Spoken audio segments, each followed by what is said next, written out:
What's up guys? Welcome to Harryverse X. We've got something special today. Hellsing's Alucard rescued Harry from cupboard age 4 and vampire powers made him immortal blood god. Don't forget to like and subscribe. Let's dive in. Chapter 1, The Cupboard. The night Surrey forgot to be ordinary began with rain. It came down in sheets across Little Whinging, hammering the perfectly identical rooftops of Privet Drive with the kind of industrial persistence that made the residents pull their curtains tighter and feel vaguely virtuous about being indoors. Number 4 was dark by 10.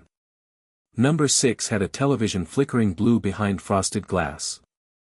The street itself was empty, washed clean of the daytime performance of normalcy that these houses required of themselves like a second mortgage. Nothing moved on Privet Drive. Then Alucard stepped out of a shadow that had no business being there. He didn't arrive the way most things arrived, no sound, no displacement of air, no drama beyond the simple fact that one moment the shadow beside number 4's garden gate was just a shadow, and the next it had a man inside it. Tall. Dressed in red that the rain couldn't touch, a wide-brimmed hat keeping his face in permanent darkness despite the street lamp 10 feet away. Orange-tinted glasses caught the light like two small fires. He stood there for a long moment, hands in his coat pockets, and looked at the house with the particular quality of attention that predators give to things that have already lost. The mission brief had been straightforward. A disturbance in the local thaumaturgic field, residual magic from an event 11 months prior, the kind of signature that Hellsing's instruments occasionally flagged when something significant had happened. The assignment was documentation and assessment. Determine whether the source was ongoing or dissipating. Report back. Standard surveillance, the kind of work that Alucard considered somewhere below tedious on the scale of things worth his time, which was why Integra had assigned it to him on a night when there was nothing else requiring his attention and she had run out of patience for his loitering in the manor's east wing. He had intended to take exactly as long as it took to confirm the magic was residual, dormant, a ghost of whatever had happened here on Halloween of last year, and then return to tell her so. He had not intended to hear the child. Most humans couldn't have. The rain was too loud, the walls of number 4 too thick, the cupboard under the stairs too far from any window. But Alucard's hearing operated on a different register than human. He heard the boy's heartbeat before he heard anything else, the way he always catalogued living things in his vicinity, a habit so old it had stopped being conscious. One heartbeat inside the car parked in the drive, sleeping. A man's slow pulse upstairs, deep in heavy sleep. A woman's slightly elevated, the particular rhythm of someone who worried even in dreams. A child's, fast, thin, and wrong in a way that made Alucard go still. He knew malnutrition by sound. He'd heard it across 4 centuries in a dozen languages, in the hearts of peasants and prisoners and soldiers who'd run out of food before they ran out of war. The heart compensated by speeding up, keeping the blood moving faster to make up for the fact that there wasn't enough of it. The boy's heart was doing exactly that, hammering away at a job too large for it, the sound of something working too hard and being given nothing in return. Alucard stood in the rain outside number 4, Privet Drive, and listened to a child's heart try to keep a child alive, and felt something he recognized, distantly, as irritation. He went through the front door the easy way, he simply went through it, matter dispersing and reconstituting in the entryway with the offhand ease of long practice, leaving no trace of entry, making no sound. The house smelled of cooking, something heavy and meaty from dinner, still thick in the air. Clean carpets. A faint chemical smell of polish on the banister. Everything precisely ordered, every surface wiped, every cushion squared. The kind of cleanliness that was less about hygiene and more about insisting, to an audience of nobody, that everything here was exactly as it should be. The cupboard under the stairs had a padlock on it. A padlock. On a cupboard. Inside a house. Where a child's heartbeat came from. Alucard looked at it for the length of time it took him to understand what he was seeing. Then he reached out and closed one gloved hand around the padlock and pulled, and the padlock ceased to exist as an object of relevance, the hasp tearing free from the wood in a whisper of splintering that he caught before it became a sound. He opened the cupboard door. The smell hit him first. Small spaces accumulate, sweat and old blankets and the sharp undersmell of a child who'd been sick recently and hadn't had proper washing. The space was roughly the size of a generous coffin, which Alucard noted with the kind of grim symmetry that only he would find appropriate. A thin mattress on the floor. A blanket that had been washed so many times it was more memory than fabric. A broken toy soldier with no arms. A crayon drawing tacked to the inside of the door, messy, the way 4-year-olds drew, a green blob and a brown blob and some blue lines that might have been a sky or might have been water. And in the middle of all this, curled up with his knees to his chest and both hands tucked under his cheek, was Harry Potter. He was small. Even for 4, he was extraordinarily small, the kind of small that spoke to months of systematic underfueling. His wrists where they curved under his face were thin as bird bones, his cheeks hollow in a way children's cheeks were not supposed to be hollow. He was wearing a shirt 3 sizes too large that swamped him entirely, and beneath the shirt Alucard could see, with the vision that darkness had never managed to hide anything from, the ridge of ribs that should not have been visible on a 4-year-old. He had a scar. Lightning bolt shaped, livid pink, high on his forehead where dark hair fell across it. Alucard had read about that scar in the mission brief, 3 dry lines describing it as evidence of the thaumaturgic event. Seeing it was different. The scar was still active, not visible to human eyes, but to Alucard it pulsed with residual magic the way an ember pulsed with residual heat, faint and deep and tremendously old in a way that had nothing to do with the 4-year-old body it was attached to. But it was the magic underneath the scar that stopped him. He'd felt powerful magic before. He'd fed on it, weaponized it, studied it across centuries. He'd stood in the presence of things that could level cities. He knew what magical power felt like. It had a texture to it, a pressure, something that registered not in the physical senses but in the older, darker sense that was purely his own, the awareness that 500 years of consuming the world had given him. This child's magic felt like standing at the edge of a cliff in a lightning storm. Not active. Not threatening. Just, vast. Sleeping. Curled up like the child himself, knees to chest, waiting for something to wake it. The sacrificial magic from the boy's mother had woven itself through it, changed it, refined it in ways Alucard didn't have immediate words for. The two things together, the raw inherited power and the love-forged protection, created something he'd never encountered in 5 centuries of encountering things. He crouched down in front of the cupboard. The movement was absolutely silent. The boy's eyes opened. They were green. A very specific shade of green that Alucard had last seen in the stained glass of a church in Bruges 300 years ago, deep and clear and startlingly alive in a face that was otherwise doing its level best not to be. The boy looked at Alucard without screaming, which was the first surprising thing. Children screamed at Alucard, as a rule. Small animals fled. Grown men in body armor had been known to reconsider their life choices. This 4-year-old looked at him with those green eyes and said nothing at all, just watched him with the patient, evaluating attention of a creature that had learned very early that making noise brought bad things. That hit somewhere unexpected. "You're not afraid," Alucard said. His voice was low, calibrated to carry no further than the cupboard. Harry Potter looked at him for another long moment. Then, with the considered gravity of a very small person making a very deliberate assessment, he shook his head. "The dark doesn't have a face," Harry said. His voice was a child's voice, soft, slightly hoarse in the way of someone who didn't use it much. "You do." Alucard was quiet for a moment. Behind him, the house breathed in the rhythms of its sleeping occupants. "Fair point," he said. He looked at the scar again. Looked at the thin wrists. Looked at the padlock he'd left on the floor behind him. Then he looked back at the boy, and made a decision that he would describe to Integra, later, as strategically motivated, and that she would see straight through immediately. "Can you walk?" he asked.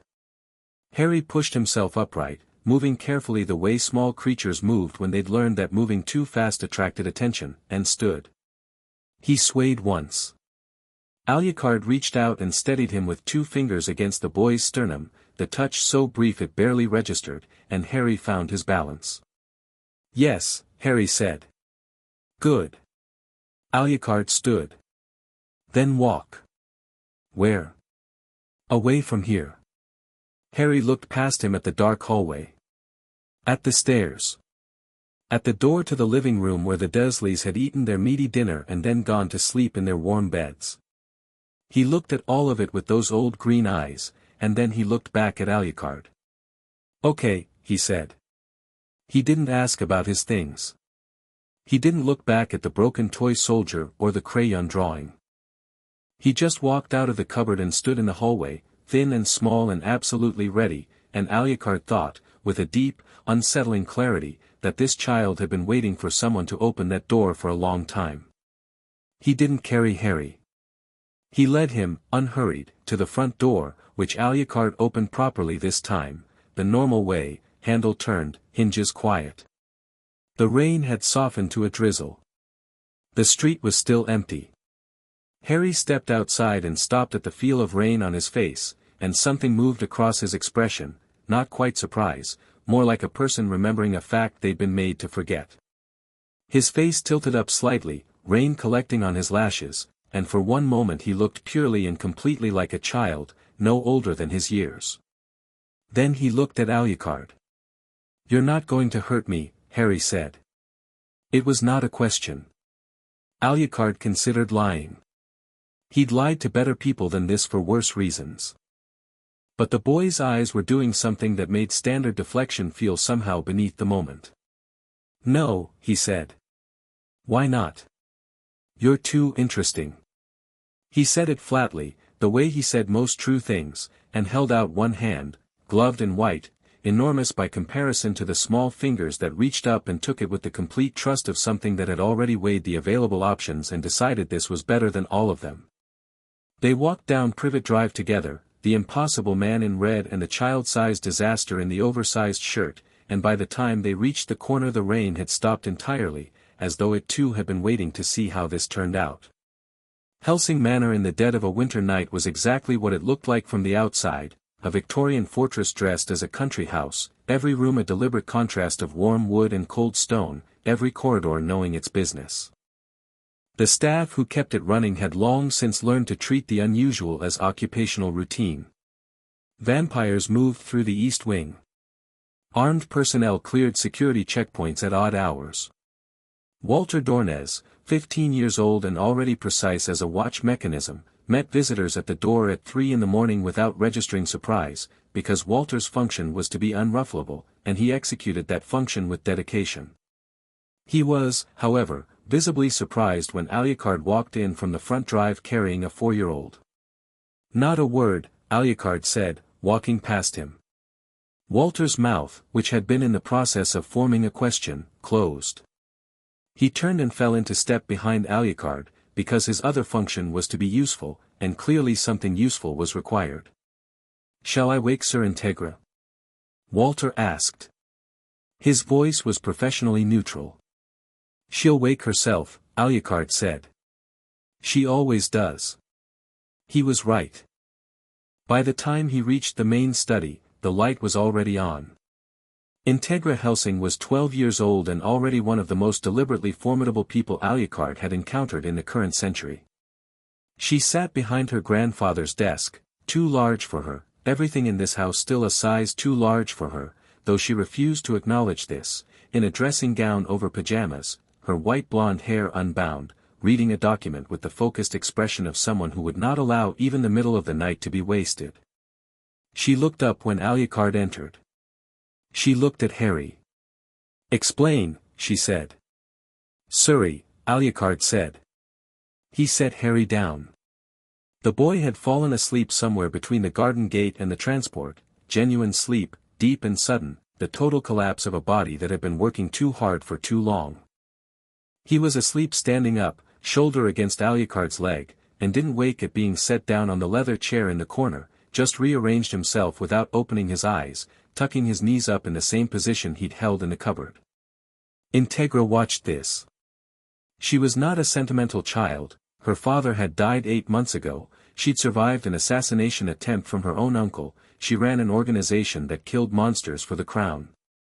Sentiment was a thing she considered a luxury she hadn't yet earned. But she watched Harry Potter rearrange himself in the leather chair and something happened in her expression, brief and quickly managed. "The thaumaturgic survey," she said. The signature wasn't residual. Alucard sat on the edge of the desk, her desk, which he had always treated as a communal surface, which had always irritated her, and looked at her over the top of his glasses. It was dormant. Active source. The boy. Harry Potter, Integra said. It wasn't a question either. She had the mission brief. She'd read it 3 times, the way she read everything. "His magic is beyond anything in your files," Alucard said. "Beyond most things in my memory. Whatever his mother did when she died, it changed him. He was in a cupboard," Integra said. Her voice was even. "Padlocked." Silence. Integra looked at the sleeping boy. Looked at the visible architecture of his ribs through the thin shirt. Looked at his wrists. She was 12, and she had never had the ordinary childhood that 12-year-olds were supposed to have, and she looked at Harry Potter with the eyes of someone who understood, in a specific and personal way, what it meant to be a child in a house where the adults had decided you were a problem. "We can't keep him," she said. "We're not keeping him," Alucard said. "Then what are you doing?" Alucard looked at Harry. The boy's face in sleep was different from his face awake. Whatever careful management he'd applied to his expression during consciousness had relaxed, and what was left was simply a small child, unguarded, exhausted. The scar pulsed its quiet lightning pulse. The magic beneath it breathed. "Your grandfather's notes," Alucard said. "The Van Helsing records. You've read them." "Of course." Section 14. The prophecy material. Integra was quiet for a moment. "You think he's the one referenced?" "I know he is." Alucard reached into his coat and produced, from somewhere that should not have been able to hold it, a small sheaf of papers, handwritten, the ink a peculiar deep brown, the paper old enough to feel it. "Your grandfather was thorough. He wrote that when the time came, Hellsing should have custody of the boy. Not the magical world. Not whatever governing body they'd invented for themselves by then. Hellsing." Integra took the papers. "Read." Alucard watched her read, watched the 12-year-old head of an ancient organization work through what her dead grandfather had written and what it meant for the small sleeping problem in the leather chair. "He needs to go back eventually," she said. "Eventually," Alucard agreed. "There's a school. He'll be expected at 11. That's 7 years. 7 years, Alucard confirmed. Integra looked at him over the papers. "And in 7 years, you intend to do what, precisely, with a child?" "Teach him," Alucard said, as though it were obvious. "Teach him," she repeated. "You. He needs to know what he is. What he can be." Alucard looked at Harry again, and his voice shifted, not softer, exactly, but more considered, the way it shifted when he was speaking about something he'd decided mattered. "He was put in a cupboard, Integra. Whatever fate has written for him, it didn't write that." Walter appeared in the doorway with tea, which he set on the desk without being asked, because Walter always knew what the room needed before the room knew it needed it. He looked at Harry with an expression he kept carefully schooled, though his eyes lingered half a second longer than pure professionalism required. "He'll need to eat," Walter said. "In the morning." "Yes," Integra said. She put the papers down.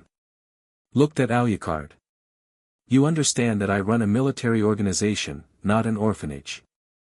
"I understand that," Alucard said. "But you also run the organization that is supposed to ensure Britain's safety from supernatural threats. And that child, properly developed, will be the single most effective supernatural asset in this country's history." He paused. "Your grandfather understood that. That's why he wrote those notes." Integra was quiet for a long time. Outside, the night pressed against the study's tall windows. Harry's heartbeat was steadier now, slower, less frantic, the careful adaptation of his body already responding to warmth and the absolute absence of threat. "Fine," Integra said. She said it the way she said most irrevocable things, simply, precisely, without ceremony. "But he follows Helsing's rules. He does not roam the facility unsupervised. He attends every assessment I request." And Alucard, she leveled a look at him that was remarkable in its authority from a 12-year-old in pajamas. "If your definition of teaching involves anything that would constitute a health and safety violation, you will discuss it with me first." "Your concern is touching," Alucard said. "My concern is operational," she said. "Don't mistake it for sentiment." She looked at Harry one more time. In the leather chair, the boy sighed in his sleep and pulled his knees tighter, some fragment of a dream moving behind his face. Then he stilled again. Integra reached across her desk and pulled a fresh piece of stationery from the drawer. "Walter," she said, "please have the blue guest room on the second floor prepared. The one with the window seat." She was already writing. "And contact Dr. Harker in the morning. I want a full medical assessment before noon." "Yes, Sir Integra," Walter said, with the composed satisfaction of someone who'd gotten exactly the answer he'd hoped for without having asked the question. Harry woke up in the blue room with no memory of how he'd gotten there, which was new. Usually he woke up in the cupboard with perfect memory of having gone to sleep in the cupboard, because nothing changed in the cupboard, it was one of its more consistent qualities. The blue room had a window with actual curtains, pale blue, and through them came a grey English morning that was perfectly ordinary except for the fact that it was coming through an actual window in an actual room and not through the crack under a door. He lay very still and took stock. Bed, real bed, with springs and a headboard, the mattress thick enough that he didn't feel the frame beneath it. Blankets. A pillow.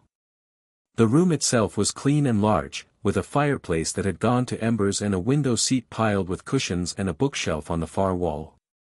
He was wearing the same oversized shirt he'd left in, but someone had covered him with an additional blanket during the night, tucked in at the sides. He sat up.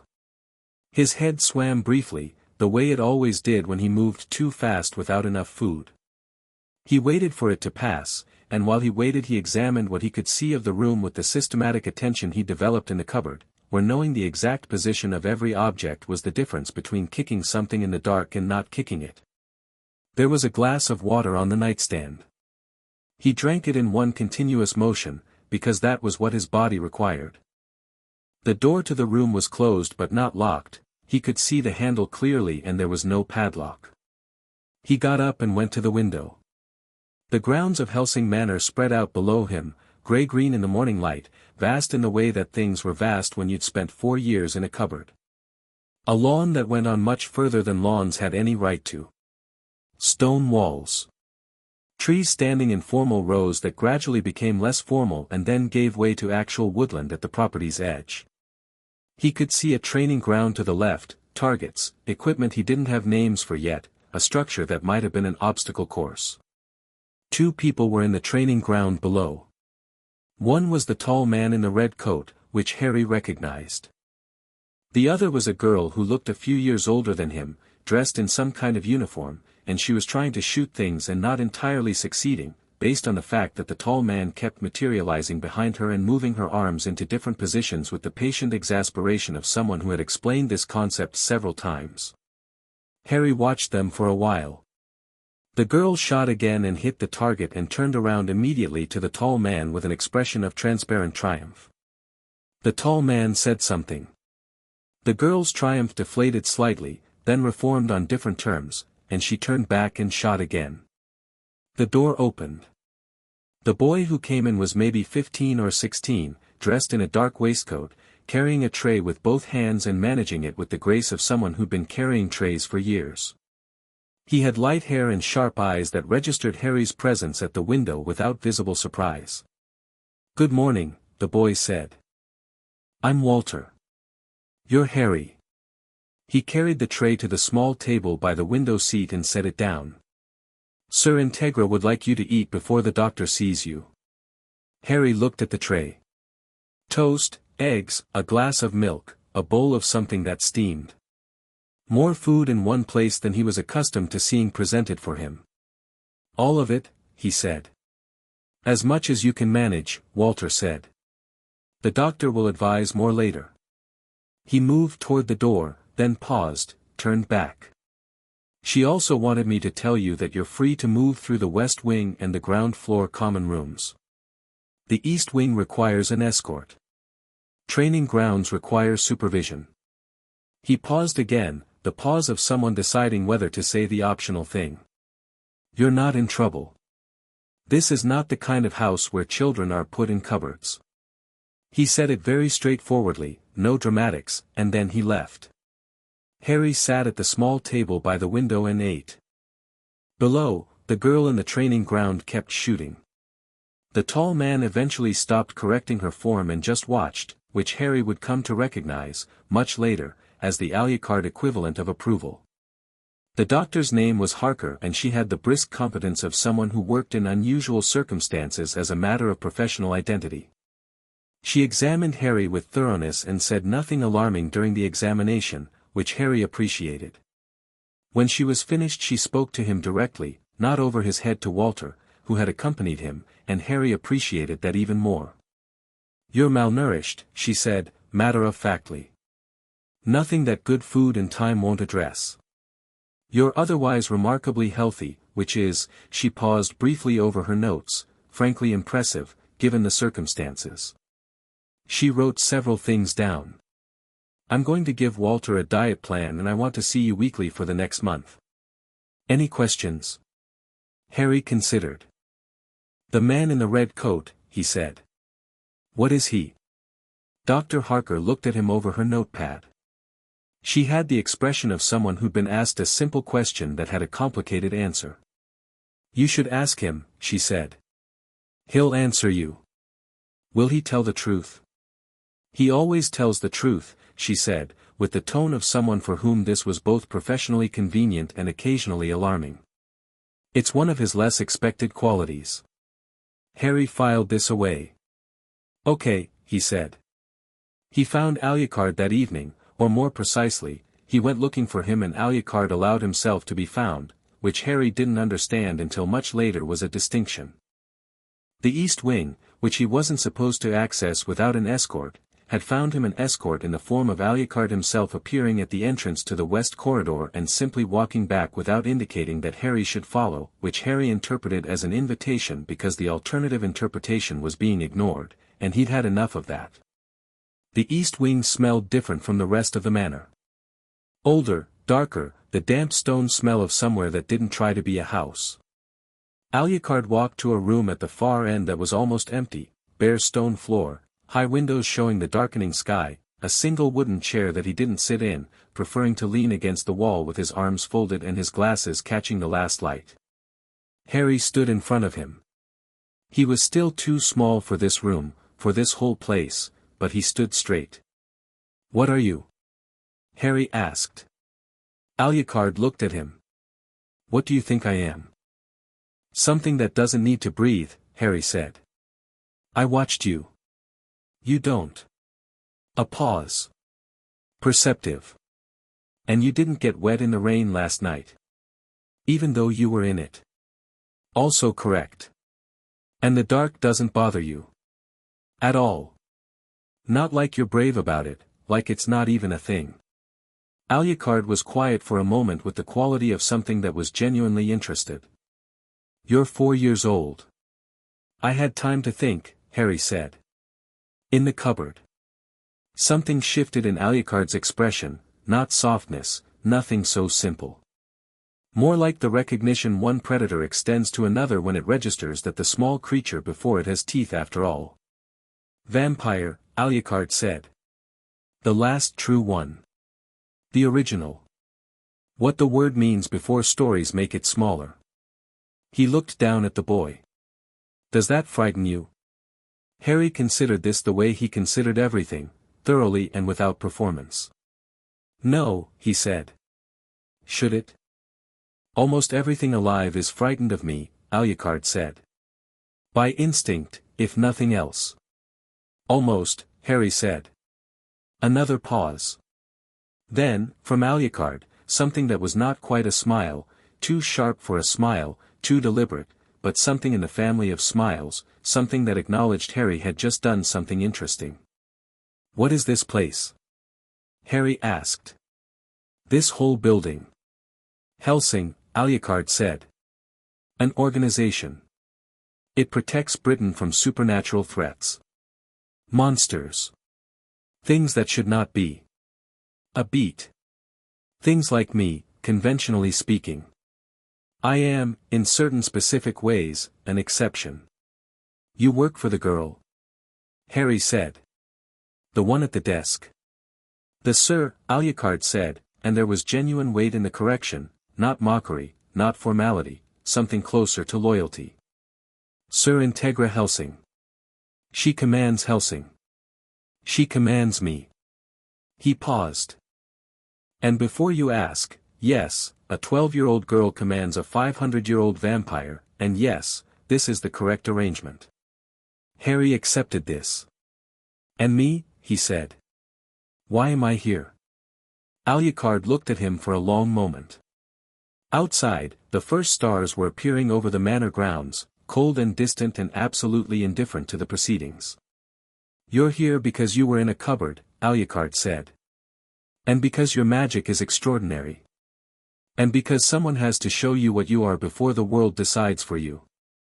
He pushed off from the wall. The magical world will want you back eventually. There's a school. There's a prophecy. There's a war that is building itself like a patient rot beneath the floorboards of everything they've built. And you will be at the center of it. Why? Because a man tried to kill you when you were 1 year old and your mother's love stopped him. Because magic of that kind, sacrificial, absolute, leaves marks that change the world's shape. Because you are what you are. He looked down at Harry, and his voice shifted into the register that Harry would come to know as the one Alucard reserved for things he considered important. But none of that decides who you become. Fate writes the stage.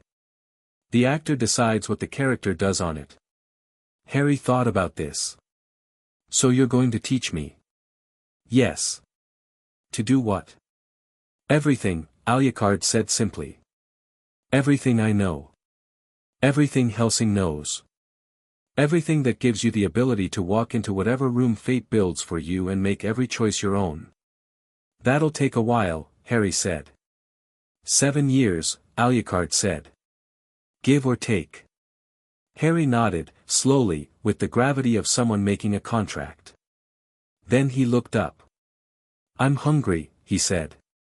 Something in Alucard's face did the thing that wasn't quite a smile again, sharper this time. Walter, he said, to the empty room. And Walter materialized in the doorway with dinner on a tray, because Walter had been standing in the corridor for the last 20 minutes, and he knew his cues. 3 weeks into Harry's residence at Hellsing Manor, something happened that nobody had planned for and everyone, in retrospect, should have expected. Harry was sitting in the manor library, which he had claimed for himself in the specific way that children claim spaces, through consistent presence and the gradual addition of personal objects, working through a book about British wildlife that Walter had given him, when Sarah's Victoria came in. Sarah's was, at the time, 19 years old and roughly 6 months into being a vampire, which meant she was in the particular stage of vampiric adjustment that could be described as everything is still extremely loud and I keep accidentally breaking door handles. More actions request aborted. Write the next chapter now.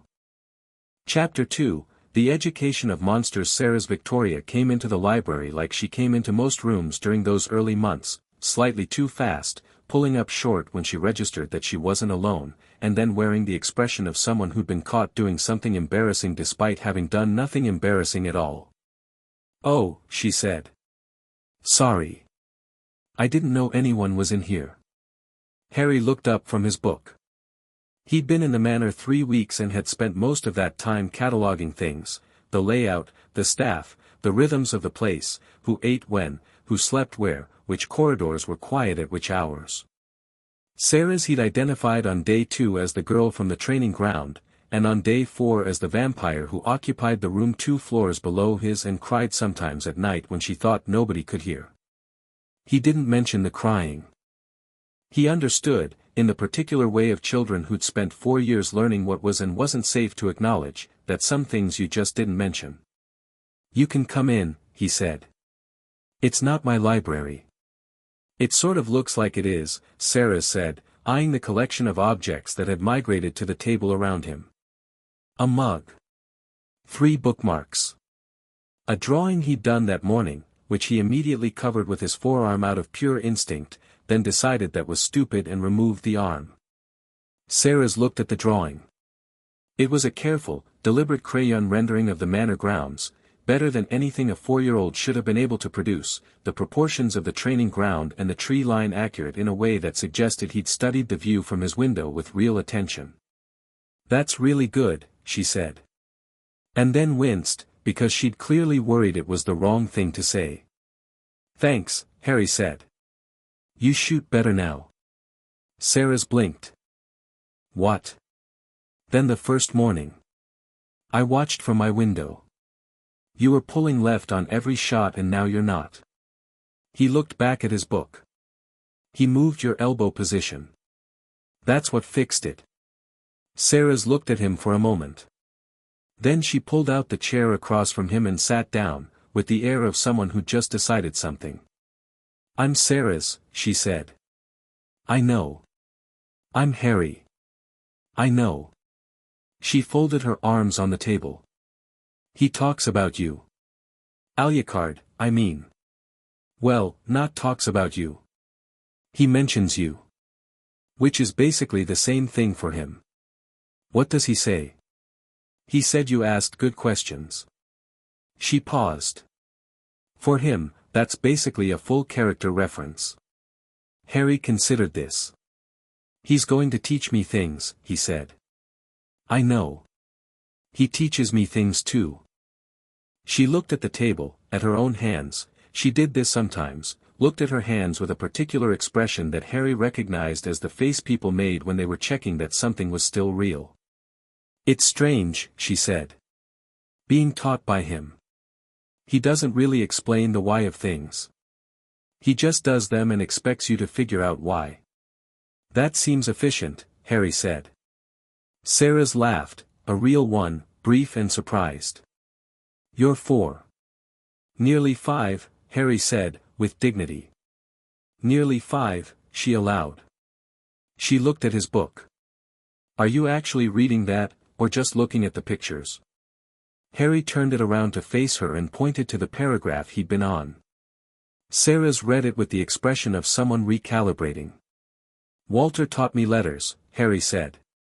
"Before that I'd figured out most of the easy ones from food packaging in the kitchen." He paused. "I had a lot of time in the cupboard." Sarah's expression did something complicated. She didn't make it into a thing, didn't offer the careful sympathy that adults tended to produce and that Harry had already learned to find exhausting. She just looked at him steadily and then said, "Well, there are a lot of books here." "I noticed," Harry said. "Good ones too.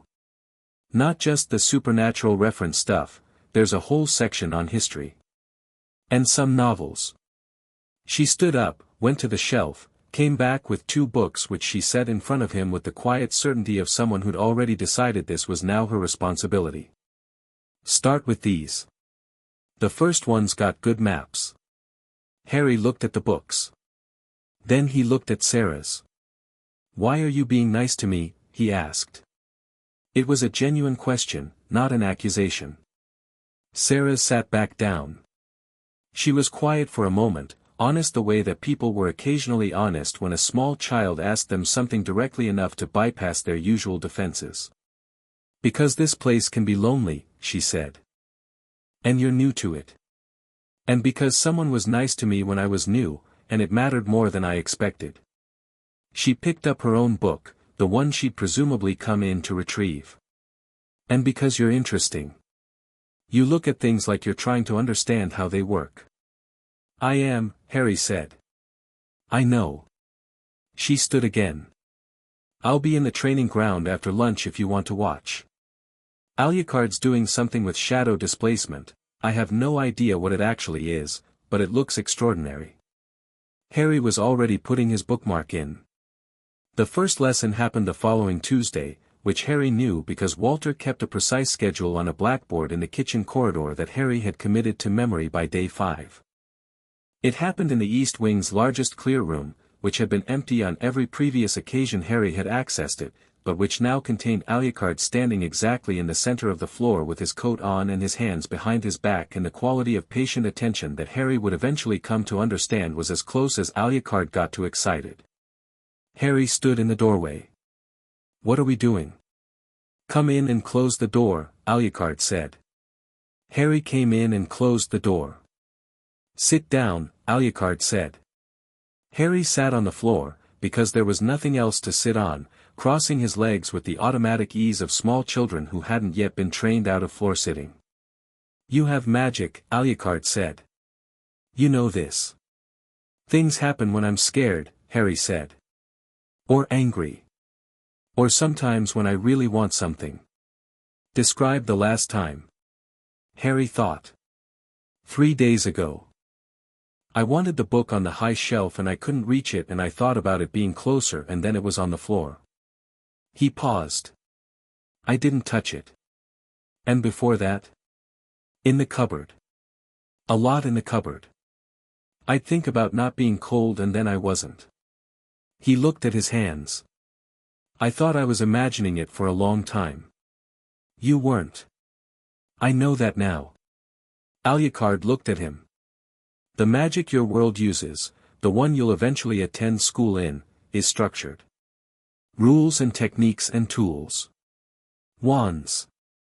He said the last word with mild contempt that he didn't bother to disguise. "Your magic predates all of that. What you have is older and different. Your mother's sacrifice changed its nature. When you go to their school, you will learn their methods, because you should understand the system you operate within. But what you are is not determined by their system. So I'll learn both." Harry said. "You'll learn everything," Alucard said. "Starting today with the most important thing." Harry waited. "Awareness," Alucard said. "You are alive in a building full of creatures that can hear your heartbeat from 3 floors away. I can read the current state of your nervous system by the change in your blood pressure. Sarah's can tell when you're hungry before you can. Walter knows where everyone is in this building at every moment from the sounds of their footsteps. Awareness is the foundation of everything else, knowing what you are and what is around you, completely and without illusion." He paused. "Close your eyes." Harry closed his eyes. "Tell me what you hear." Harry listened. This was not actually difficult, the cupboard had made him good at listening, at parsing the information in sounds, because sound had always been the first warning system. He listened now. "Wind," he said. "East side. Walter's in the kitchen, there's a knife on a cutting board, the rhythm's Walter's rhythm. Sarah's is in the training ground, she's running. The boiler in the basement is doing the thing where it ticks." He paused. "And you? You're in the same place but you're not making sounds. You're not breathing. Your coat should move when you turn but it doesn't." He opened his eyes. "That's interesting." Alucard was looking at him with something that was not quite what Harry would have called an expression, but was in the neighborhood. When the Van Helsing records described the boy's potential, Alucard said, with a deliberateness that suggested he was saying something out loud that he'd been thinking privately, "I understood it as theoretical." "And?" Harry said. "And you're not theoretical," Alucard said. "Keep your eyes open this time. Now tell me what you feel." "Feel?" "Not physically. Below that." He moved closer, crouching down so he was at Harry's level, which Harry had noticed he did during lessons and nowhere else. "You felt my magic the first night.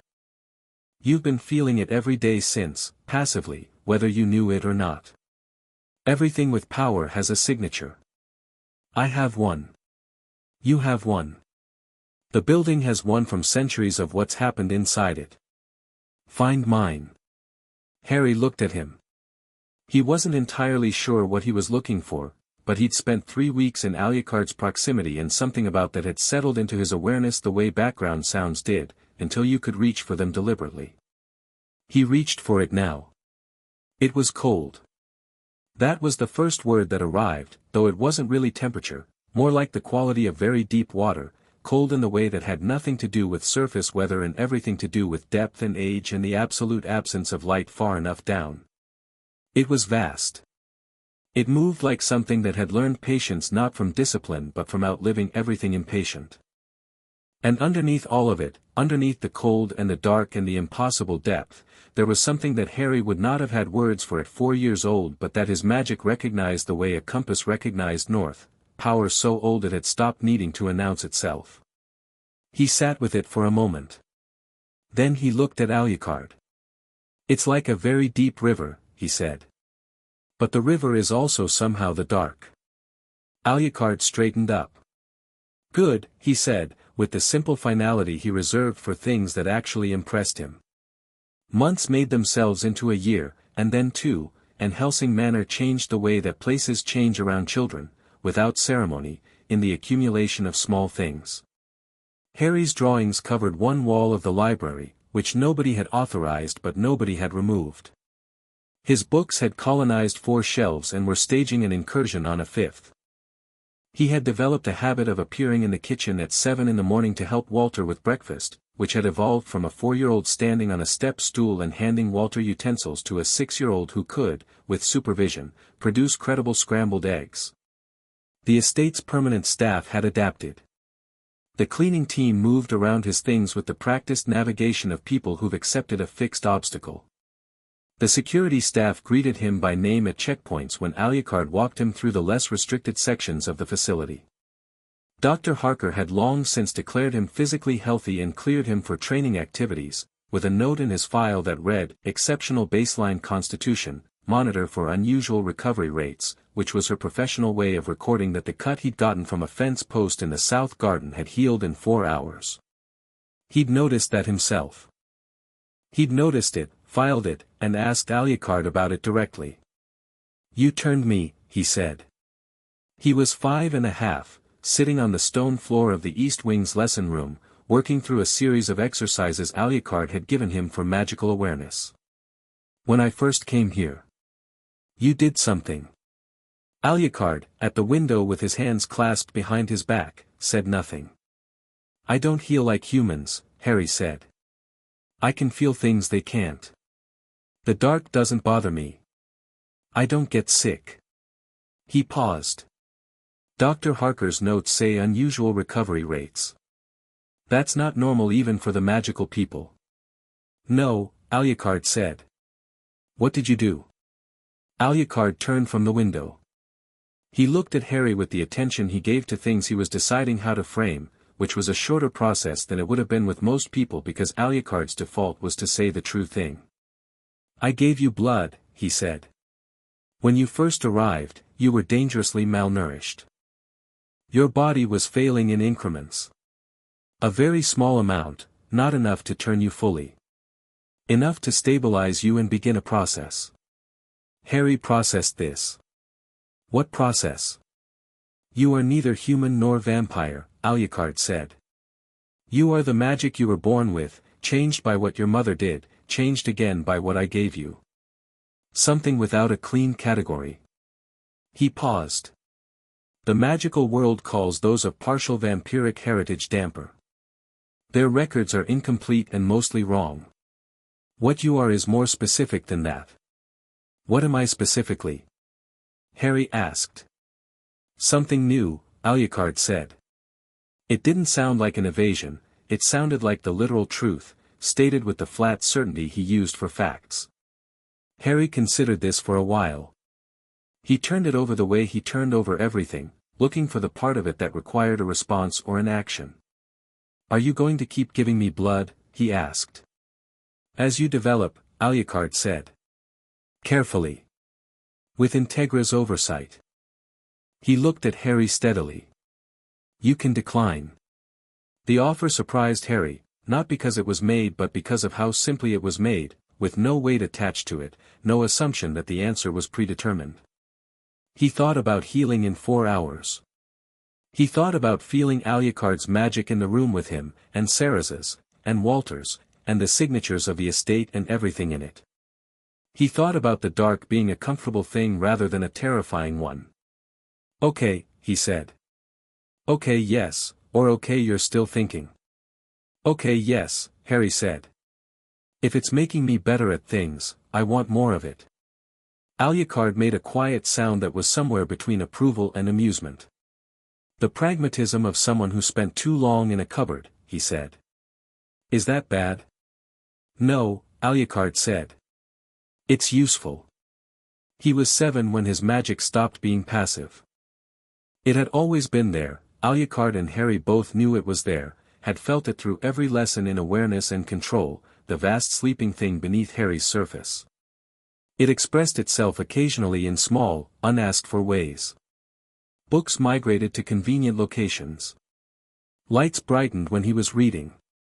Once, when one of the estate's exterior guards had startled him badly coming around a corner at speed, the man had hit an invisible surface 6 feet from Harry and bounced off it, and had stood there looking confused while Harry had been more surprised than either of them. But at 7, it woke up. It happened during a training session. Alucard had been pushing Harry through a series of increasingly demanding physical exercises, not because Harry needed the exercise in the ordinary sense, but because body and magic were connected, and because Alucard's pedagogical philosophy was essentially find the limit, then find out what's past it. They were working on something Alucard called stillness under pressure, maintaining awareness and control while under physical and sensory strain. Harry was standing on a balance beam 4 feet off the ground, eyes closed, tracking the positions of 3 targets by magical sense while Alucard circled him with an attention that pressed against Harry's senses like weather. Then Alucard, without warning, hit the balance beam. Not hard. A precise tap that sent a vibration through the wood, sufficient to disrupt balance, insufficient to cause anything worse than falling. Harry fell. And in the moment of falling, before rational thought had anything to contribute, his magic hit the air. Not defensively, exactly. More like a reflex, the way a hand comes up to catch yourself, except what came up was not his hand but everything. The air in the room compressed outward from where he fell with a sound like a cannon shot, and Harry landed not on the floor but on something that wasn't there a moment ago, a surface of dark energy that pulsed with his own heartbeat and smelled inexplicably of both lightning and old stone. He was crouched on it 6 inches above the floor, both hands pressing it, staring down at it with his mouth open. Alucard was across the room with his arms folded, completely unruffled, with the expression of someone who'd been waiting for this to happen and was satisfied with the timing. "That," he said, "is where we begin." Harry looked up from the impossible surface he was crouching on. "I don't know how I did that." "You'll learn," Alucard said. He walked over and crouched down to look at what Harry had made, examining it without touching it, the way he examined things he found genuinely interesting. The dark energy surface was stable, maintaining itself without Harry's active concentration, pulsing in a steady rhythm that matched Harry's heartbeat exactly. "It's anchored to you," Alucard said. "It's not ambient magic, it's yours. Part of the same system as your blood." He stood. "The magical world won't have a framework for this. Their magic works differently." "Does that matter?" Harry said. "It matters that you understand the difference, so you don't try to make this work the way their magic works." He held out a hand to Harry. "It works the way you work." "That's more interesting." Harry took the offered hand and stood up, the dark surface dissolving under him. He looked at his hands, at where the energy had come from. His palms looked normal. Nothing visible. "Can I do it again?" he asked. "Not today," Alucard said. "First times take more out of you than you know yet." He turned toward the door. "Eat something. Tell Walter I said he should make the soup, not the sandwiches." "How does he always know what Walter's making before he makes it?" "I've been living with Walter for several years," Alucard said, without turning around. "I know his rhythms. Harry followed him out of the room, flexing his hands, trying to feel where the energy had come from. It was still there, he could feel it like a new room in a house he'd lived in for years, recently discovered. It had always been there. It had just been waiting. He was 8 when he met his first real monster, and handled it in a way that caused Integra to call an unscheduled review meeting and Walter to make tea with the particular concentration of someone managing his own feelings. The creature had gotten onto the estate grounds through the east fence during a security rotation gap, a ghoul, mostly mindless, driven by the hunger that was all that remained when the human part was gone. 3 estate guards had contained it to the east garden before it became a more serious problem, but their containment was a hold, not a resolution, and Alucard had been dispatched by Integra from the south side of the property while the creature was kept occupied. Harry had been in the east garden when it arrived. Not because he'd gone looking for trouble, he'd been looking for a book he'd left on the garden bench that morning. He'd come around the corner of the east garden wall to find 2 guards backing toward him with weapons raised and something between them that used to be a person and had stopped being one, and his first reaction was not fear. His first reaction was recognition. He'd been living in Alucard's orbit for 4 years. He'd sat through hundreds of hours of lessons that covered supernatural taxonomy, threat assessment, and the specific qualities of undead creatures that made them dangerous. He knew what a ghoul was. He knew its responses to pain stimulus, its sensory prioritization, its movement patterns when confined. He'd read the case files. He'd listened to Sarah's describe 2 encounters she'd had in the field.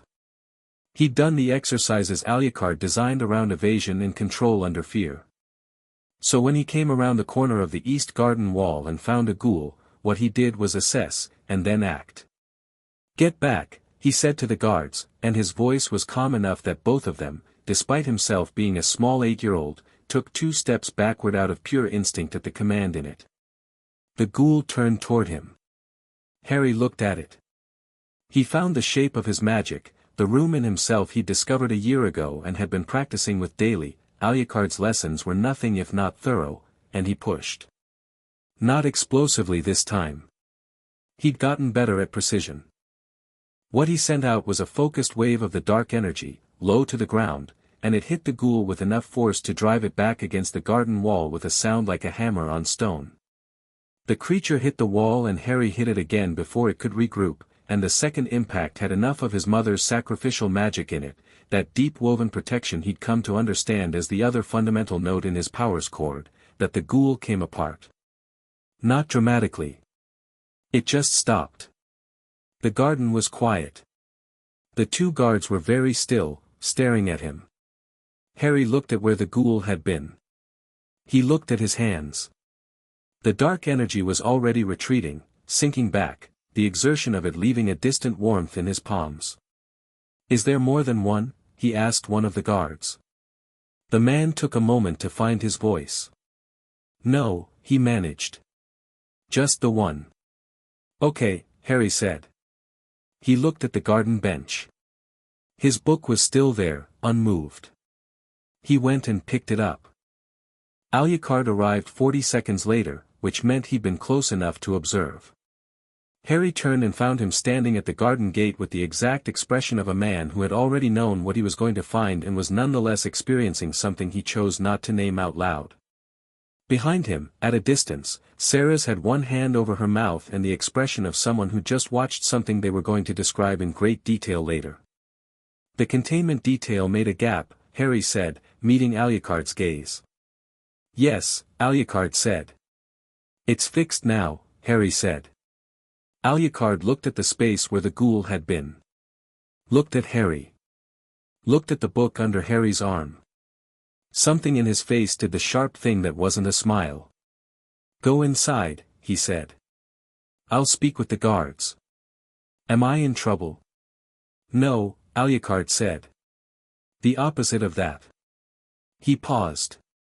"Tell Walter I'm coming in for a debrief. Not a report, a debrief. He'll know the difference." Walter did know the difference. The debrief was conducted over the good tea, the kind that Walter kept for occasions that required acknowledging something significant. In Integra's study, with Integra herself leaning back in her chair with the expression of a young person managing a complex set of reactions simultaneously. "The training is working," she said, which was the most she offered on the subject of Harry taking apart a ghoul alone at 8 years old. "Yes," Alucard said. "You're going to keep going." "I was always going to keep going," he said. Integra looked at him steadily. She was 17 now, and the gap between the 12-year-old who'd been in pajamas when Harry arrived had mostly disappeared. She ran Hellsing with the concentrated force of someone who'd been born to it and had chosen it as well, which was a rarer combination than people assumed. She looked at Alucard with the look that meant she was weighing something she'd already made up her mind about. "He's not one of your operatives," she said. "He's not Sarah's. He has a different path." "I know that," Alucard said. "His path involves a school, and a war, and a world that knows nothing about what we've made of him." "I know that too. And when he gets there," she said, "they're going to try to put him back in a box." Alucard made a quiet sound that was the most contemptuous thing Harry had ever heard produced without actual words. "Let them try," he said.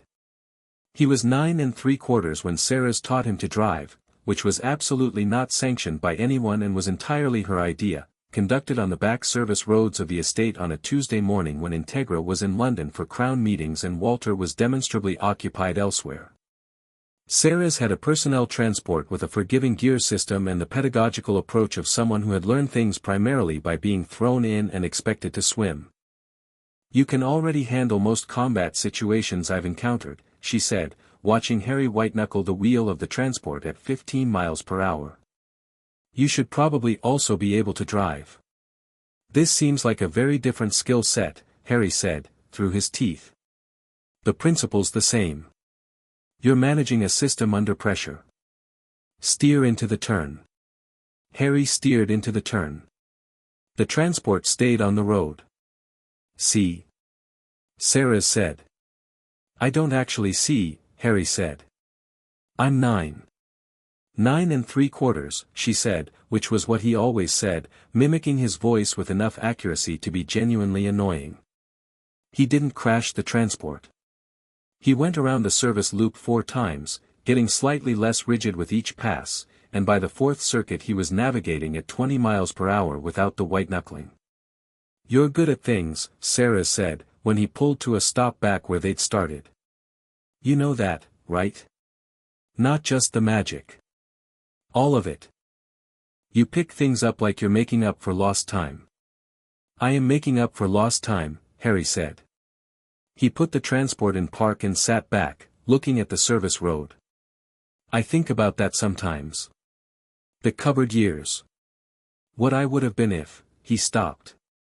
"If you'd stayed," Sarah said. "Yeah." She was quiet for a moment. "I think about my before too," she said. "Who I was going to be. The plan I had." She looked at her hands, the check that she still did occasionally, but less often now. "And then I think about what I am instead. And mostly it doesn't feel like less." Harry looked at her. "Does it sometimes?" "Yeah," she said honestly. "Sometimes." She looked back at him. "Does yours?" He thought about it. About the cupboard and the Dursleys and the shirt 3 sizes too large and the crayon drawing he hadn't taken when he left. He thought about Alucard in the doorway, the first lesson in the East Wing, Walter with the tray of breakfast, Integra across her too large desk. He thought about the dark energy that was his, about healing fast, about hearing the whole house's heartbeat from his room. "No," he said. "Not really." Sarah's nodded. "Good," she said. She opened the passenger door. "Don't tell Walter about the driving." "He already knows," Harry said. "How do you?" "He's been watching from the groundskeeper's shed for the last 20 minutes, Harry said. "I heard the door." Sarah's turned. Stared at the groundskeeper's shed, from behind which, after a pause, Walter emerged, having clearly not intended to emerge, his expression demonstrating why he remained the best composed person in the building. "I have no notes," Walter said. "On any subject." The change in his magic at 10 was different from the change at 7. At 7 it had woken up, at 10, it consolidated. It stopped being a series of separate abilities and became a single system that he understood from the inside, the way you understood your own body once you'd been in it long enough to trust it. He could feel the different elements of it as distinct threads, his mother's sacrificial protection, which expressed itself as a deep warmth and a particular quality of deflection against things intended to harm, his own inherited power, which was vast and raw and responsive to his intent, and Alucard's blood, which had woven through both like a dark river and added something else entirely, something without a clean name that Alucard described simply as depth. He could move through shadows now. Not disappear into them the way Alucard did, his version was less absolute, more deliberate, like turning a key rather than simply choosing. He could feel the magical signatures of living things nearby with the same casual ease as hearing. He could push his awareness outward like a net, feel the shape of an area, what was in it, what was moving, what was wrong.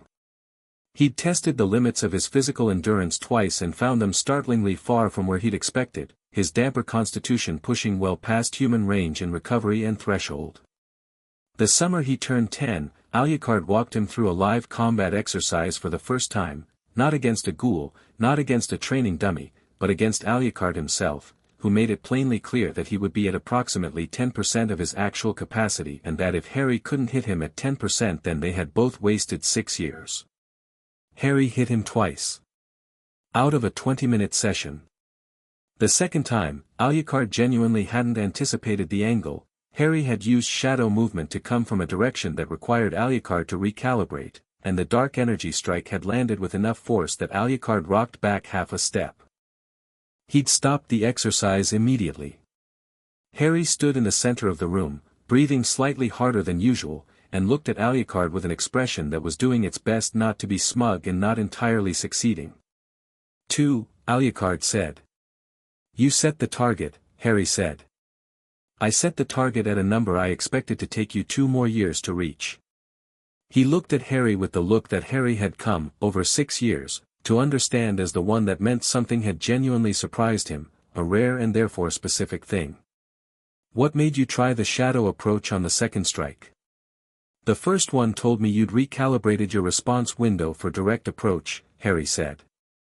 So I changed the geometry. Alucard was quiet for a moment.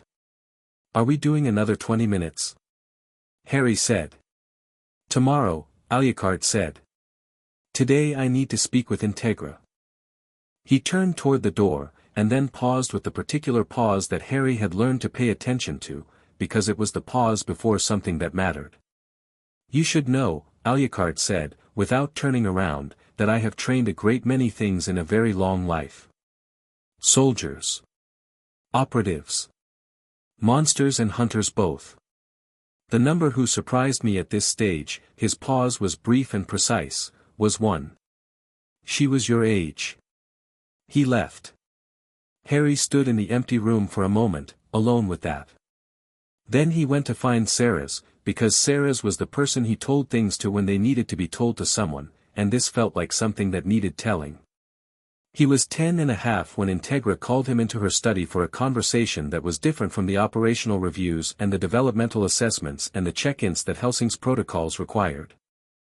She poured him tea herself, which she didn't usually do, and sat not behind the desk but in the chair beside the fireplace, which Harry had never seen her use before.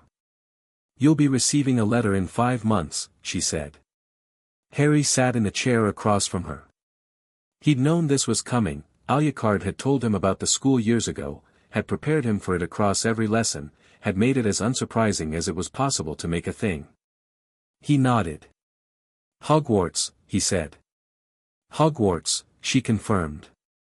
A letter of admission to a school of magical education. The most significant wizarding institution in Britain. She looked at him steadily. You'll go. I know. The magical world doesn't know you, she said. They know a name. A story. A legend built on an event that happened when you were 1 year old and that they've built an entire mythology around. She paused. They'll expect a particular kind of boy. I know, Harry said again. They will be surprised, Integra said, with a tone that acknowledged this was a significant understatement. Good, Harry said. Integra looked at him for a moment. She'd spent 6.5 years watching this child grow in her house, watching Alucard teach him and Sarah's befriend him and Walter feed him and the whole machine of Hellsing quietly, without ever officially deciding to, fold itself around a small boy who'd arrived with nothing and become something none of them had fully anticipated.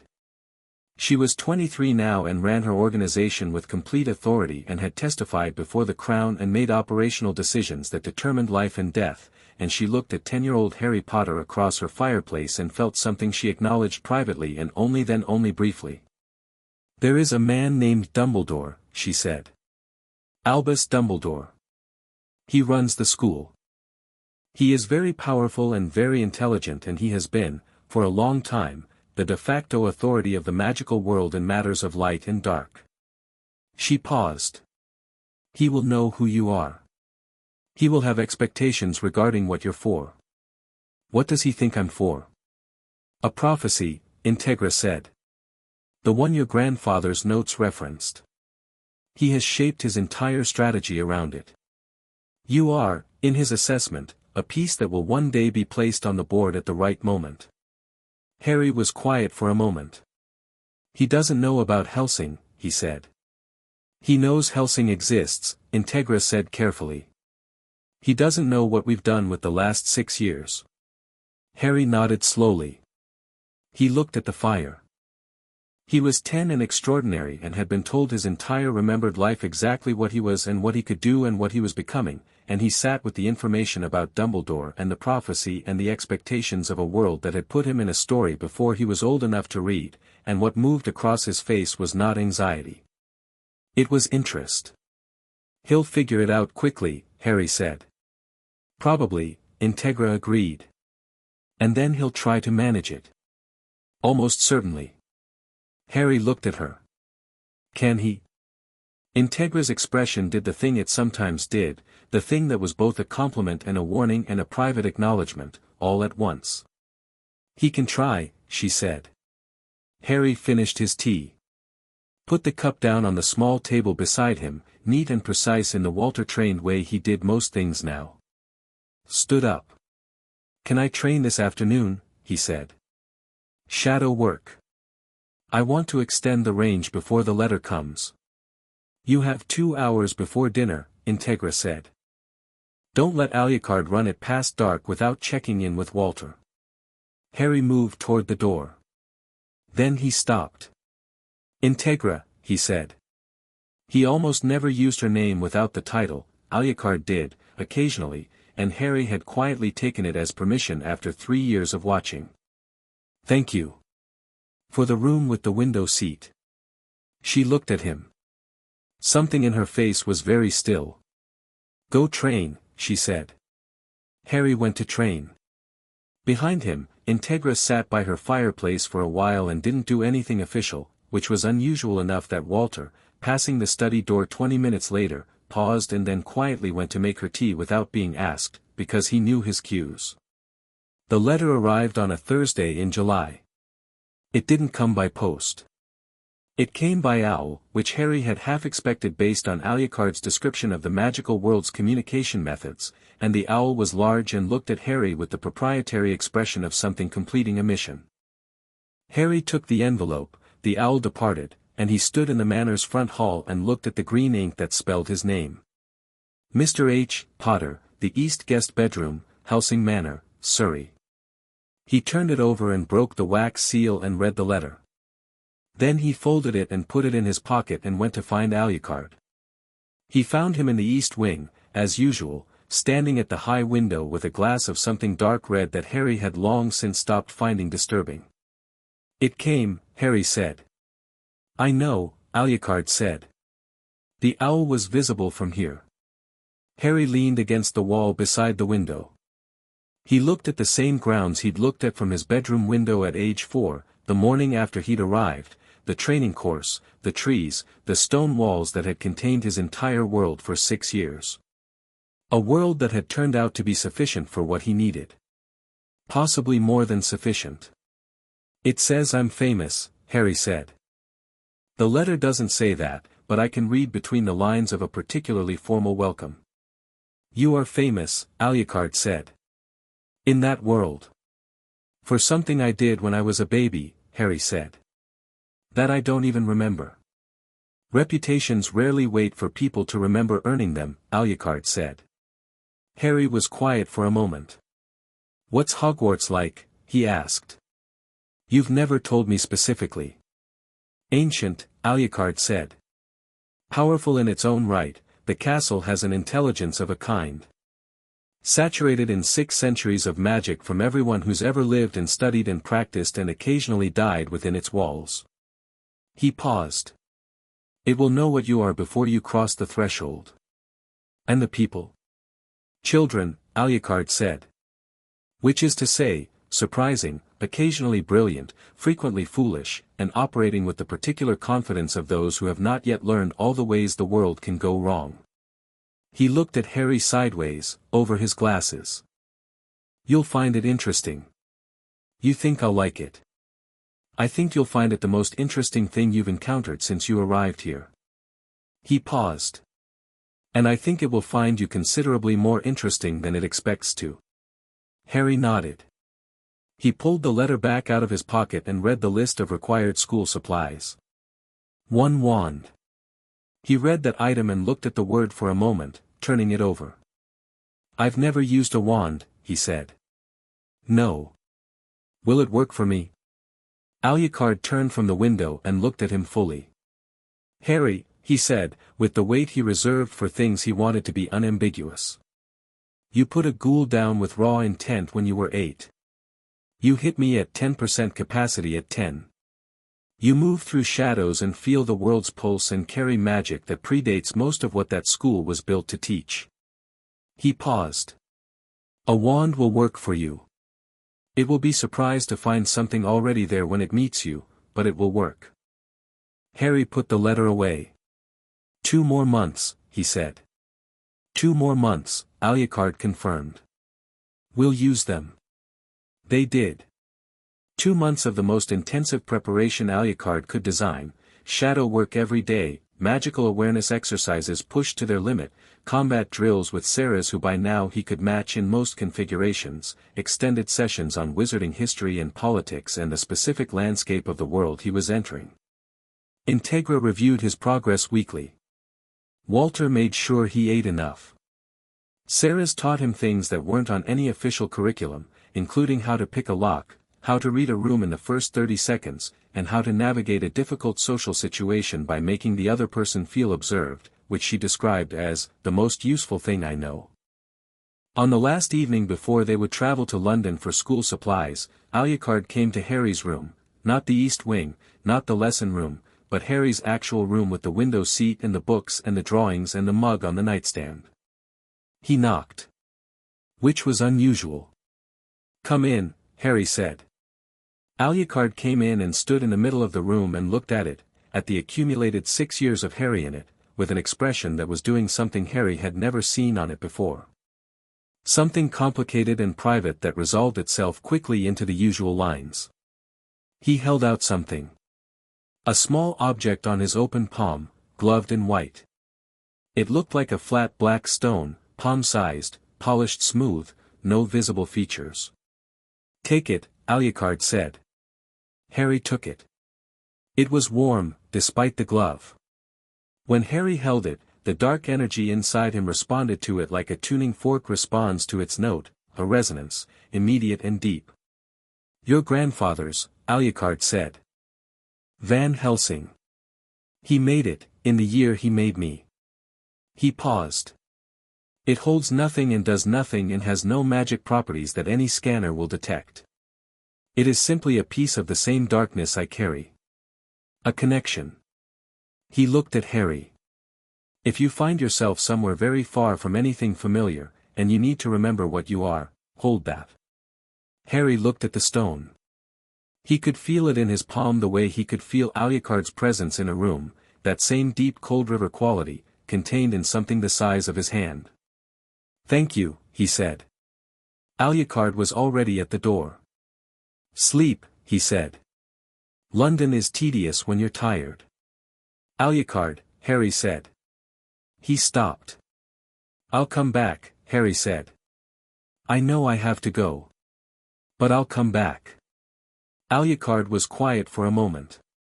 When he spoke, his voice was entirely even, and said the true thing the way it always said the true thing. I know, he said. I'll be here. He left.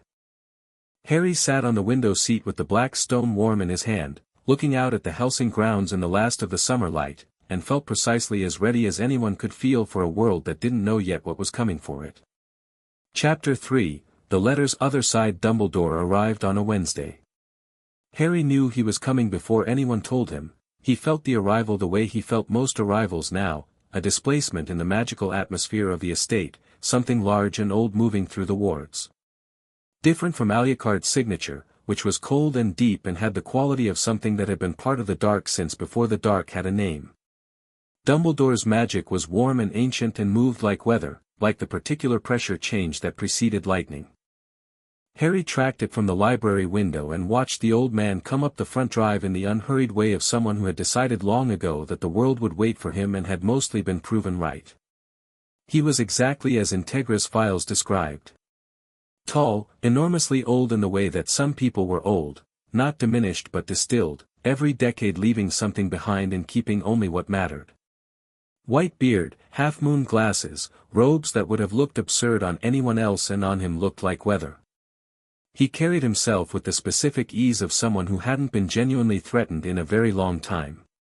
Harry watched him and felt the shape of his magic and made a set of assessments that he filed alongside everything else he'd learned to file. Then he put his book down and went to find Alucard. I know, Alucard said, before Harry opened his mouth. He was already in the corridor outside the east wing, coat on, moving toward the main hall at the casual pace that was somehow never slow. He feels careful, Harry said, falling into step beside him. He is careful, Alucard said. He's been careful for 150 years. It's one of his better qualities. What are his worst ones? That he's been careful for 150 years, Alucard said. And that he's stopped knowing the difference between careful and controlled. They reached the main hall as Walter opened the front door. Dumbledore stepped inside and looked around the entrance hall with the appreciative attention of someone who genuinely loved old buildings. His eyes moved across the stone and wood and the accumulated weight of the place with pleasure. Then they found Harry. Something in his face shifted. Not dramatically, a man like Dumbledore didn't shift dramatically, everything was managed too well for that. But something happened in his eyes, something that was half recognition and half the recalibration of a very fast mind encountering data that didn't match its model. He looked at Harry the way people looked at Harry when they expected one thing and found another. Harry had been getting this look increasingly from Hellsing staff who'd known him since he was 4, a rolling series of adjustments as the gap between small rescued child and what he was actually becoming widened past comfortable expectation. On Dumbledore it was a more specific version, the adjustment of someone whose strategic plans were built around a particular shape of person encountering evidence that the shape was wrong. Harry, he said. His voice was warm, the particular warmth of a man who used warmth intentionally and had used it long enough that the intention and the warmth had become indistinguishable even to him. My goodness. You look well. I am well, Harry said. Professor Dumbledore. A small pause at the title, he hadn't been introduced. Dumbledore's eyes moved to Alucard, who was standing 2 feet behind Harry with both hands in his coat pockets and an expression of complete tranquility. The two of them looked at each other. Harry watched it. He'd been in Alucard's presence for 6 years and had developed the ability to read what was happening in the spaces Alucard's face didn't fill in, the pauses and silences and micro-shifts of attention that translated into actual information if you knew the vocabulary. What was happening between Alucard and Dumbledore right now was the meeting of two very old things that recognized each other across a significant philosophical distance. Alucard, Dumbledore said. Not a greeting, exactly. An acknowledgement. Dumbledore, Alucard said. The same register. It's been 63 years, Alucard said. The Grindelwald situation. You were still working out your method. And now you're working out someone else's, Dumbledore said, his eyes moving back to Harry with the eyes-only warmth of a man who was doing three things at once. I'm working out mine, Harry said. Dumbledore looked at him again. Harry met the look the way Integra had taught him to meet the looks of people who used attention as a tool, directly, openly, giving nothing away but not concealing anything either. Just looking back. Shall we speak somewhere comfortable? Dumbledore said. I find these conversations go better with tea. Walter will have prepared the main sitting room, Harry said. He generally anticipates. Walter had. The sitting room held a tea service and a fire and 3 chairs arranged with the perfect geometry of someone who understood that the positioning of furniture was a form of argument, and had chosen an arrangement that gave no one positional advantage. Integra was already in the sitting room. She stood when they entered, not out of deference, out of the practiced geometry of authority, establishing her position in the room before anyone else could establish it for her. She was 23 and looked it, which was to say she looked like someone who'd been running something serious since she was 12 and had developed the particular quality of contained force that came from that. Sir Integra, Dumbledore said, with genuine respect. You've managed Hellsing exceptionally. I manage Hellsing the way my father did, Integra said. Sit down, Professor Dumbledore. We have a great deal to discuss and I'd prefer to discuss it directly. Dumbledore sat. He poured his own tea, which was the kind of move that could read as rudeness or ease depending on who was watching, and which Harry clocked as deliberate comfort establishment. Making himself at home. Making the room his room. He said, I had expected to find Harry somewhat differently situated. You expected to find him with the Dursleys, Integra said, flatly. His mother's protection was about love, not address, Alucard said. He was standing at the fireplace, which he'd chosen over a chair. The mechanism that Lily Potter activated requires sacrifice made in love. It doesn't require Surrey. He paused. The protection Harry carries belongs to him. It's in his blood. It travels with him. He looked at Dumbledore over his glasses. As anyone who examined it properly would know. Dumbledore looked at his tea for a moment. A very brief moment. How long has he been here? He asked. Since he was 4, Integra said. And the transformation, he stopped. Looked at Harry directly. You don't mind if I ask plainly? I prefer it, Harry said. You're not fully human, Dumbledore said. I felt that immediately. The combination of magical signatures is something I haven't. He paused again, and Harry watched the intelligence behind the half-moon glasses working, categorizing, filing, rapidly and thoroughly. You carry your mother's magic. And something considerably older. Yes, Harry said. And you're not alarmed by this? No, Harry said. It's what I am. Being alarmed by what you are seems like a waste of time. Dumbledore looked at him for a long moment. Then something in his face did something genuine, not the managed warmth, not the strategic ease, something that was purely the reaction of a man encountering something he hadn't expected and finding it unexpectedly moving. You're remarkable, he said quietly. And then, as though remembering himself, which concerns me. Why? Harry said. Because remarkable people draw remarkable attention, Dumbledore said. And the attention that will be drawn to you, Harry, is very specific and very dangerous. There is an enemy, Voldemort, Harry said. Tom Marvolo Riddle. Born 1926, Wolves Orphanage, London. Half-blood, contrary to his brand. Exceptional magical talent, exceptional psychological damage, spent the years between his first attempt at immortality and his encounter with you constructing a network of followers and a fragmented soul held together by objects he called Horcruxes.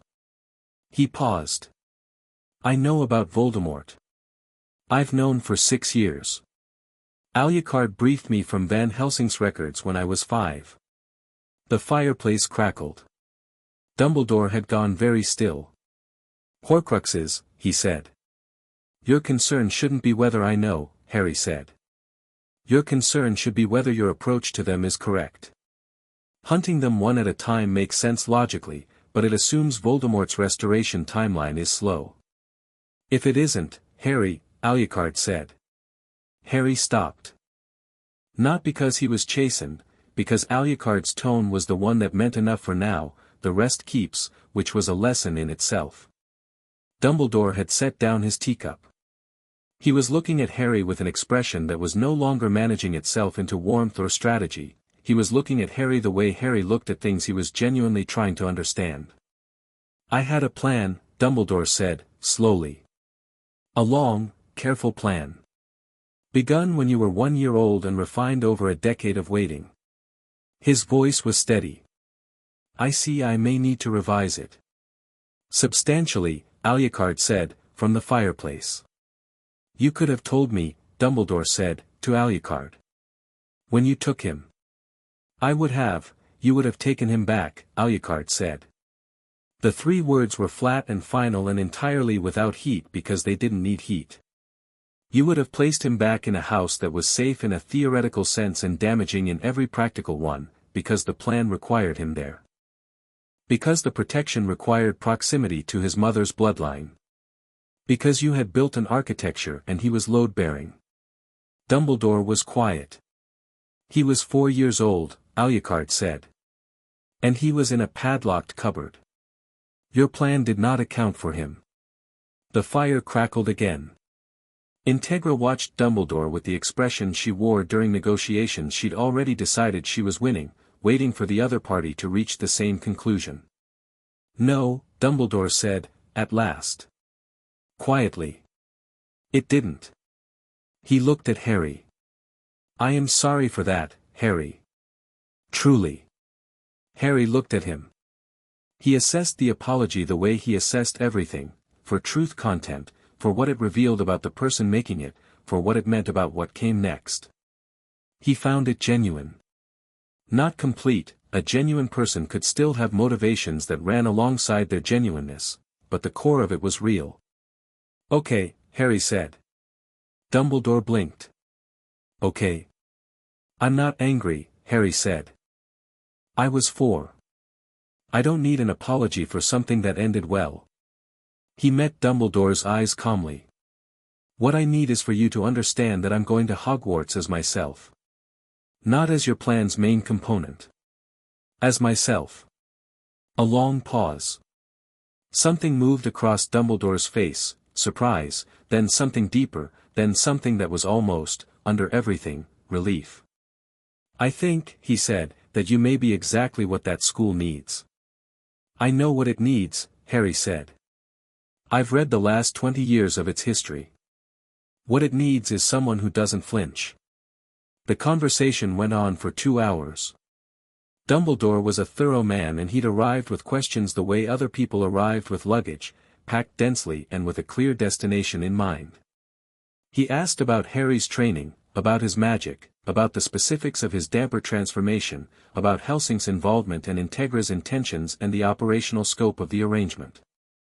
He asked all of it with the focused intelligence of a man who was genuinely updating his model in real time, and Harry watched him do it and found the process genuinely interesting.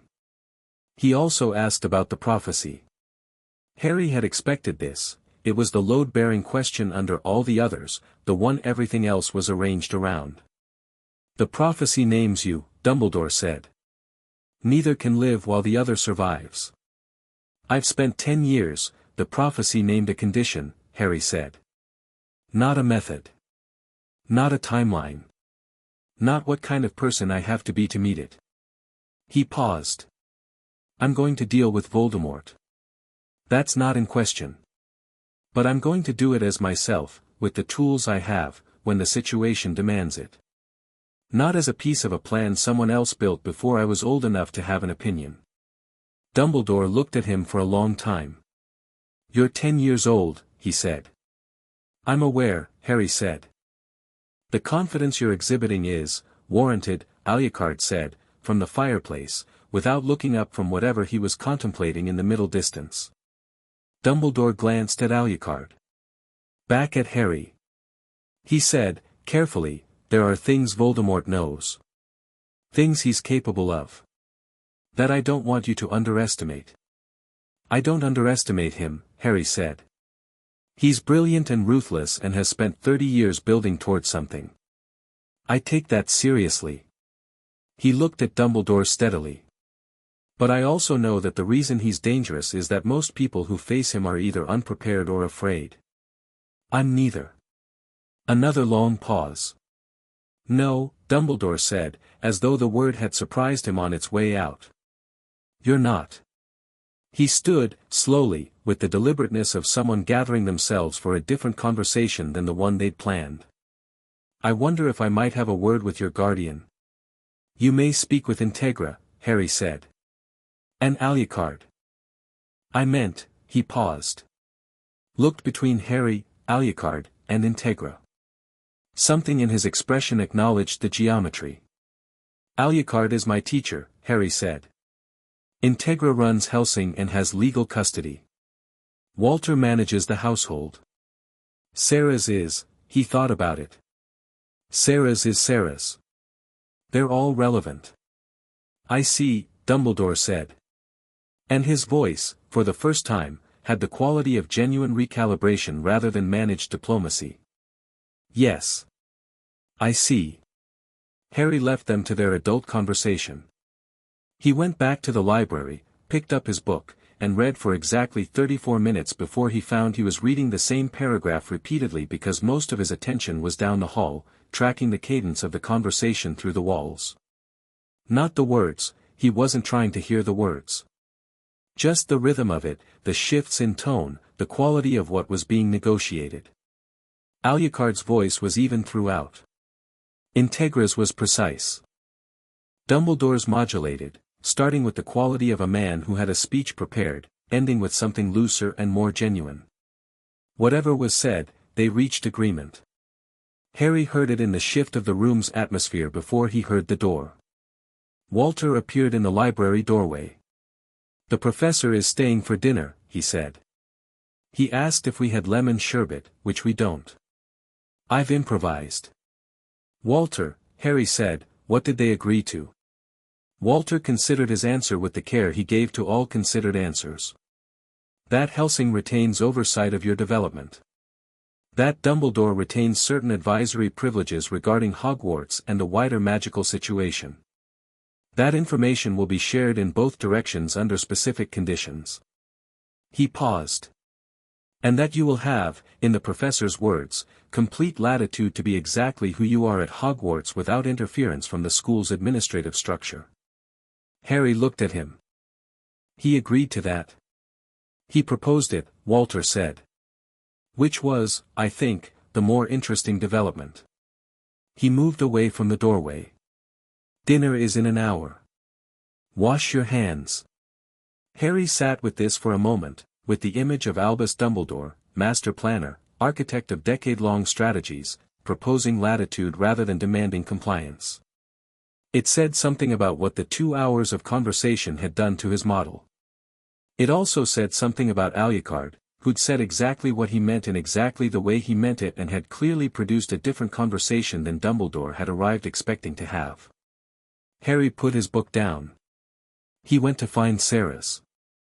She was in the training ground despite the hour, early evening, the light going golden and heavy, the kind of light that made everything look temporarily beautiful. She was running a target sequence that she'd designed herself, moving through it with the fluid speed of someone who'd spent 3 years getting very good at a thing she'd never wanted to need to be good at.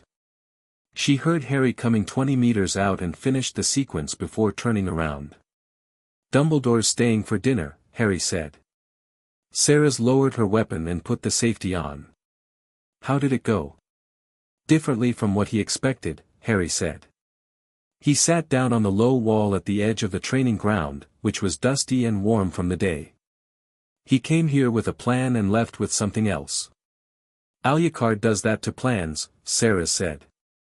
She sat beside him, which meant sitting on the wall properly because she was somewhat less concerned about dust than Harry, who had Walter's voice in his head about his school clothes. What about you? Are you, she stopped. Started again. Are you ready? For school.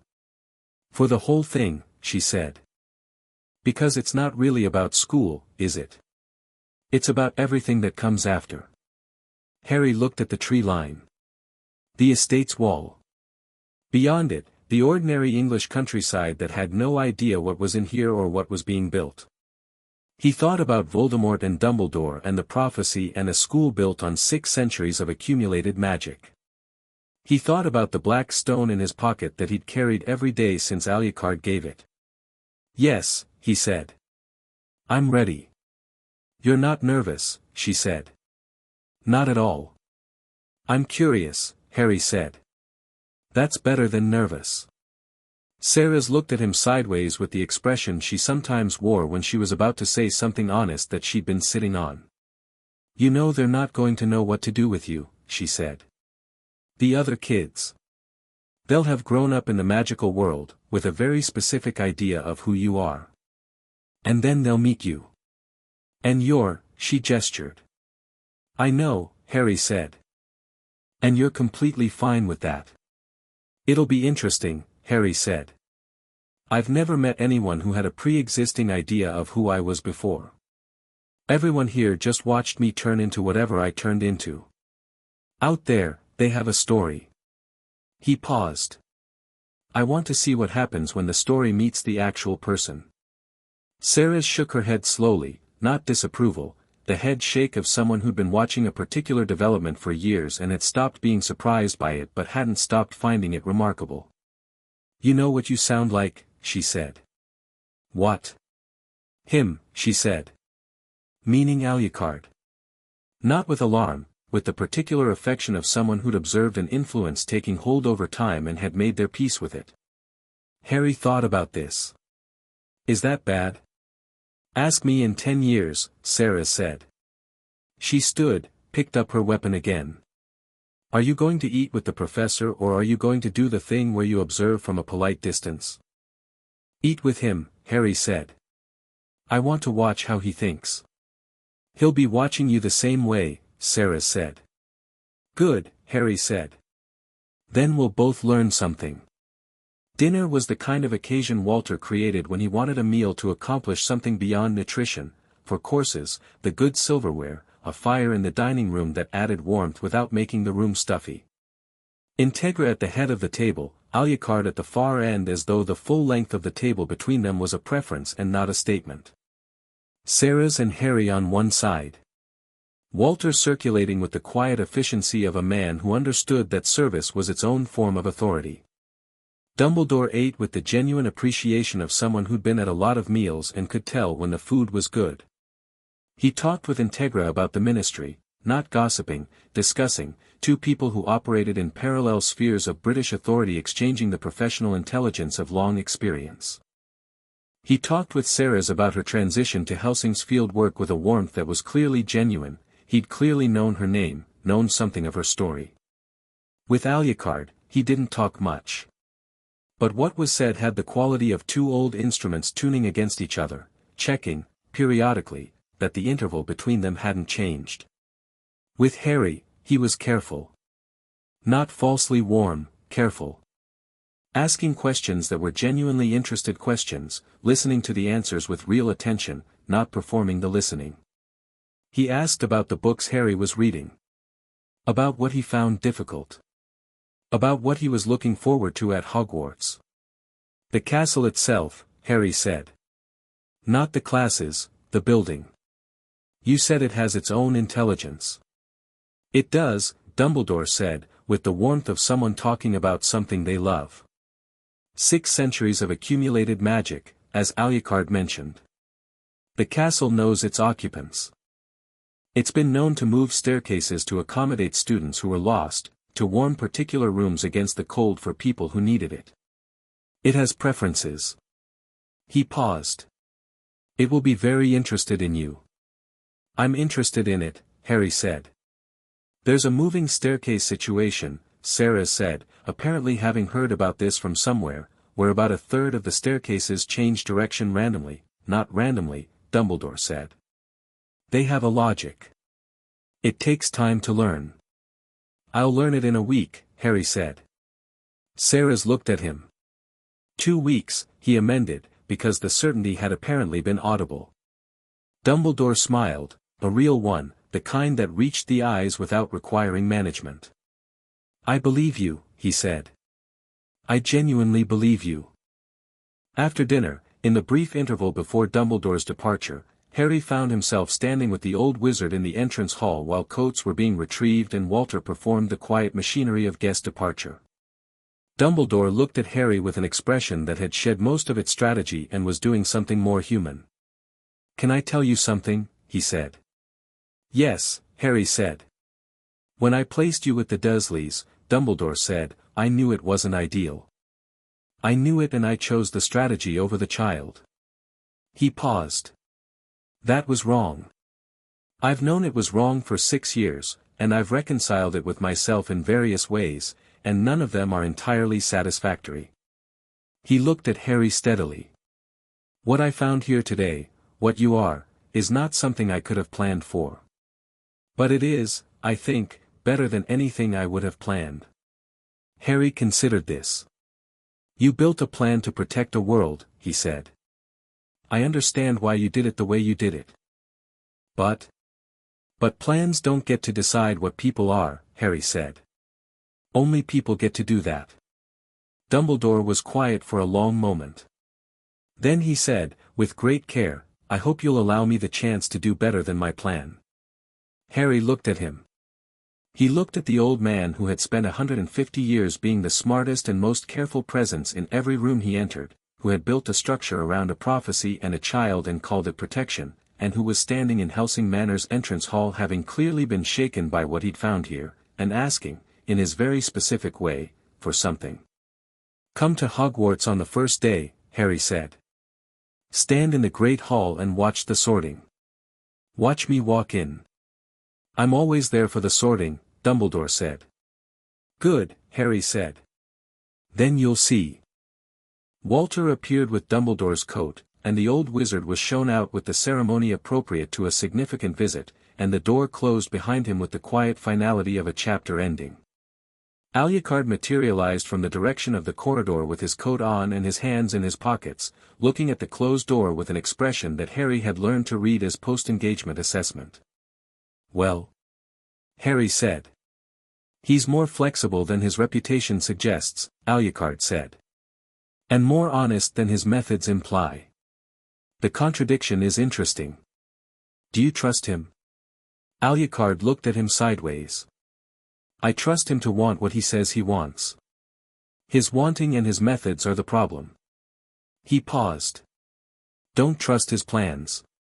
Trust his intentions. That's a narrow path, Harry said. Most useful paths are, Alucard said.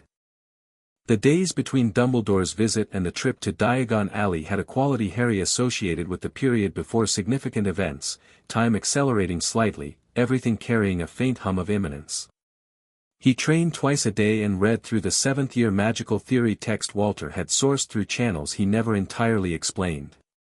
He sat with Integra for operational briefings on the current state of the wizarding world, which was simmering in the specific way of a world not yet in open crisis but accruing the conditions for one.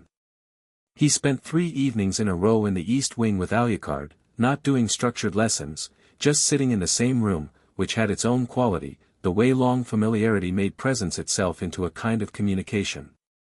On the second evening, Alucard said, You'll be away from here for months at a time. I know, Harry said. The training continues on your own while you're there. The exercises.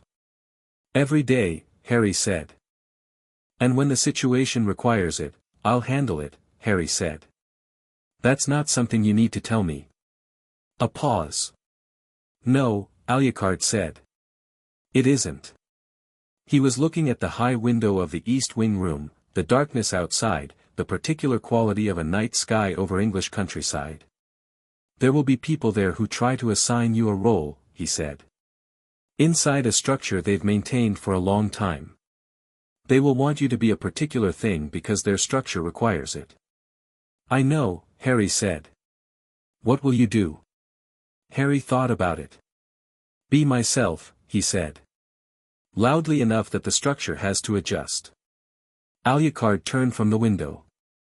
The expression on his face was the one Harry had no name for, the sharpest version of the not-quite smile, with something underneath it that was too old and too genuine to be anything other than what it was. "Adequate answer," Alucard said. "Thank you," Harry said.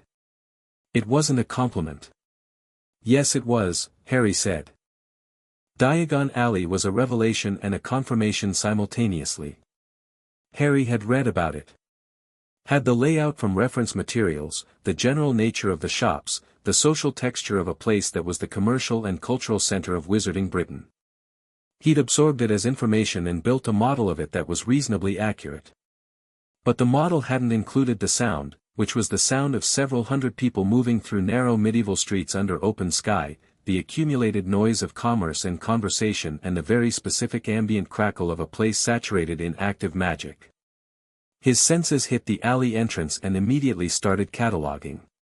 The individual magical signatures of 200 people in a compressed space, each distinct, building into a complex chord that he parsed automatically. The old stone buildings with their own signatures, hundreds of years of spellwork baked into the foundations. 3 or 4 individual presences that flagged as significant, older, stronger, more deliberately shielded, which he noted without acting on because they weren't relevant yet. And the stairs. People knew him. He'd known they would, Dumbledore had as good as said it, but knowing it intellectually and standing in Diagon Alley while strangers registered his scar and their faces changed was a different experience from the theoretical one. People stopped. People pointed, catching themselves, then pointing again. A woman grabbed the sleeve of the man beside her and said something that Harry was too far away to hear but didn't need to. He walked through all of it without breaking stride. Alucard walked beside him, not in red today, which was a concession he'd apparently made to Integra's reasonable observation that red coats in Diagon Alley would cause a different kind of scene, though his all-black alternative was not exactly inconspicuous. He ignored the stairs in the way he ignored most things, absolutely, without performance. Gringotts first. Harry had a vault, had known about it for years, had the key that Hagrid would eventually have been sent to retrieve if things had gone differently. The goblins were fascinating. He read their signatures as he walked through the bank's grand hall, ancient magic, deeply non-human, with the quality of something that had been old before wizards were writing things down. The goblin teller who handled his vault access looked at him for slightly longer than was professional, and Harry looked back with equal directness, and some agreement was reached between them without words. The vault was beyond what he'd expected. Not the gold. Gold was gold and he'd been living in Hellsing Manor for 6 years with access to material comfort that had long since stopped impressing him. The vault itself, the enchantments on it, the age of it, the sense of his family's magic in the stone. He stood in it for a moment longer than the transaction required, just feeling the place, and then walked back out. Madame Malkin's for robes.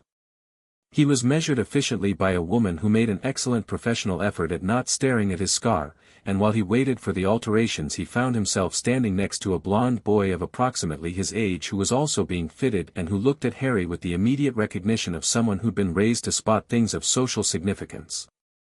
"Hogwarts," the boy said. "Yes," Harry said.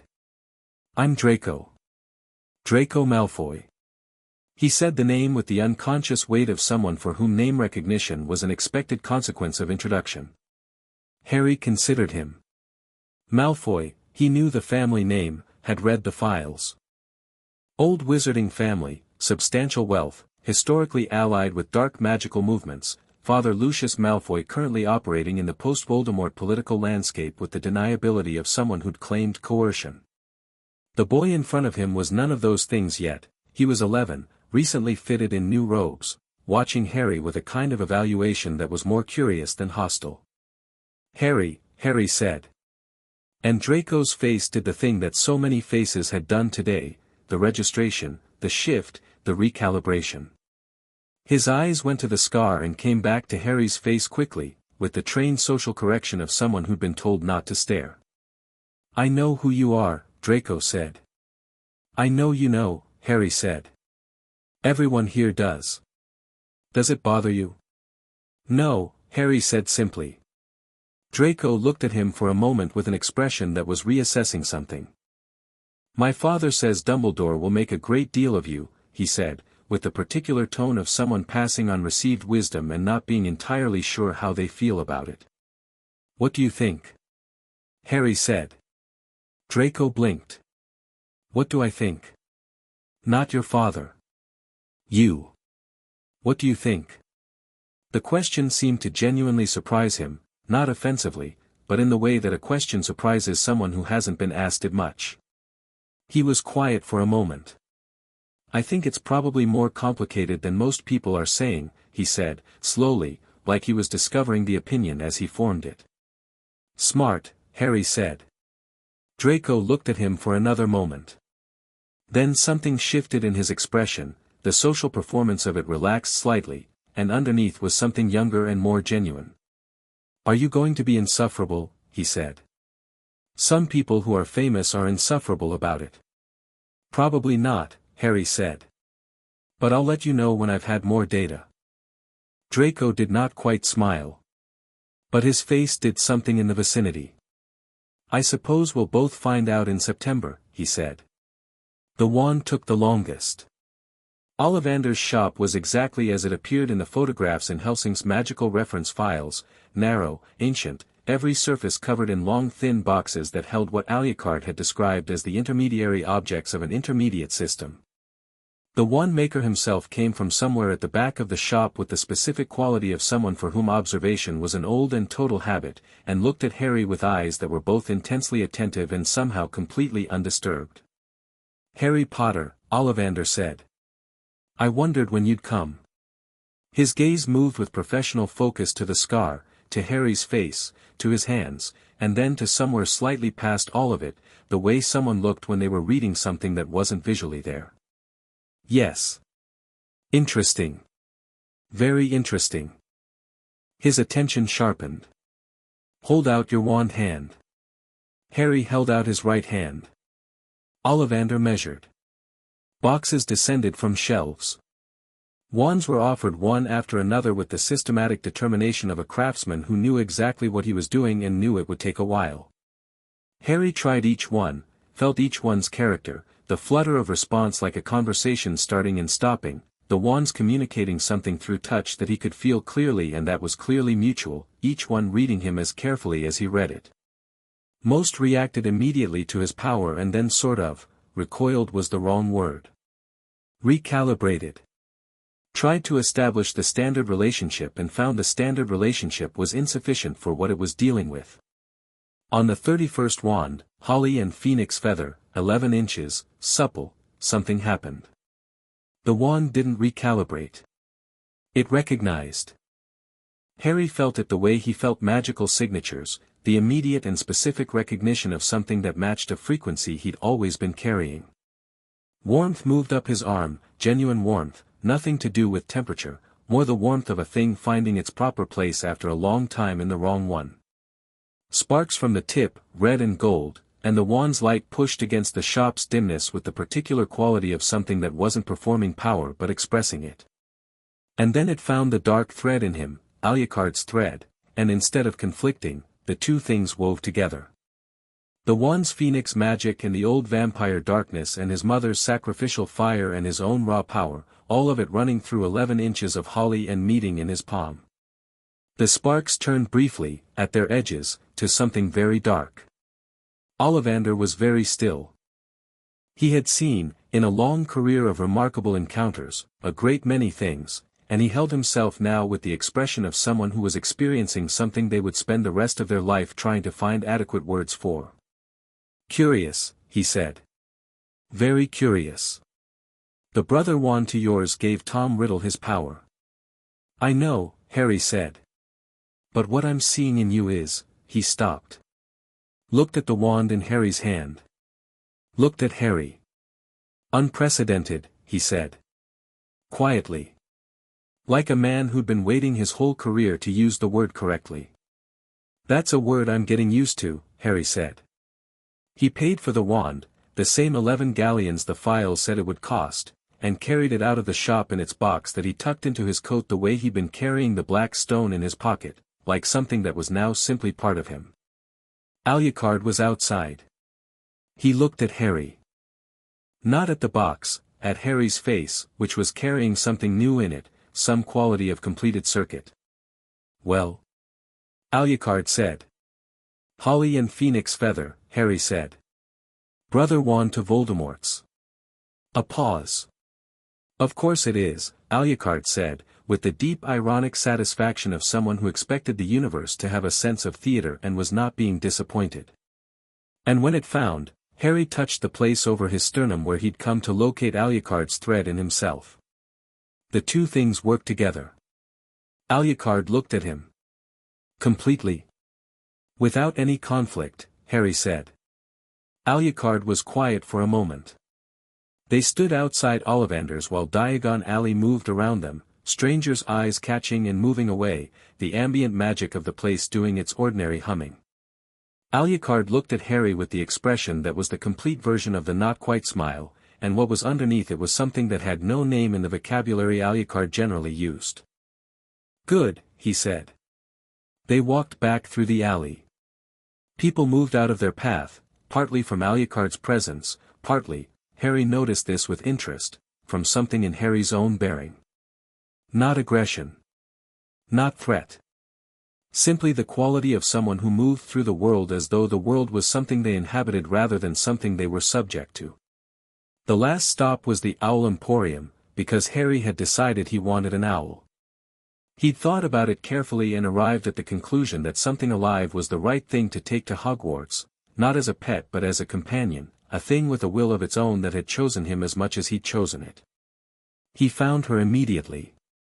A snowy owl in a cage near the window who looked at him with the alert, unimpressed attention of something that had been waiting to be found and was not going to perform gratitude about it. He opened the cage door. She stepped onto his arm. Looked at him. He looked back. "Hedwig," he said. He hadn't planned the name. It arrived complete and certain. She ruffled her feathers once and settled, which he took as agreement.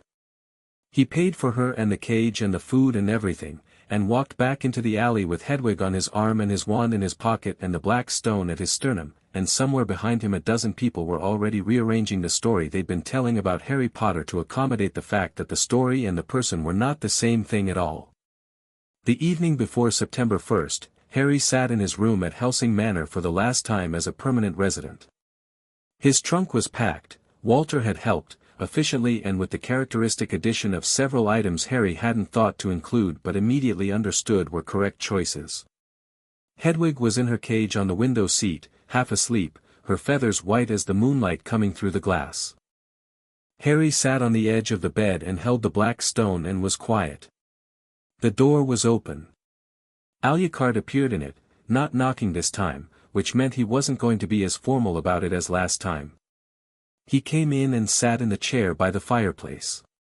He didn't say anything. He looked at the fire with the distant look he wore when he was doing the thing Harry had come to understand as simply existing, no agenda, no performance, just being the very old thing he was in the present moment. Harry held the stone and was quiet too. After a while Alucard said, "The castle will recognize you." "You said. The students will be confused." "I expect so. Dumbledore will observe and adapt." Pause. "The teachers will mostly be fine. Snape will be unpleasant on principle but he's not stupid, he'll adjust when he understands what he's dealing with." Another pause. "There's something in that school currently that shouldn't be there. Something wearing a face that doesn't belong to it." Harry looked at him. "You knew." "Suspected," Alucard said. "The magical signature in your brief. Something residual near the defensive wards. It's consistent with a soul fragment operating parasitically." He said it flatly, the way he said medically complex things, as information, without softening. "Voldemort isn't gone. He's present in some form. Probably via the staff." "I'll find it," Harry said. "Yes," Alucard said. "You will." He looked at Harry. "When you find it, and it finds you, remember what you are." "I know what I am," Harry said. Remind yourself regardless, Alucard said.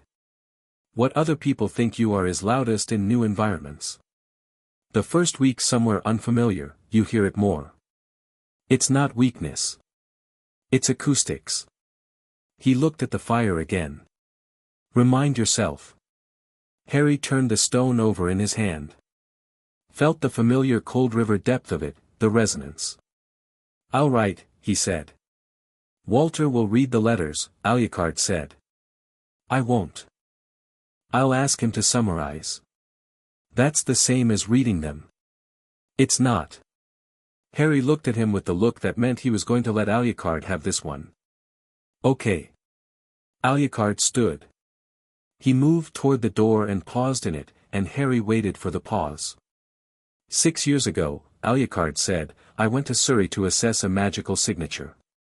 I expected to find residual energy and I found you. He didn't turn around. His voice was level and factual. I have never regretted the deviation. He left. Harry sat with that for a moment. Then he put the stone away, lay back on the bed, and looked at the ceiling of his room, the room with the window seat that Integra had specifically requested, that he'd woken up in at age 4 with rain on the window and no idea what any of this was going to be, and felt something that was warm and complete and didn't need to be named.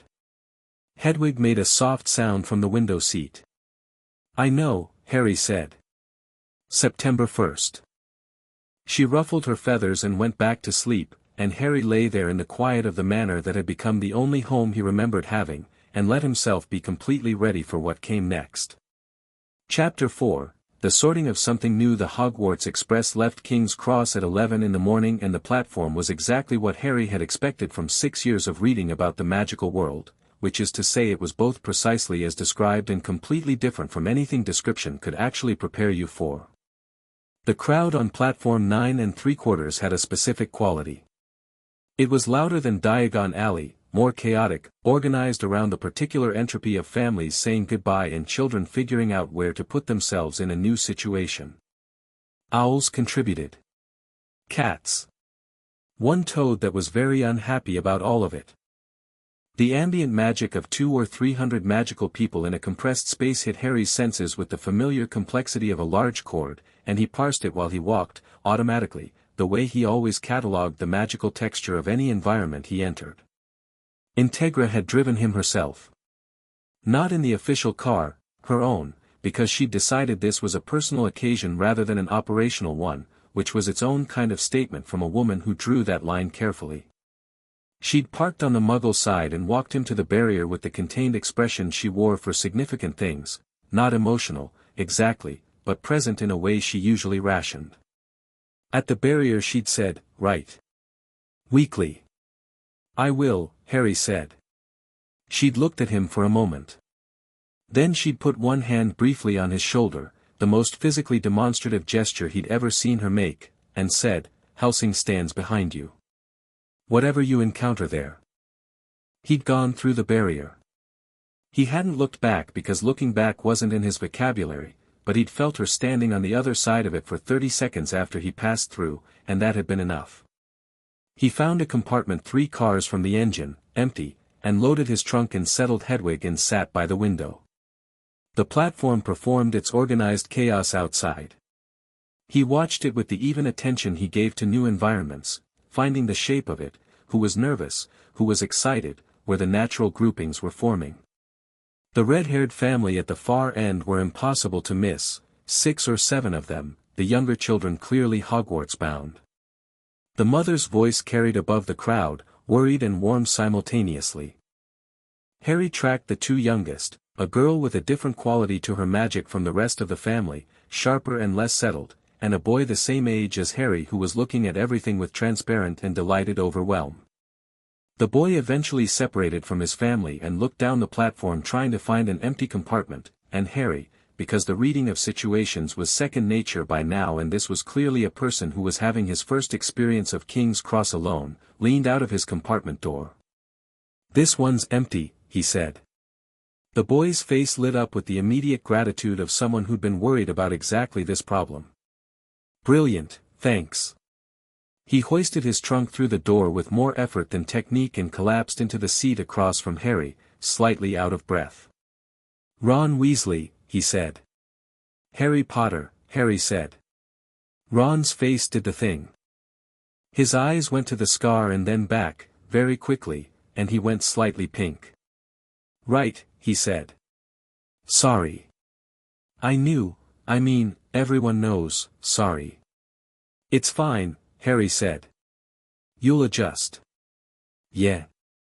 Ron looked at him with a kind of relieved disbelief, like he'd expected the famous person to be annoyed about being recognized. "Brilliant." He settled back in his seat with the ease of someone for whom social recovery was quick. "Is that a snowy owl?" "Hedwig," Harry said. "She's beautiful." Ron said it with complete sincerity, the way people were sincere about animals when they actually meant it rather than performing sincerity. "I've got a rat. Percy says I should have gotten an owl but," he shrugged. "He was free." "What's his name?" "Scabbers." Ron produced the rat from his pocket. It was a gray, somewhat threadbare rat that looked at Harry from Ron's palm with an expression that was, Harry's attention sharpened before he knew why, wrong. He looked at the rat the way he looked at things when something in his awareness flagged them, that deeper sense reaching past the physical surface of the animal. The magical signature was wrong. Underneath the ordinary small creature profile, muted and deliberately contained, was something else entirely. Old. Human-shaped. Hiding. Harry filed this immediately and thoroughly, keeping his face neutral. "He looks tired," Harry said. 12 years old, Ron said, a little defensively. "He's just old."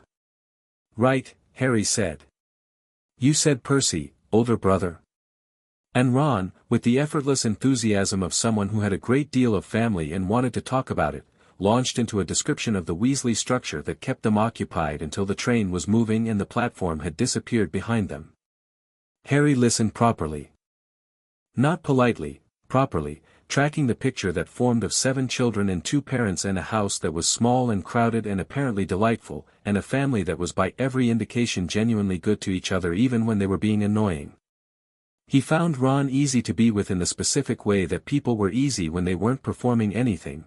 Ron was exactly as he appeared, enthusiastic and genuine and somewhat chaotic, with a quick dry humor that emerged unexpectedly and was better than the cheerfulness it hid behind. He also noticed, midway through the journey, that Ron was getting slightly hungry.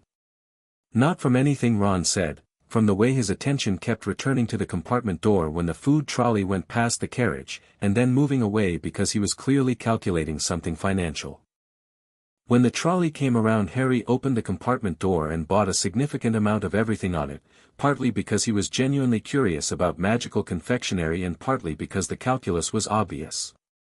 He put half of it on Ron's side of the compartment and picked up a chocolate frog. Ron looked at the pile of food.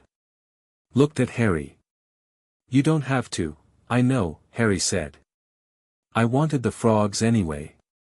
Try the birdie bots, they're apparently unpredictable." Ron's resistance lasted approximately 3 seconds before hunger and 11-year-old practicality won. He picked up a chocolate frog. "There are cards," he said. "Famous witches and wizards.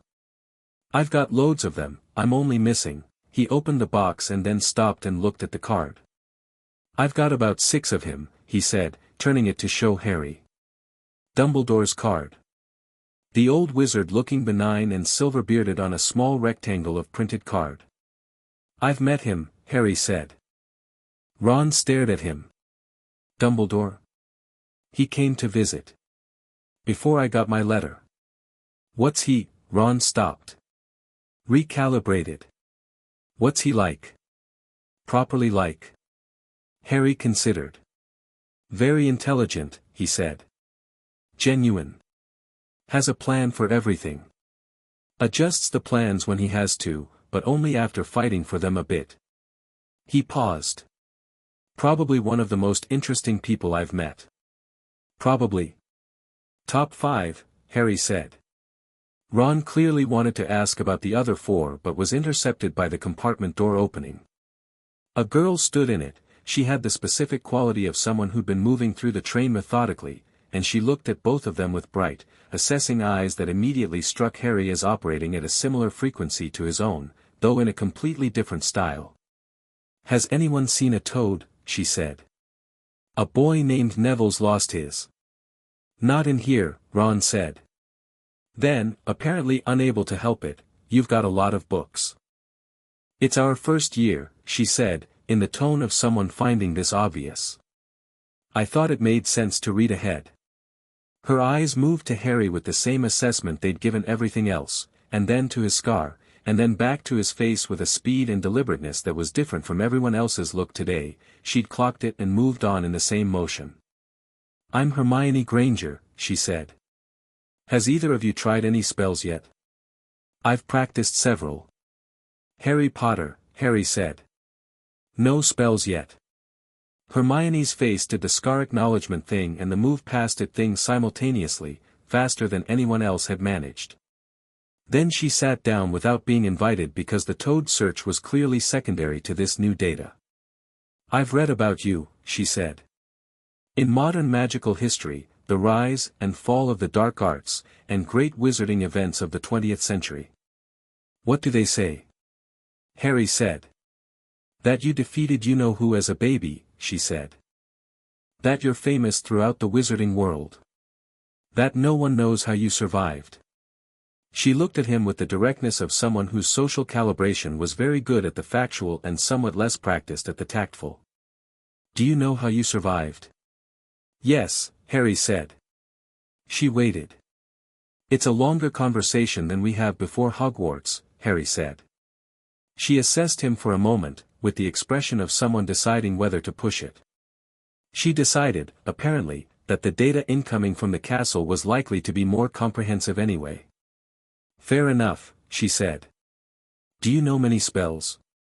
"Not the way your school teaches them," Harry said. "I've been trained differently." "Differently how?" Ron had gone very still, watching them the way people watched a tennis match they hadn't expected to be interesting.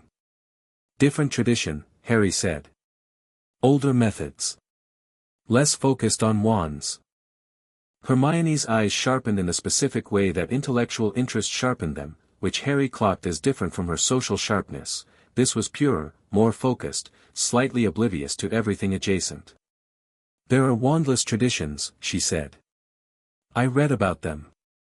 Most books say they're either extinct or significantly weaker than wand magic." "Most books," Harry said, "are working from incomplete information." She looked at him. Something moved across her face that was reassessment and recalibration and a decision about how to categorize this, and she said, with great precision, "I think we're going to have a very interesting year." "Yes," Harry said. "We are." The boats were an excellent idea. Harry sat in his and watched the castle emerge from the dark above the lake with the attention of someone who'd been told to expect something remarkable and was finding that the description had been conservative. Hogwarts was not like any building he'd experienced, not even Hellsing Manor, which was old and saturated and knew itself. Hogwarts was something different in kind, not just degree. He felt it from the water's surface, the castle's awareness spreading outward from the walls like heat from a fire, and when it found him it stopped. He felt it stop. Then it found him the way Alucard's magic found things, deliberately, with attention, not seeking threat but seeking character. It read him. He held still and let it, the way he'd learned to hold still under Alucard's attention in early lessons, open and undefended. It sat with what it found for what felt like several seconds. Then the magical texture of the castle, vast and old and deeply itself, shifted in some way Harry couldn't name, a structural change, something like when a room rearranges itself to accommodate a new occupant. An acknowledgement. He felt the castle choose something about him. The other children in the boats were pointing at the castle and making the noises of people encountering something extraordinary for the first time. Ron said something to Harry that Harry heard without quite processing because most of his attention was on the exchange he'd just had with the building they were rowing toward, and on the particular quality of what the castle had decided about him. He'd been recognized. More specifically, He'd been claimed, in the gentle inexorable way that very old magical things claimed the things they considered theirs. The castle had read him and filed him and made a decision. He wondered what the Sorting Hat was going to make of that. McGonagall was exactly right. That was Harry's first thought when she appeared at the front of the antechamber where they'd been corralled after the boats, exactly right for what she was, for what the situation required, for the specific brand of authority she carried. Sharp, contained, intelligent, with the look of someone who'd been dealing with 11-year-olds for decades and had developed permanent mild skepticism as a professional adaptation. She gave them her assessment of what the evening would involve with the efficiency of someone who'd done this many times and had refined it down to the essential information. Harry listened and watched simultaneously. Counted the children, 41. Assessed the ones who registered as interesting, which was most of them in one way or another because children in new situations were always showing themselves whether they meant to or not. He'd already met Ron and Hermione and briefly Draco on the train, where the blonde boy had appeared in their compartment 30 minutes outside of Hogsmeade and attempted an introduction that had been going reasonably well until he'd been casually dismissive about Ron's family circumstances, at which point Harry had looked at him with an attention that was neither hostile nor warm but very steady and said, "That's not interesting. Try something else." Which had created a silence, and then Draco had, with visible effort, tried something else. In the antechamber, Draco caught Harry's eye from across the crowd. The look he gave was measuring, filing something about what had happened on the train. Harry had also noted the boy in the corner who was standing very still and holding a toad and looking at everything with the expression of someone trying not to cry through sheer determination. Neville Longbottom, he knew the name from files, knew the story, knew the specific tragedy of it. He felt the boy's magic and found it deep and substantial and currently operating under the particular pressure of anxiety, compressed inward, not expressing. He also noted the ghost that came through the wall. Several children shrieked. Harry watched it with interest. The ghost's magical signature was thin and cool, a surface impression of someone who'd once been quite powerful and now existed as a residual. Harry tracked its passage through the wall and made a mental note about the specific texture of spectral magic versus living magic, which Alucard had described but that Harry hadn't had prior opportunity to observe directly. "Cool," Ron said, beside him. "Yes," Harry agreed. The doors to the Great Hall opened. Harry had been in grand rooms before, Helsing's Great Hall, Gringotts' vast entry chamber, a crown facility in London that Integra had taken him to once for a security briefing. The Great Hall was a different proposition. The ceiling was the sky, or rather it was an enchantment of the sky, perfect and present, showing clouds and stars with a fidelity that was more than visual because the magic of it reached down into the room and made the air itself feel outside. For long tables held hundreds of students. At the high table, the teachers sat in a row, and at the center of them, Albus Dumbledore looked down the length of the hall as the first years processed in. Harry was near the front of the line by alphabetical accident. He walked into the Great Hall and the noise didn't stop immediately, it faded, in waves, starting from the students nearest the entrance and moving back through the room as people saw who was there and told the people behind them. By the time Harry had walked 30 feet into the hall it was significantly quieter than it had been when the doors opened. He didn't slow down. Didn't look at anyone specifically. Just walked. He looked at Dumbledore. The old headmaster was watching him with the exact expression Harry had told him he'd see, active, intelligent, assessing, managing something privately that his face almost didn't show. The eyes above the half-moon glasses were not surprised but they were recalibrating, in real time, because reading about someone in a sitting room was different from watching them walk into your hall. Something else happened as Harry crossed the room. The enchanted ceiling pulsed. Once, subtle, a wave of deepened color moving through the starfield above, something no one else seemed to notice or if they noticed they attributed it to normal castle behavior. Harry felt the pulse pass through the hall like a greeting and looked straight ahead and didn't react. The castle was saying hello. He found his place in the line of waiting first years and stood quietly. Neville Longbottom had ended up beside him, still holding the toad, still determinedly not crying. Harry glanced at him. "It's called Trevor." Harry said, quietly. Neville blinked. How did you? The girl on the train mentioned she'd been looking for a lost toad for someone named Neville, Harry said. And you're holding a toad. Neville looked down at Trevor with the expression of someone who'd been expecting judgment and hadn't received it. He kept escaping, he said. He doesn't like enclosed spaces. Most creatures don't, Harry said. Neville looked at him fully for the first time. He registered the scar with the same look everyone gave, but his was briefer than most. He had other things in his expression, primarily a kind of desperate social hope. Are you? He stopped. Sorry. You're Harry Potter. Yes. Right. He paused. I'm Neville Longbottom. I know, Harry said. Then, because it was true and because the boy beside him was clearly operating on very thin resources, your magic is strong. I can feel it from here. Neville stared at him. It isn't, he said, with the certainty of someone who'd been told differently for a long time. It is, Harry said simply. It's just pointed inward right now. That changes. He said it the way Alucard said true things, flatly, without performance, as though the accuracy of the statement was the end of the matter.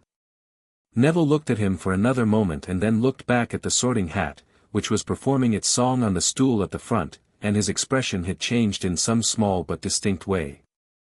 Like something had been adjusted behind the face. The sorting hat's song was good. Not great, Harry could identify the rhyme scheme as somewhat forced in the third verse, but good. He listened to it with the split attention he always brought to new information while simultaneously doing the thing that Alucard had made into habit, expanding his awareness through the space, learning the room's composition. The teachers at the high table. Quirrell, he found Quirrell immediately, because he'd been looking for the anomaly, and it was unmistakable once he found it. The teacher in the purple turban was wearing two magical signatures. One was his own, small, anxious, with the texture of someone who'd been frightened for a long time. The other was pressed against it like a hand against the other side of a door, pushing, the same cold dead quality as the soul fragment Alucard had described but more present, more urgent. It pulsed with the particular rhythm of something that needed a host and knew it needed one and was running out of patience about it. Harry looked at Quirrell for exactly the length of time it took to confirm his read, and then he looked at something else, because this was not the moment and Quirrell, whoever he was and whatever had happened to him, would keep. Abbott, Hannah. The sorting began. Harry watched it with interest, the hat's process fascinated him. It placed each child within seconds of touching their head, which meant it was doing something more rapid than a deep read, surface assessment, pattern recognition, placing against a matrix of 4 categories. He watched it place 5 students before his name was called. Potter, Harry. The noise that moved through the hall at his name was complex and immediate, a wave of recognition and excitement and the specific electricity of an anticipated moment arriving. He walked to the stool, sat, and the hat descended over his head and went dark. Then the hat spoke. But not loudly, not in the performing voice it had used for the song, something private, entirely internal, the impression of a very old thing that had been sorting people for 1,000 years and was currently experiencing something that fell outside its established parameters. Well, it said, this is different. Harry sat in the dark inside the hat. Hello, he thought back. You're quite aware of me. It sounded mildly affronted, the way a practiced reader felt when someone they were reading was reading them back. You're doing something recognizable, Harry said. It would be strange not to notice. The hat was quiet for a moment that felt like it was doing actual recalibration. Then, you carry at least 3 distinct magical signatures. One belonging to your family. One very old and cold that I haven't encountered in, I want to say 800 years, but it's been dormant for most of that. And one, a pause. One that's yours, and it's remarkable. I know, Harry said. You're not nervous, the hat said. No, Harry said. That's unusual. Even the confident ones are nervous under here. It felt like it was smiling, if hats could do that. Let me look properly. It looked. Harry held still the way he'd learned to hold still under deep assessment. Alucard had done this kind of reading to him regularly in training, had taught him the difference between allowing access and being passive, which was the same difference as unlocking a door versus not having walls. The hat moved through him with the thoroughness of something that had been doing this for centuries. It took longer than any sorting Harry had observed. Outside, the great hall was getting very quiet. He was aware of it peripherally, the mounting attention of 500 people focused on the stool where a first year was taking far too long. The hat was somewhere deep in him now, somewhere in the territory where his magic lived and where Alucard's thread ran through it and where his mother's fire still burned. He felt it find each of those things. Felt it assess. Courage, the hat said, yes. Intelligence, clearly. Ambition, it hesitated. Not personal ambition. Something more like, clarity of purpose. You want specific things and you know exactly what they are. And loyalty, it found the thread of Hellsing, of Alucard, of Integra, of Walter and Sarah's. Deep loyalty. Chosen loyalty, which is the most durable kind. So what does that give you? Harry said. I'm thinking, the hat said. Which was apparently a thing it said when it was stalling. All four, Harry said. Yes, the hat admitted. All four, and in each case the genuine article, not the surface version. Which is the first time in, it thought. A very long time. It paused again. You would excel in any house. You know this. I do, Harry said. So where do you want to go? Harry had thought about this. He'd thought about it for months, had discussed it with Alucard and Integra, had read about all four houses with the same methodical attention he'd read about everything. He'd arrived at an answer that had surprised him slightly when he first reached it. Where will I be most useful? He said. The hat considered this. You're not asking where you'll be most comfortable. No. Or most challenged. No. Gryffindor, the hat said, and its voice shifted into its public register, the word booming out into the great hall. Gryffindor. The noise was immediate and enormous. The Gryffindor table erupted in a way that suggested a famous name going to a particular house was significant to the assembled population. Harry took the hat off and handed it back to McGonagall, who was looking at him with an expression that was professionally controlled and privately something else, and walked to the Gryffindor table to the sound of his new housemates losing their collective composure. He sat down.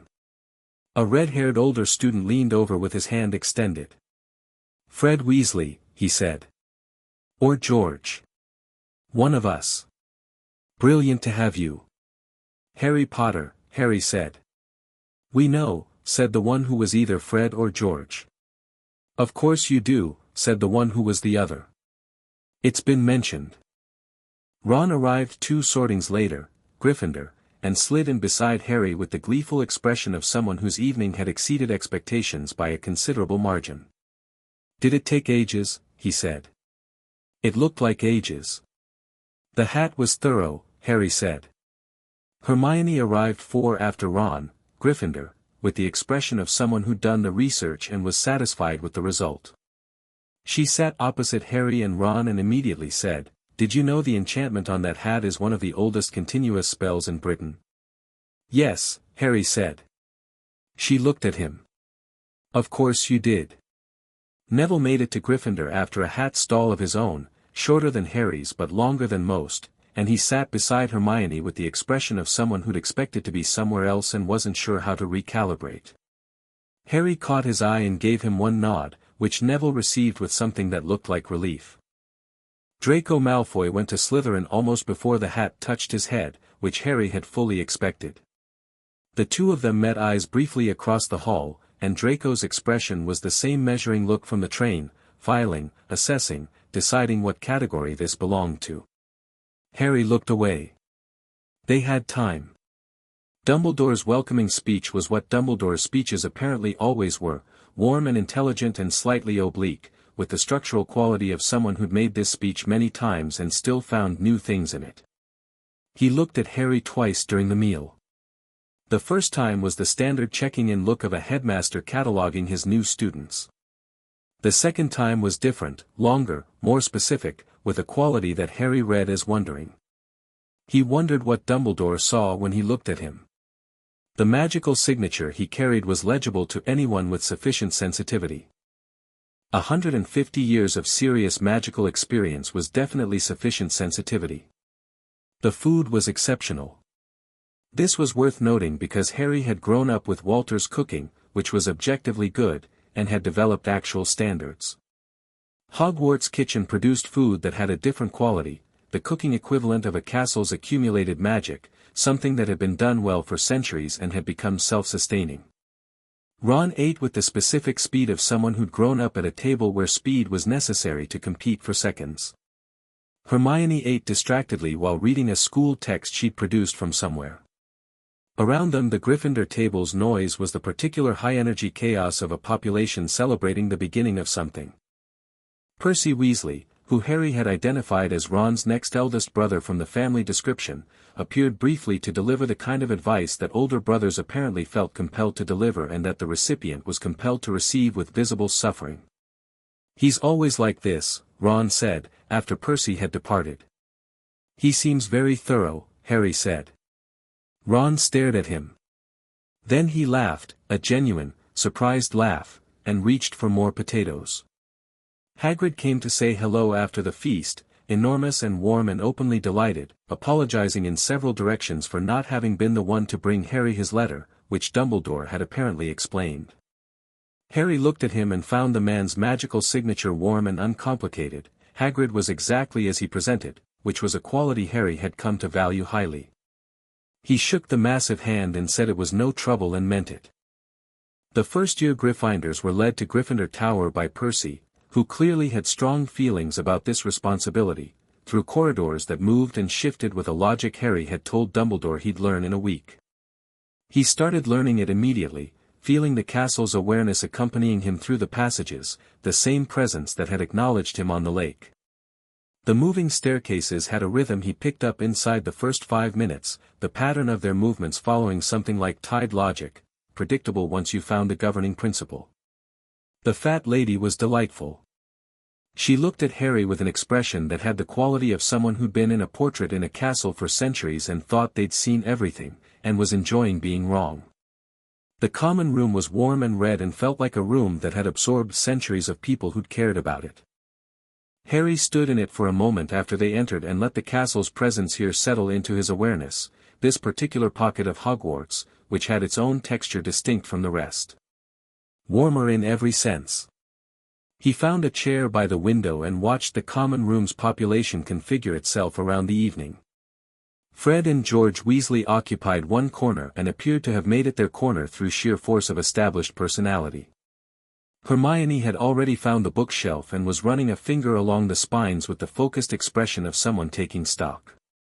Neville was sitting with his toad and looking slightly more settled than he had an hour ago.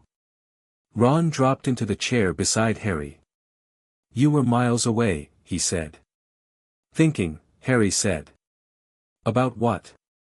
"The castle," Harry said. "And Quirrell." Ron frowned. "What about him? He seemed a bit odd." "That stutter." "The stutter isn't real," Harry said. Ron looked at him. "How'd you know?" "I could hear it," Harry said. When a stutter is genuine, the breath pattern before the word is different. His was consistent, which means practiced. He paused, then decided the rest of it was too much for a first evening. "Just a thing I noticed." Ron appeared to process this with the expression of someone realizing they had a talent for missing things that the person next to them noticed without effort. "Right," he said.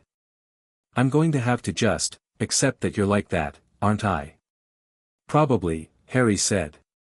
"Okay." Ron seemed satisfied with this decision. "Chess." Harry looked at him. "Yes," he said. "Actually, yes." Ron produced a battered set from his bag with the speed of someone who'd been hoping for exactly this and won by a significant margin. The first week of classes established the parameters quickly. Charms. Professor Flitwick was a genuinely good teacher and his subject was interesting because wand-based charm work operated on principles that overlapped with what Harry knew and differed in specific ways that illuminated both systems. He found the wand an interesting tool. It focused intent in a particular way, channeled it through a learned framework. He could do it. He could do it immediately and correctly because the underlying intent was already highly developed and the wand translated competently. Flitwick watched Harry perform Wingardium Leviosa on the first lesson and went slightly still in the way of teachers who were recalibrating expectations. Transfiguration. McGonagall was better than good, she was precise and demanding and she taught with the rigor of someone who genuinely respected the subject. She was also the first teacher to say something to Harry that wasn't a version of expectation or recognition. She watched him turn a match into a needle on the first attempt and kept her face professionally neutral, and at the end of class said, quietly, "You've had instruction before." "Different tradition," Harry said. "I'm aware," she said. "Dumbledore mentioned." She looked at him with the directness that was her default mode. "Don't let it make you complacent." "I won't," Harry said. "It makes me curious." She studied him for a moment. "Yes," she said. "I can see that." And turned back to her desk in the way of teachers who'd found the interaction satisfactory. Potions was Snape, which Harry had prepared for specifically based on Alucard's briefing.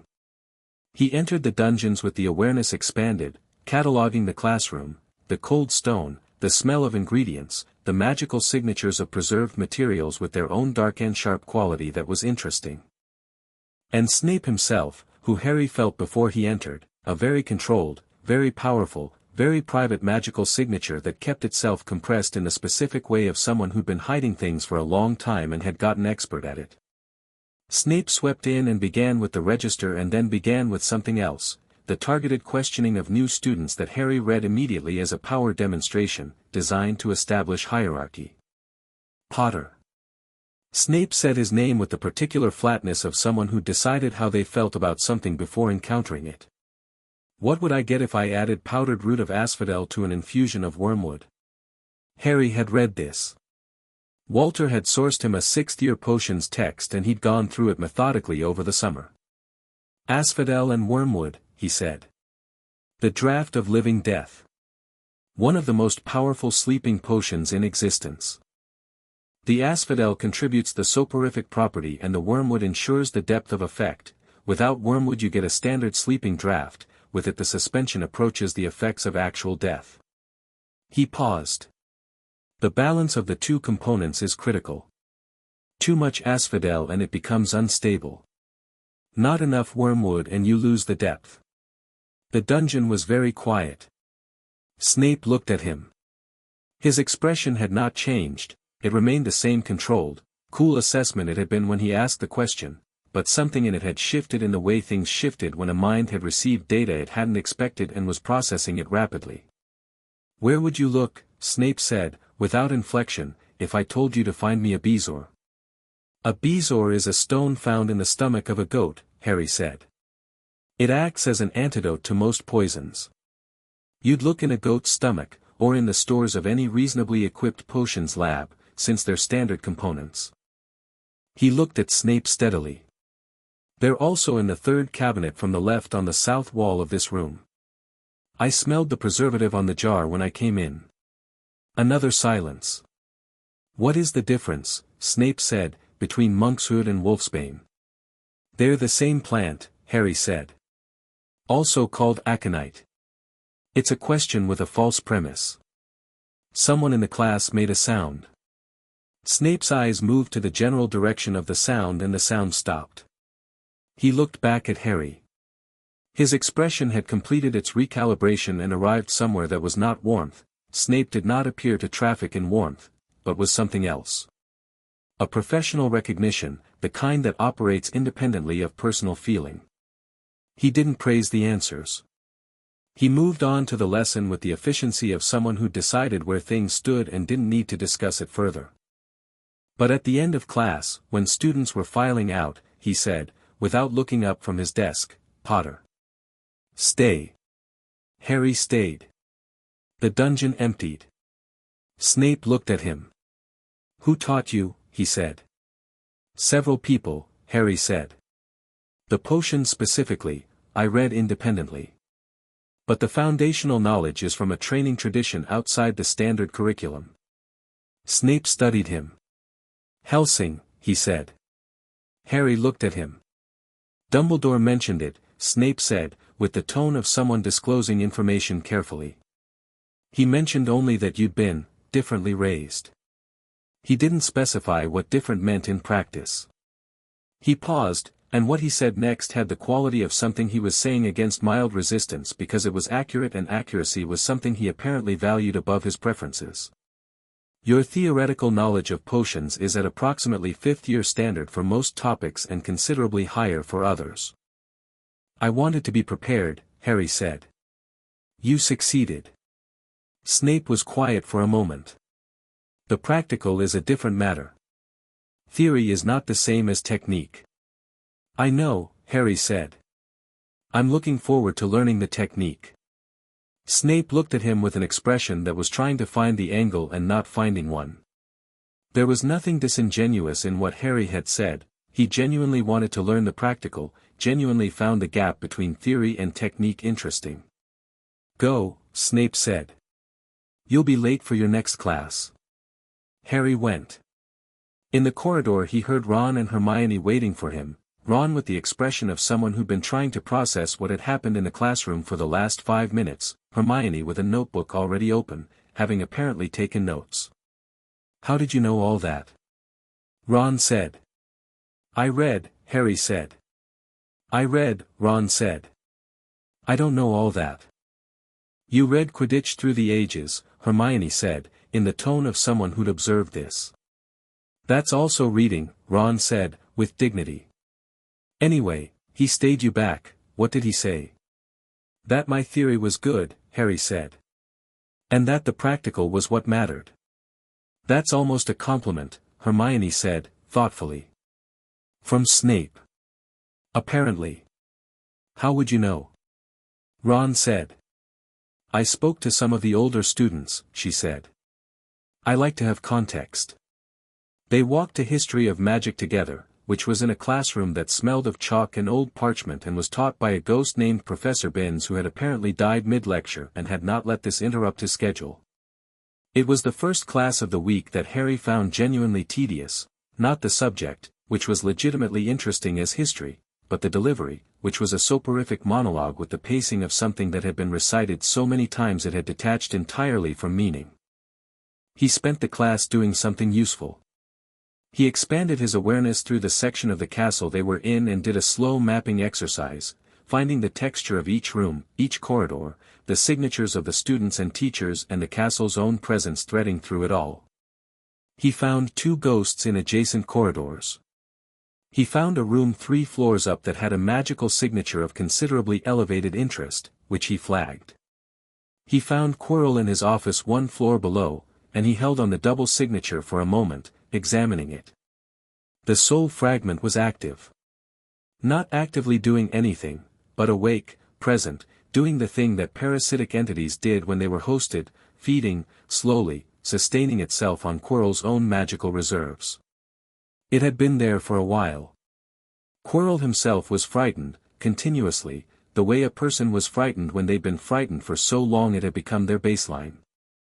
Harry felt a particular quality of anger about this, that he managed the way he managed most things, filed it, used it as information, let it inform intent without letting it direct action. Not yet. He needed more information before he moved. He'd written to Alucard that night, a full debrief the way Helsing's operatives did, clear and chronological. The confirmation about Quirrell. The staircase logic. The castle's acknowledgement. Hermione and Ron and Neville. Snape. McGonagall. He'd added, at the end, because it was true, the castle chose something about me on the lake before I got inside. I don't know precisely what. But it feels like a position rather than a welcome. Like it's decided I belong to it in a specific way. Also the food is excellent. He folded the letter and gave it to Hedwig, who was already looking at him in the way that indicated she'd been waiting. Alucard, he said. Not the manor post office. Him. She took the letter and departed through the window with the authority of an animal that knew its business. Harry lay back on his bed, which was a four-poster with curtains, which was both grander and cozier than expected, and looked at the canopy above him in the dark of the dorm while his three new roommates breathed in their various sleep rhythms. Ron's was long and untroubled. Neville's was slightly anxious, recovering. Seamus Finnegan's had the particular cadence of someone who fell asleep the way he apparently did everything else, quickly and without overthinking it. Harry lay in the dark and listened to the castle breathe. Hogwarts at night had a different quality than Hogwarts during the day, quieter, obviously, but also more itself, more clearly the ancient saturated thing it was beneath the population of students it wore like a coat. He could feel the magical currents in the walls, slow and steady as a heartbeat. The enchanted ceiling of the great hall doing its patient sky impression above an empty room. The library's archive breathing its dry dusty magical signature. Quirrell's office below, and the thing inside Quirrell, turning in its hateful patience. He'd deal with it. When the time came. He pulled the black stone from under his pillow where he kept it at night, had kept it every night since Alucard gave it, a habit as automatic as sleeping, and held it in his fist and felt the cold river quality of it, the deep familiar dark. I know what I am, he thought. The castle breathed. He slept. The second week brought the thing Harry had been expecting and had decided, after consideration, to handle directly. It started at breakfast. He'd felt it building for several days, the particular social energy of a population with a story about someone encountering evidence that the story needed updating. The other students had been processing the reality of Harry Potter versus their expectations of him, and processing had taken several forms. Mostly positive curiosity. Some confusion about the nature of who he was, which expressed itself as hovering or overly casual attempts at proximity. Some jealousy, which he'd identified in 2 or 3 Gryffindors and most of Slytherin, and which he considered an unremarkable and understandable human response. And then there was the Daily Prophet. Someone in the wider wizarding world, he suspected someone who'd been at Diagon Alley on the shopping day, had written to the Prophet, which had written a piece about Harry Potter's first week at Hogwarts. He found out about it via the mail, which arrived at breakfast in the owl cloud drop that happened every morning and which was, Harry had decided, one of the genuinely charming features of the magical world. Hedwig was not among the owls. She delivered his post from Hellsing personally and received her own post back the same way, but several other owls descended on the Gryffindor table with newspapers. Hermione had the Prophet. She opened it.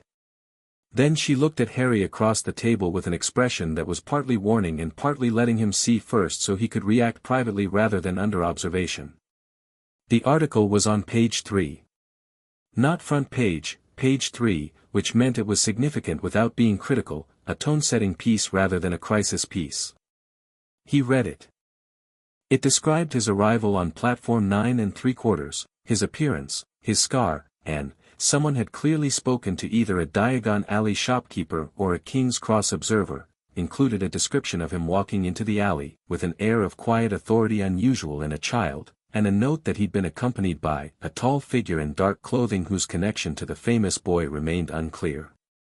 The last paragraph was the one that interested him. Sources suggest the young Mr. Potter's upbringing has been, in the words of one observer who declined to be named, rather unusual. Those who encountered him describe a boy who bears little resemblance to the lost child of legend, but every resemblance to someone who knows exactly who he is. Ron read it over his shoulder. Ron said.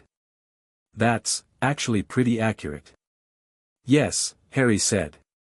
He put the paper down and returned to his eggs. The thing he'd been expecting arrived at lunch.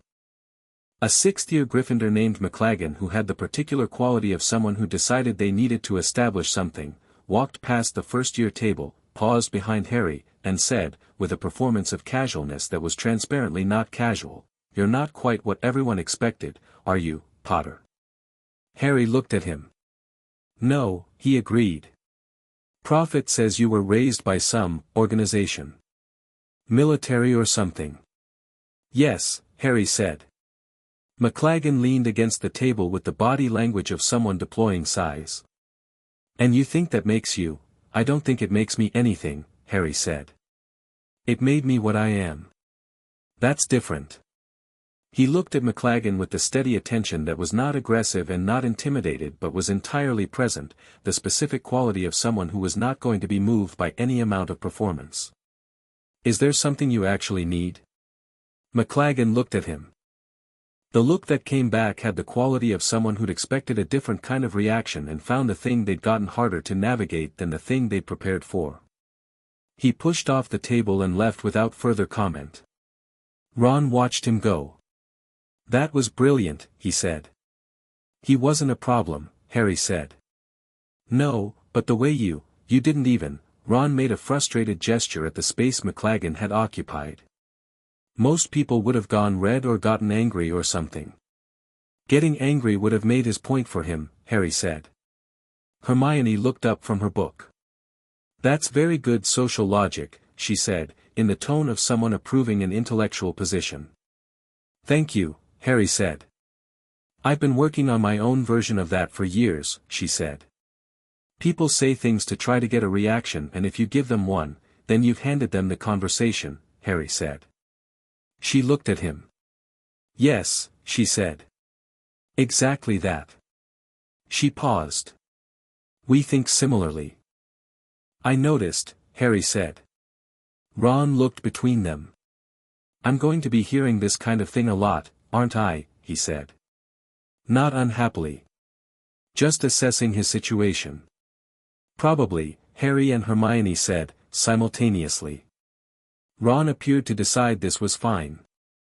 The third week brought Quidditch tryouts for the house teams, which meant first years watching from the ground and older students performing for the captains in the grey autumn sky above the pitch. Harry had no intention of trying out, not this year, not yet, but he went to watch because flight interested him. The movement of people on brooms had a quality he wanted to understand, the interaction of magical propulsion and physical navigation. He was standing at the pitch fence when he felt something near his head move wrong. A bludger had gone rogue from the tryout, not uncommon, apparently, which was a design feature of the equipment he would revisit his opinion of later. It came off a bat at the wrong angle and corkscrewed toward the cluster of watching first years with the committed momentum of an object that had decided on a destination. Harry sidestepped it. Not dramatically, a single precise movement that put him 2 feet to the left of where he'd been, and the bludger passed through the space where his head had been and embedded itself in the fence post. The watching students scattered, several making noises of alarm. Professor McGonagall, who was observing the tryout from the opposite side of the pitch, was suddenly moving toward them. Ron extracted himself from a hedge. Are you all right? Yes, Harry said. He looked at the bludger embedded in the fence post. Looked at the pitch. The tryout had paused, players on brooms hovering and watching. Oliver Wood, the Gryffindor captain, descended toward him with an expression that was mixing apology and something else. He looked at Harry. Looked at the fence post. His expression shifted entirely to the something else. You just, he said. I moved, Harry said. You moved like you knew it was coming, Wood said. I felt it coming, Harry said, which was accurate if somewhat incomplete as descriptions went. Wood stared at him. Then he looked at the broom in his own hand, and then back at Harry, with the specific expression of someone having a thought that they'd decided to pursue regardless of social convention. Have you ever flown? He said. No, Harry said. Would you be interested in? Not this year, Harry said. Ask me second year. Wood opened his mouth. Closed it. You're serious. I'm interested in understanding the system before I operate in it, Harry said. I'll learn to fly properly over the summer. Then I'll try out. Wood stared at him for a long moment. That is, he said, the most infuriatingly sensible thing a first year has ever said to me. He paused. Second year. I'm holding you to that. Good, Harry said. He walked back toward the castle with Ron, who had removed a leaf from his hair and was doing the processing expression that Ron did when he was figuring out how to integrate new data about Harry into his existing model. "You knew the bludger was coming," Ron said. "I felt the trajectory change," Harry said. "From how far away?" "Maybe 30 feet. Ron was quiet for a moment. "Can you teach me to do that?" "Some of it," Harry said. "The baseline awareness is something I've developed over years. But the attention part, that I can show you." Ron looked at him sideways. "Do you know that you're very, I don't know the word. Matter of fact. About everything. Would you prefer I was dramatic about it?" Harry said. "No," Ron said. He thought about it. You make things feel manageable. Even the things that probably aren't manageable." Harry thought about this while they walked up the slope toward the castle. The grounds were gray and gold with autumn, and the castle above them had its eternal quality, its patient presence. "Most things are more manageable than they look from the outside," Harry said. "You just need the right angle. And if you don't have the right angle, then you find a better one," Harry said. "Or you make one." Ron seemed to sit with this for a moment. Then he nodded, once, with the air of someone who'd reached a conclusion. "Right," he said. "Okay." He pulled his robes tighter against the wind. "Fancy chess before dinner?" "Yes," Harry said. They went inside, and the castle pulled its warmth around them both, and somewhere 3 floors up and 1 wing over, something wherein Quirrell's face turned in its careful, patient hunger, and Harry carried it in his awareness like a stone in his pocket, waiting for the right moment. It would come. He could afford to be patient. He had learned from the most patient thing alive. Chapter 5, Blood in the Corridors. November arrived at Hogwarts the way November always arrived in Scotland, without apology, replacing October's gold with something grey and committed. The lake went dark and stayed dark. The grounds developed a permanent wet quality. The corridors of the castle channeled cold air from places that seemed impossible to locate and difficult to avoid, and students moved through them with their robes pulled close and their breath making brief clouds. Harry barely noticed. Cold was a matter of calibration for him now, something his body managed without requiring conscious input. He spent the grey November mornings doing his training exercises before anyone else in the dorm was awake, the awareness expansion, the shadow work adapted for enclosed spaces, the control exercises that kept his power settled and available rather than passive and occasional. The castle had developed the habit of warming the particular window alcove he used for this, which nobody had asked it to do, and which Harry acknowledged with the quiet gratitude of recognizing a kindness when it was offered. He'd sent Alucard 3 letters since the term started. He'd received, in return, 2 from Walter summarizing Alucard's responses, which were characteristically brief, characteristically accurate, and in one case contained a hand-drawn diagram of a magical containment principle that Harry had been wrestling with, the diagram itself done in Alucard's precise black lines and completely unlabeled because labels, apparently, were for people who needed them. The 3rd letter he'd sent had contained a more detailed breakdown of Quirrell. What he'd confirmed through 2 months of observation. The soul fragment's behavior patterns, the way it fed on Quirrell's reserves and rhythmic pulls that Harry had learned to time, the specific signature of the thing and what that signature told him about its nature. He'd included his assessment of when it would become active in the way that mattered, when whatever Voldemort was working toward would move from preparation to action. The response to that one came from Integra directly, on Hellsing stationery, seal and everything. Your assessment is thorough. Your timeline is consistent with intelligence we're developing on the wider situation. Do not act until you have complete information. When you act, act decisively. You know what that means. IVH. He did know what that meant. He put the letter away in the inside pocket of his robes next to the black stone and went to breakfast. The troll happened on Halloween, which Harry had clocked as a date of significance for more reasons than one, his parents' anniversary in the particular terrible sense, and which he'd spent the day holding at a measured distance. Not avoiding, not wallowing. just carrying it in his awareness while he moved through the day's classes with the rest of his year. He'd been monitoring the castle's atmosphere since morning. Something was wrong in it, not dangerous wrong yet, but the specific wrongness of variables being moved into position, like feeling a storm coming in the change of pressure rather than the appearance of clouds. He couldn't locate the source precisely. It was distributed, ambient, the kind of thing that required time to resolve into something specific.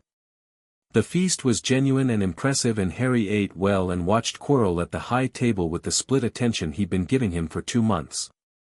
The soul fragment was more active tonight. Not dramatically so, but there was a quality of heightened presence to it, the way a fire burned brighter when someone stoked it. Then Quirrell came through the great hall doors and collapsed, and everything happened very quickly. Harry was on his feet before Quirrell hit the floor, not because he'd panicked but because he'd already been watching, and the movement was a continuation of existing attention rather than a response to surprise.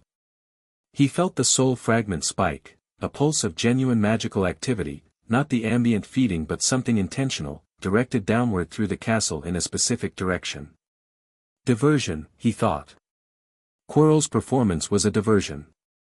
The troll, which was real, he could feel it now, a massive blunt magical signature like a sledgehammer 1 floor down and moving, the direction it was moving going to intersect with. He was already moving through the confusion of the great hall, students standing on benches, teachers converging on Quirrell, Dumbledore's voice rising above the noise with the particular carrying quality of someone who'd learned to project authority into chaos. Harry moved against the tide of his housemates being directed upward toward the dormitories, sliding through the press of bodies with the ease of someone who could feel the gaps in a crowd before they were visible. Ron caught him at the door. "Harry, Hermione," Harry said. "She's not in the hall. She went to the bathroom on the 2nd floor before the feast ended. I saw her go." Ron stared at him. Processed it in the rapid way Ron processed urgent things, which was faster than his usual pace. "The troll is on the 2nd floor and heading east," Harry said. "Come on." He went. Ron was right behind him with the quick decision-making of someone who'd played enough chess to recognize when the board had changed and the original plan needed discarding. The corridor below the Great Hall was empty, teachers and prefects occupied with the controlled emergency above. Harry moved fast, not running, the precise quick movement of someone covering ground efficiently, his awareness reaching ahead of him through the castle's passages. The troll's signature was large and blunt and entirely without strategy, moving in the aimless way of something that had been pointed at a direction and sent. He could feel it 2 floors up and to the right, moving through the east corridor. And he could feel Hermione. Small and still, the specific quality of someone who'd heard something enormous coming and had made the decision not to run because running would reveal her position. She was in the 2nd floor girls' bathroom with her back against a wall and her hand over her mouth and her heart going 3 times faster than normal, and Harry felt her and felt the troll converging on her position and moved faster.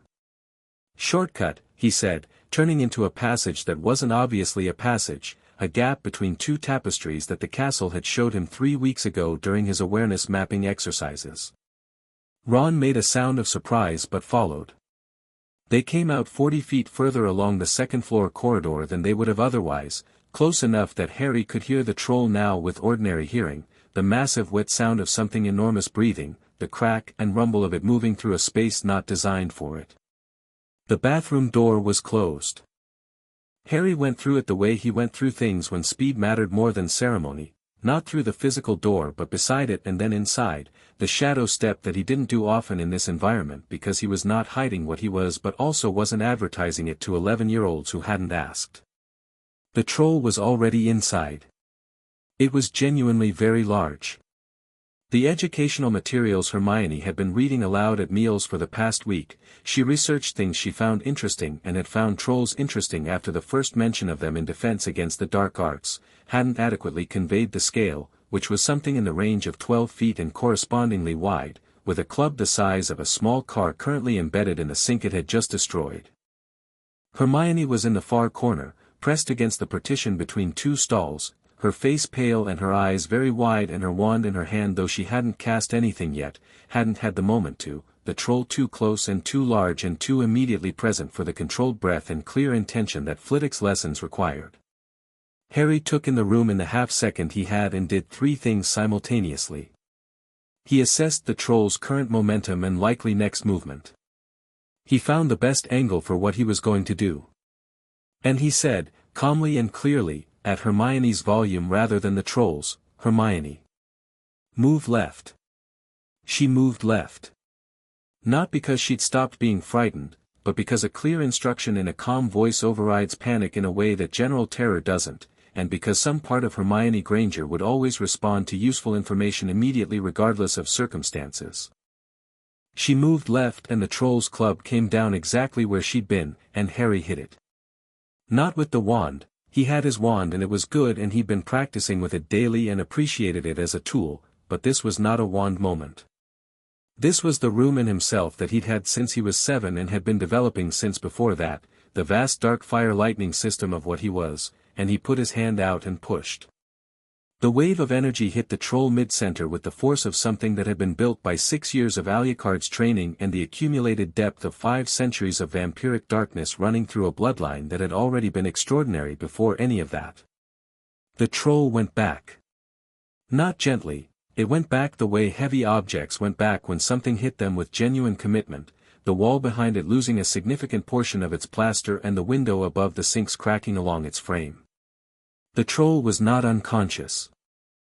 Trolls had famously hard skulls and famously dim sensibilities, and the one useful aspect of both those facts was that it took a moment to figure out it had been hit and another moment to figure out where the hitting had come from. Harry used those moments. He moved across the bathroom in 2 strides, placed himself between the troll and the corner where Hermione had been, and hit it again, this time differently, this time with the specific thread of his mother's magic woven through the dark energy, the sacrificial fire that burned cleanest against things that wanted to cause harm. The troll sat down. The motion had the quality of a building settling rather than a creature falling, and the sound it made hit somewhere between a thud and a geological event. Several ceiling tiles came loose. The club rolled from its hand across the floor and came to rest against the far wall. The troll looked at Harry with the specific befuddlement of something that had never been sat down before and was struggling with the concept. Harry looked at it. Behind him he heard Ron arrive through the door, the actual door, which made sense. Ron didn't do shadow steps, and stop, and take in the scene. "Bloody hell," Ron said. "Language," Hermione said, from the corner, with the automatic response of someone whose standards apparently survived acute shock. The troll attempted to stand.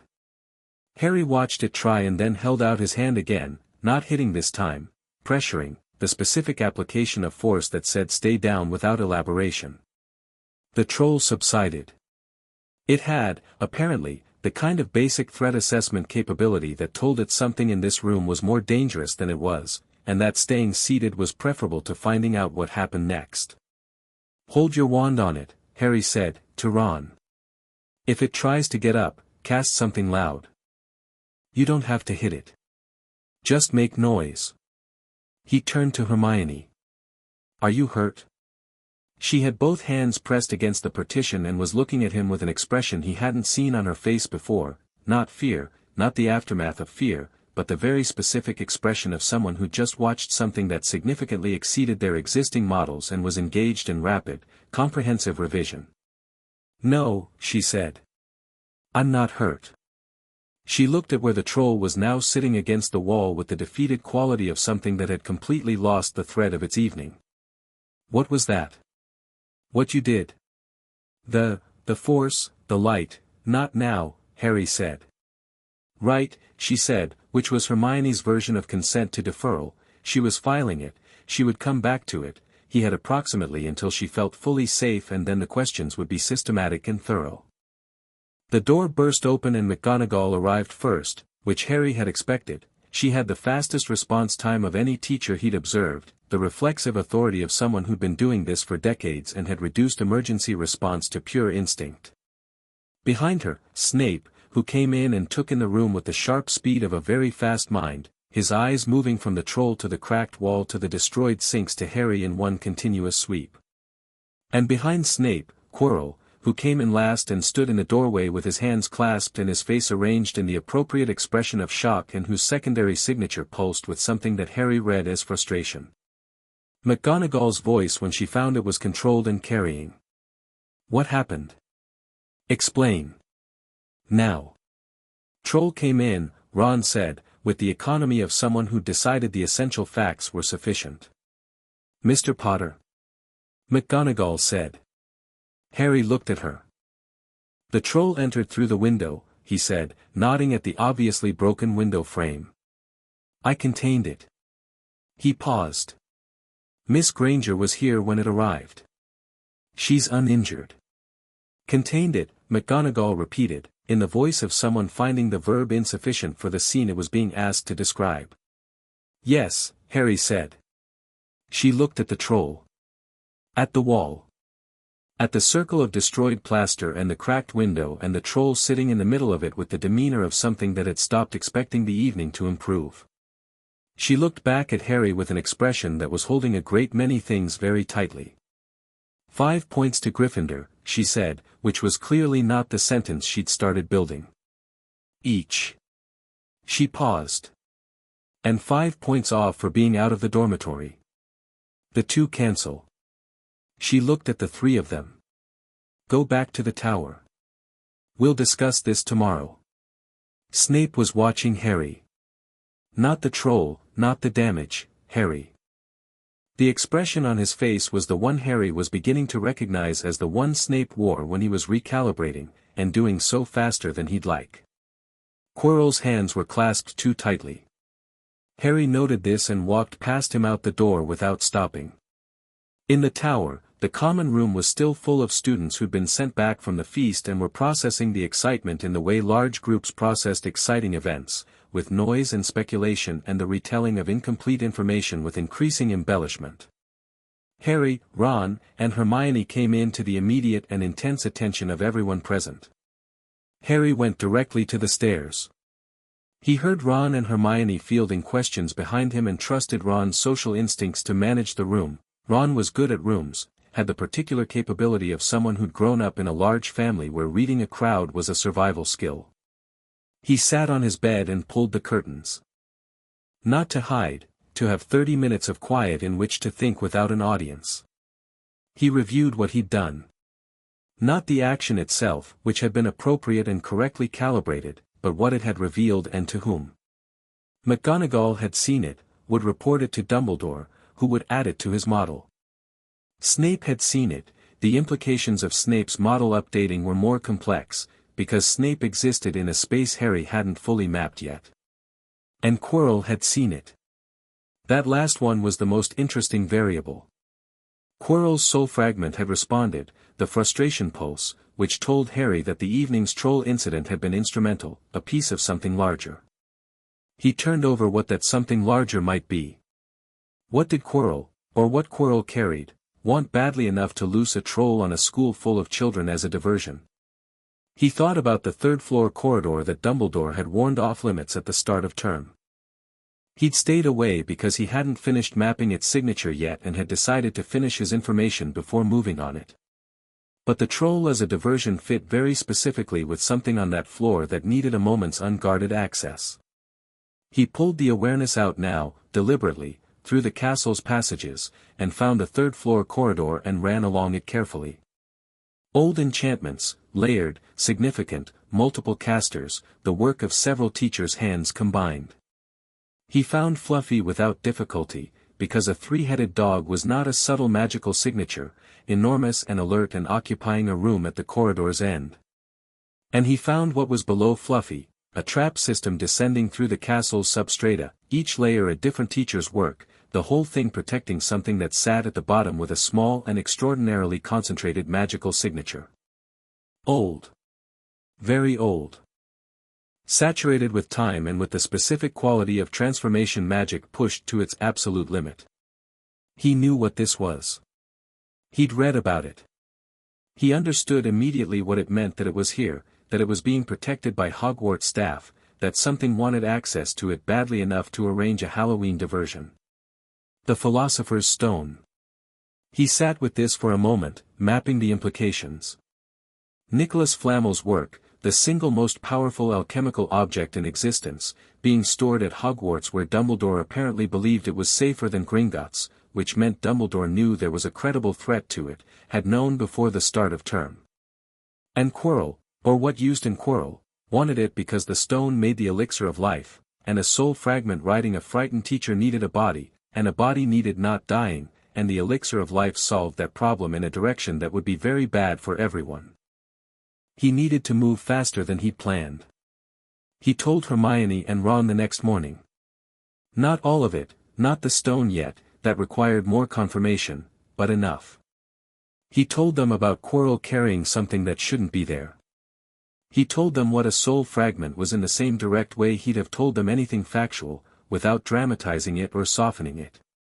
He watched Hermione process this with her rapid systematic intelligence, cross-referencing it against what she knew, arriving at the same broad conclusions independently.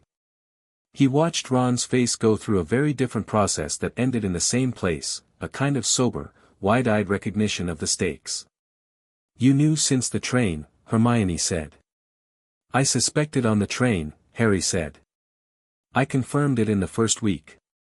"And you didn't tell anyone?" She wasn't accusing, she was genuinely puzzled, the confusion of someone who defaulted to information sharing. "I needed more information before it was actionable," Harry said. "Telling a teacher based on a suspicion doesn't solve the problem. It just moves it." "What problem is it solving now?" Ron said.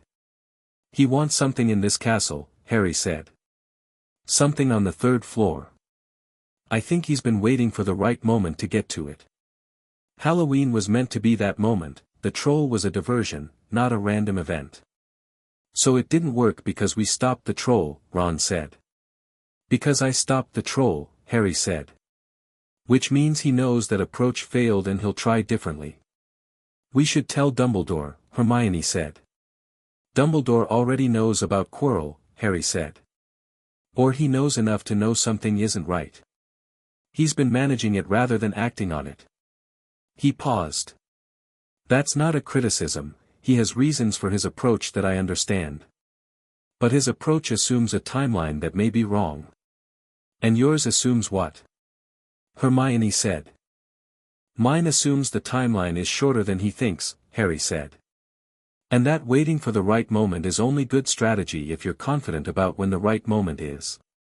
Ron had been quiet for a moment, working through something. "You're going to deal with this yourself," he said. Not accusatorially, as an observation, the particular certainty of someone who'd been paying attention for 3 months.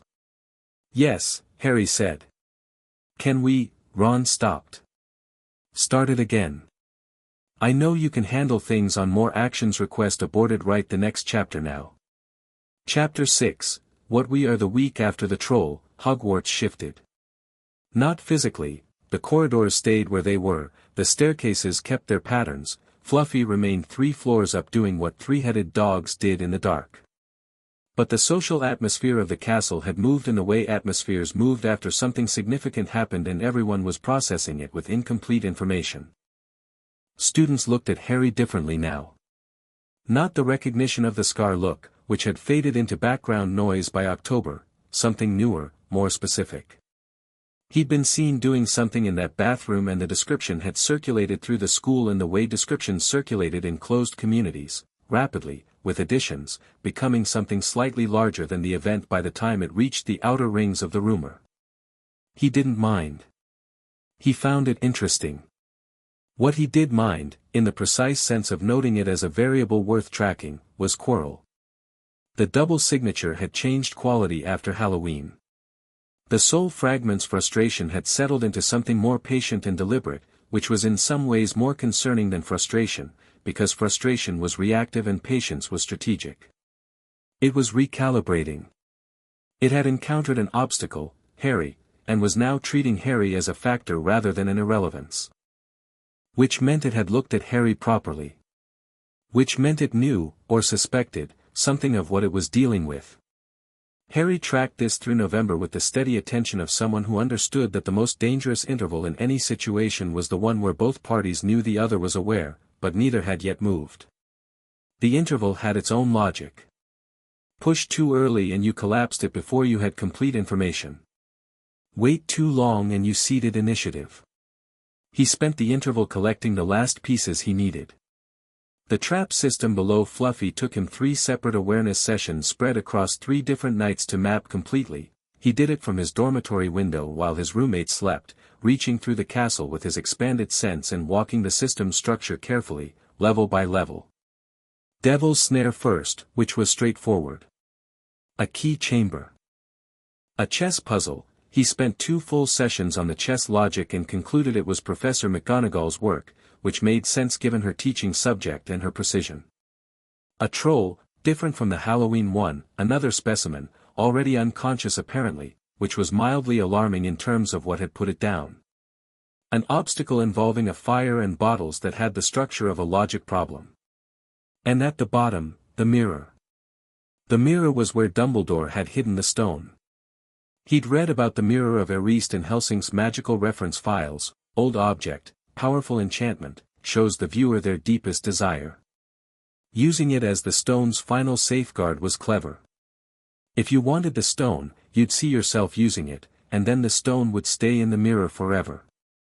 You could only get it if you wanted to find it without using it, the wanting without wanting paradox that was one of the most elegant magical protections Harry had encountered. He'd have thought it was foolproof, except for one scenario. A soul fragment with a body wanted the stone to make a new body, a permanent one, a restored one. The soul fragment didn't want to use the stone. The soul fragment's host wanted to use it on behalf of the soul fragment, which was a different configuration entirely, and Harry wasn't certain Dumbledore had accounted for the gap between those 2 states. He was certain by the first week of December, when he caught Quirrell trying to get past Fluffy. Not through direct observation, through the castle, which had started telling him things in the way it told him things, the ambient magical sense of the place flagging anomalies the way his own awareness flagged them, a resonance between his sensitivity and the castle's that had been growing since the sorting. He felt Quirrell at the 3rd-floor corridor door at 2 in the morning on a Wednesday, felt the soul fragment reaching for the enchantments on the lock, and was out of his dormitory and moving through the castle in the specific silent speed of someone who'd been training for situations like this for 6 years. He arrived at the 3rd-floor corridor before Quirrell had gotten through the door. He stood in the dark corridor and waited, and after a moment Quirrell appeared at the far end, and they looked at each other across 30 feet of cold stone passage. Quirrell's face did the several things that faces did when the thing wearing them was surprised and frightened, and also, underneath both of those, calculating. The stutter was absent. Harry noticed this immediately. "Potter," Quirrell said.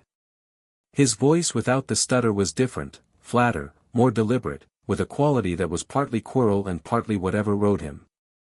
"Quirrell," Harry said. "You should be in your dormitory." "You should be in yours," Harry said. A pause. The corridor was very dark and very cold, and the quality of the dark here was different from other darkness in the castle. Fluffy's presence permeated the door at the end and gave the air an animal weight. Harry stood in it without any particular concern because darkness was not something he'd been concerned about for a very long time. "What do you think you know?" the voice said. It had shifted, the Quirrell component had receded and something else was more prominent, the soul fragment's quality coming through the vocal cords it was borrowing, colder and more deliberate than Quirrell could have managed on his own. "Everything relevant," Harry said. "Tom Riddle. The stone. Flamel's elixir. The Horcruxes, 7 of them originally, though the number is different now. The series of events since October 1981 that have led to what you currently are." He paused. "I know what you want. I know why you want it. And I know that you've spent tonight trying to get past a door you can't get through without help." The soul fragment was very quiet for a moment. In that quiet Harry felt it assessing, the cold deliberate intelligence of something that had survived its own death through sheer refusal and had spent 11 years in various configurations of patience and determination. It was examining him the way Alucard examined things he was deciding whether to take seriously. "Extraordinary," it said, through Quirrell's throat. "You are not what I expected." "Nobody here is," Harry said. "Who made you?" A genuine question, not rhetorical, the sharp curiosity of a very intelligent mind encountering something outside its model. "I made myself," Harry said. "With help." "Hellsing," the voice said. "I felt the signature on you when you arrived. Old. Very old. You carry something ancient." A pause that was almost admiring. "You carry him." "Some of him," Harry said. "Enough." "You're a child," the voice said, and there was something in it that was not contempt but something adjacent to it, the quality of something that had lived a very long time dismissing anything that hadn't lived as long. "You were a child too," Harry said. "In Wool's orphanage. You made the most of it." Silence. A very specific silence, the silence of something that had not expected to be known that well, that thoroughly, that early. "Get out of my corridor," the voice said. Not a request. "No," Harry said. The magic that hit him was fast and skilled and dark, not the schoolroom standard, the genuine dark magic of someone who'd spent decades developing it and had lost the ordinary human hesitation that made most people pull back at the last moment. Harry read it in the split second before it arrived and did something he'd been doing since he was 7 years old, he caught it. Not with his wand, with the deep energy, the room in himself, the vast and settled power that was all his own components woven together. The dark magic hit the shield he raised and spread across it like water hitting glass, and the rebound illuminated the corridor briefly in dark fire colors, red and black and deep violet. Quirrell took a step back. The soul fragment's presence on his face was fully forward now, Quirrell himself somewhere underneath it, and what looked at Harry through the borrowed eyes was 5 decades of dark power and intelligence and total absence of moral constraint. "Interesting," it said. "Very interesting." "You can't get through me," Harry said. "And you can't get through the door. And when morning comes, this corridor will be under additional watch." He looked at Quirrell steadily. "You should go back to your rooms and think about what you're actually going to do. Because this path is closed." "All paths close eventually," the voice said. "New ones open." "Some do," Harry said. "Not this one." The soul fragment looked at him for a long moment. He felt it pressing against his awareness with deliberate force, the way Alucard sometimes pressed during training, not attacking, reading, the predator's assessment of whether a thing could be broken. Harry held his awareness steady and open and let it read, because there was nothing in him that hiding would have helped, and because he wanted the thing to understand clearly what it was seeing. After a moment the pressure withdrew.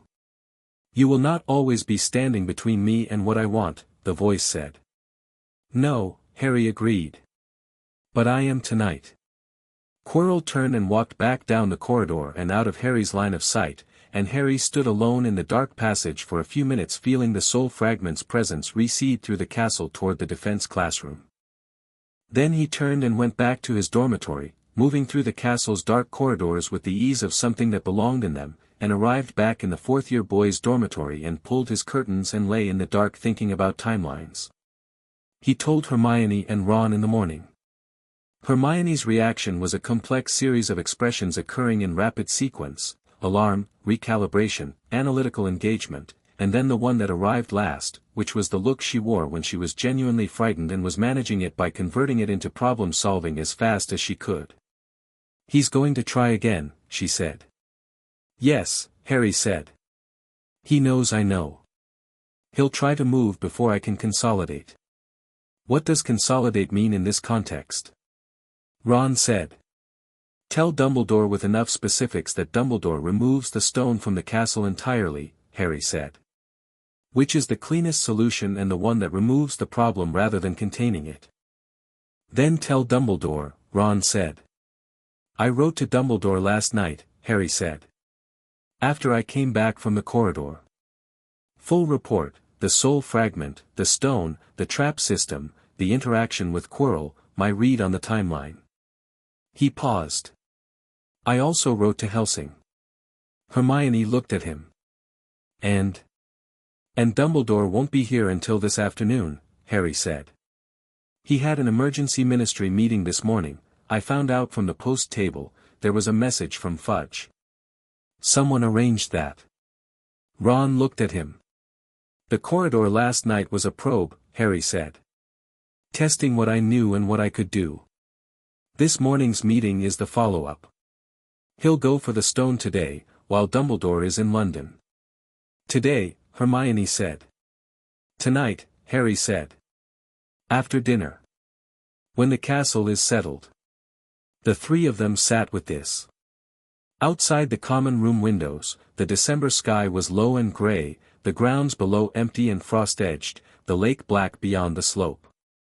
So what do we do? Ron said. Harry looked at him. Then at Hermione. He'd been thinking about this since 4 a.m, turning over the options with the systematic care that Integra had drilled into every operational decision he'd ever made. He'd thought about going to McGonagall, who was capable and would act but whose response would be to lock down the castle rather than engage the problem, which would push it to a later date rather than resolve it. He'd thought about waiting for Dumbledore's return, which assumed the timeline allowed waiting. He'd thought about the approach Integra's letter had specified, act decisively when the time comes, and held it against the reality of what decisively meant in a castle full of children when the threat was a soul fragment in a teacher's body. The trap system protects the stone from the outside, he said.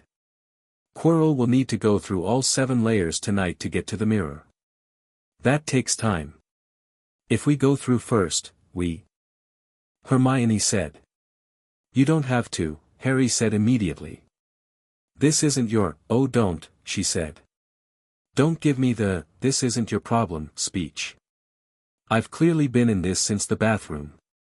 She looked at him steadily. What do I need to know? He told them both. He told them about the devil's snare and how to counter it.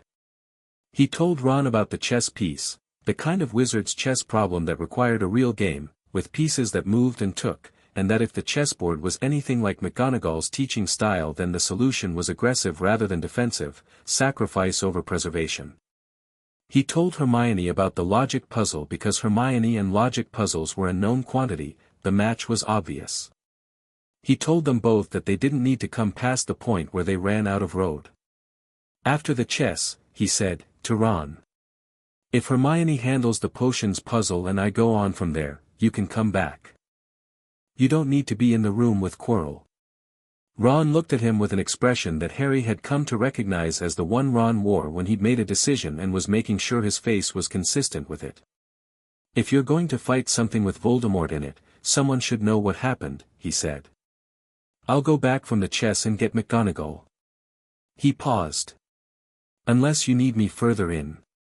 The chess is where you're most useful, Harry said, meaning it entirely. If we can't get through the chess we can't get to anything else. Right, Ron said, satisfied. Then I'll beat the chess and go get McGonagall. I'll handle the logic puzzle, Hermione said. And then what? I come back too. Harry looked at her. She was looking back with the directness that was her default, not asking him to protect her, asking for accurate information about what came next. The mirror room is where it resolves, Harry said. Quirrell will be there. What he's carrying will be fully present. It's not going to be a quiet conversation. He paused. You should come back. Because it's dangerous, she said. Because the danger past that point is specific to me, he said. What Quirrell carries, it's connected to me. The scar. The magic my mother left. It's a confrontation that belongs to us and I can handle it better without needing to also manage what happens to the people I'm responsible for. She looked at him for a long moment. He watched her process that, not the danger, which she'd already accepted, but the other part. The logic of it. The specific honesty of someone saying I can do this and this is why, without ego, without performance. Just true information. All right, she said. But I want a full account afterward. You'll have it, he said. Ron looked between them and said, with the expression of someone who'd been paying attention to the right things, for what it's worth, I think you can handle it. I know, Harry said. So does it. They went down at 11 that night. Harry had taken the time before dinner to do something he hadn't told the others about, he'd written a second letter, shorter than the first, and sent it with Hedwig before the evening meal. Not to Dumbledore and not to Integra, to Alucard, directly, through the channel Alucard had left him, the address that reached the East Wing without going through Helsing's post office. He'd written 2 lines. Tonight. 3rd floor. I know what I'm doing. He wasn't sure why he'd sent it. Operational habit, maybe. Helsing trained its people to log action before action. Or something else, something less categorizable, the specific impulse of someone about to walk into a significant thing who wanted one person to know precisely where they were. The fat lady let them out without incident because Harry had developed, over 3 months, the ability to move through the castle without the castle alerting its occupants, which was not magic so much as a very specific conversation he had with the building's awareness on a nightly basis. The corridors between Gryffindor Tower and the 3rd floor were empty, cold, the castle breathing its night rhythm. 3rd floor corridor. The locked door, the lock that had been placed to stop curious students, which had never been designed to stop what Harry was. He touched it, felt the enchantment structure, unraveled it the way you unraveled anything once you understood what held it together. The door swung open. They went through. Fluffy was an experience. Even knowing it was there, even having felt its magical signature through the castle walls for months, standing in the same room with a 3-headed dog the size of a small car was different from theoretical knowledge. It turned all 3 heads immediately, each one fixing on a different member of the approaching group, and produced a sound that was less like barking and more like an earthquake developing opinions. Harry walked toward it. Hermione made a sound.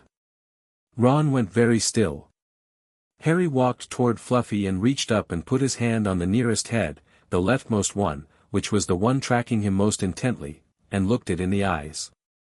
Not performing calm, actually calm, the calm of someone who had stood in the presence of Alucard for 6 years and had calibrated his sense of danger accordingly. He felt the creature's magical signature, enormous and loyal and genuinely intelligent in the animal way, and he held its gaze and said nothing at all. After a moment the head dropped. Then the middle one. Then the right. It's on the trapdoor, Ron said, very quietly. I know, Harry said. Move it. Ron moved it. Together they shifted 300 pounds of sleeping dog with the specific effort of pure necessity, and the trapdoor beneath was revealed, dark and deep and leading down into the smell of earth and old magic. Harry looked down it. Ready, he said. Not really, Ron said. Yes, Hermione said. They dropped. The devil's snare was exactly as described and Hermione handled it with the methodical speed of someone who'd overprepared on principle. Harry and Ron stood still while she cast the fire, which required approximately 4 seconds, and the plant released them and they moved on. The key room was 300 enchanted keys circling near the ceiling in a slow glittering cloud, and 1 door, and a selection of brooms. Harry was on a broom before the others had fully oriented, because flying was something he'd been studying theoretically for months and theory was something he converted to practice fast. He found the key by approach, not by looking, which was what the enchantment expected, but by reaching through his awareness to find the one key in the room that had the specific magical signature of something used for heavy-duty locking. It was a battered silver one near the rafters pretending to be inconspicuous. He had it in his hand in under a minute. Ron caught him applauding himself and chose to say nothing. The chess room was McGonagall's, and it was good. Life-sized wizard's chess with stone pieces that moved and took and did so with genuine commitment, the kind of game that required someone who understood chess not as a set of rules but as a language. Ron walked onto the board, looked at the position, and became a different person. Harry watched him do it. The social uncertainty, the general warm chaos of Ron in everyday situations, all of it compressed into absolute stillness while he read the board. He walked between pieces that could have crushed him without noticing them because he was inside the logic of the game already. Bishop there, he said, quietly. Knight 2 forward, then wait. He turned to Harry. I'll need to sacrifice myself. Ron, 3rd from the king, Ron said, pointing to his position. If I go there, Queen takes me, you're clear to checkmate in 2. There's no other path. He said it with the same calm that Harry used when discussing something factual and necessary, the calm he'd adopted from months of watching Harry be factual and necessary, wearing it now in a place where it fit. The pieces knock you down when they take you, Harry said. I know, Ron said. Go. When I move, go. Harry looked at him. Ron was looking at the board, tracking the remaining pieces with the absolute concentration of his best chess hours. Thank you, Harry said. Ron met his eyes briefly. Win, he said. Then he moved. The queen moved. Ron went down with the stone impact of a piece being taken, rolling clear with the instinctive self-preservation of someone who'd played this game since he was old enough to hold a piece, and Harry was already moving through the clear path, Hermione right behind him. Ron was breathing when Harry looked back. He raised one hand. Harry turned and went on. The unconscious troll they went past without stopping. The logic room, 6 bottles, a riddle, fire forward and fire back. Hermione read it in the time it took Harry to check the room for other variables. You take the one going forward, she said, pointing. I go back and get Ron and McGonagall. Yes, Harry said. She looked at him. She'd been maintaining the controlled expression since the chess room and it was holding, but at the edges there was the thing that lay underneath controlled expressions. She was genuinely frightened and was doing something admirable with it. Come back, she said. I will, Harry said. I mean it. Actually come back.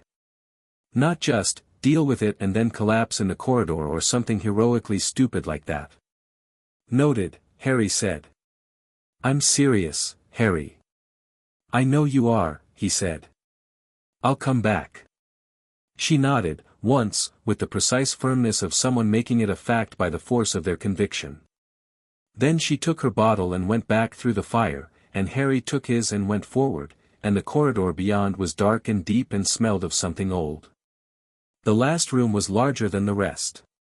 The mirror stood in the center of it, the mirror of Ariste, enormous and ornate, its frame carved with elaborate decoration and its surface a deep silver that reflected the room imperfectly, the way old glass did, slightly warped, the image in it never quite the same as what stood before it. Harry felt its magic before he looked at it, a warm and reaching enchantment that found desire in the person who approached and amplified it, fed it back in visual form. He kept his eyes on the room. Quirrell was already there. Standing before the mirror with his back to Harry, and the quality of what Harry felt in the room told him that the soul fragment was fully present in a way it hadn't been in the corridor, less riding Quirrell, more occupying him. The distinction between host and passenger collapsed into something unified and desperate. It had made it through the trap system, had solved or bypassed each layer, and now stood before the mirror and was confronting the problem Harry had anticipated. It couldn't get the stone. Because somewhere in the combined architecture of what Quirrell wanted and what the soul fragment wanted there was a contradiction that the mirror's enchantment was reflecting back at them, and the result was that the mirror showed something Quirrell could see but could not reach. Harry walked into the room. Quirrell turned. His face was the one Harry had seen in the corridor a week ago, the fully occupied face, the soul fragment in the foreground. It looked at Harry with the intelligence and the cold patience and something new in it that hadn't been there before, something that had seen his signature clearly now and was not dismissing it. You came down yourself, it said. Yes, Harry said. Where is Dumbledore? London, Harry said. Ministry meeting. Arranged. I know, Harry said. And you came anyway. The voice had a quality that was not quite admiration and not quite contempt, the specific register of something that respected functional intelligence regardless of source. Without backup.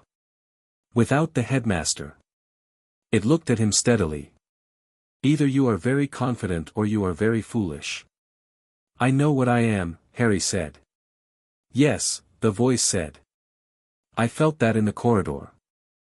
It turned slightly from the mirror, giving Harry its full attention in the way very old, very powerful things gave full attention, completely, with nothing held back.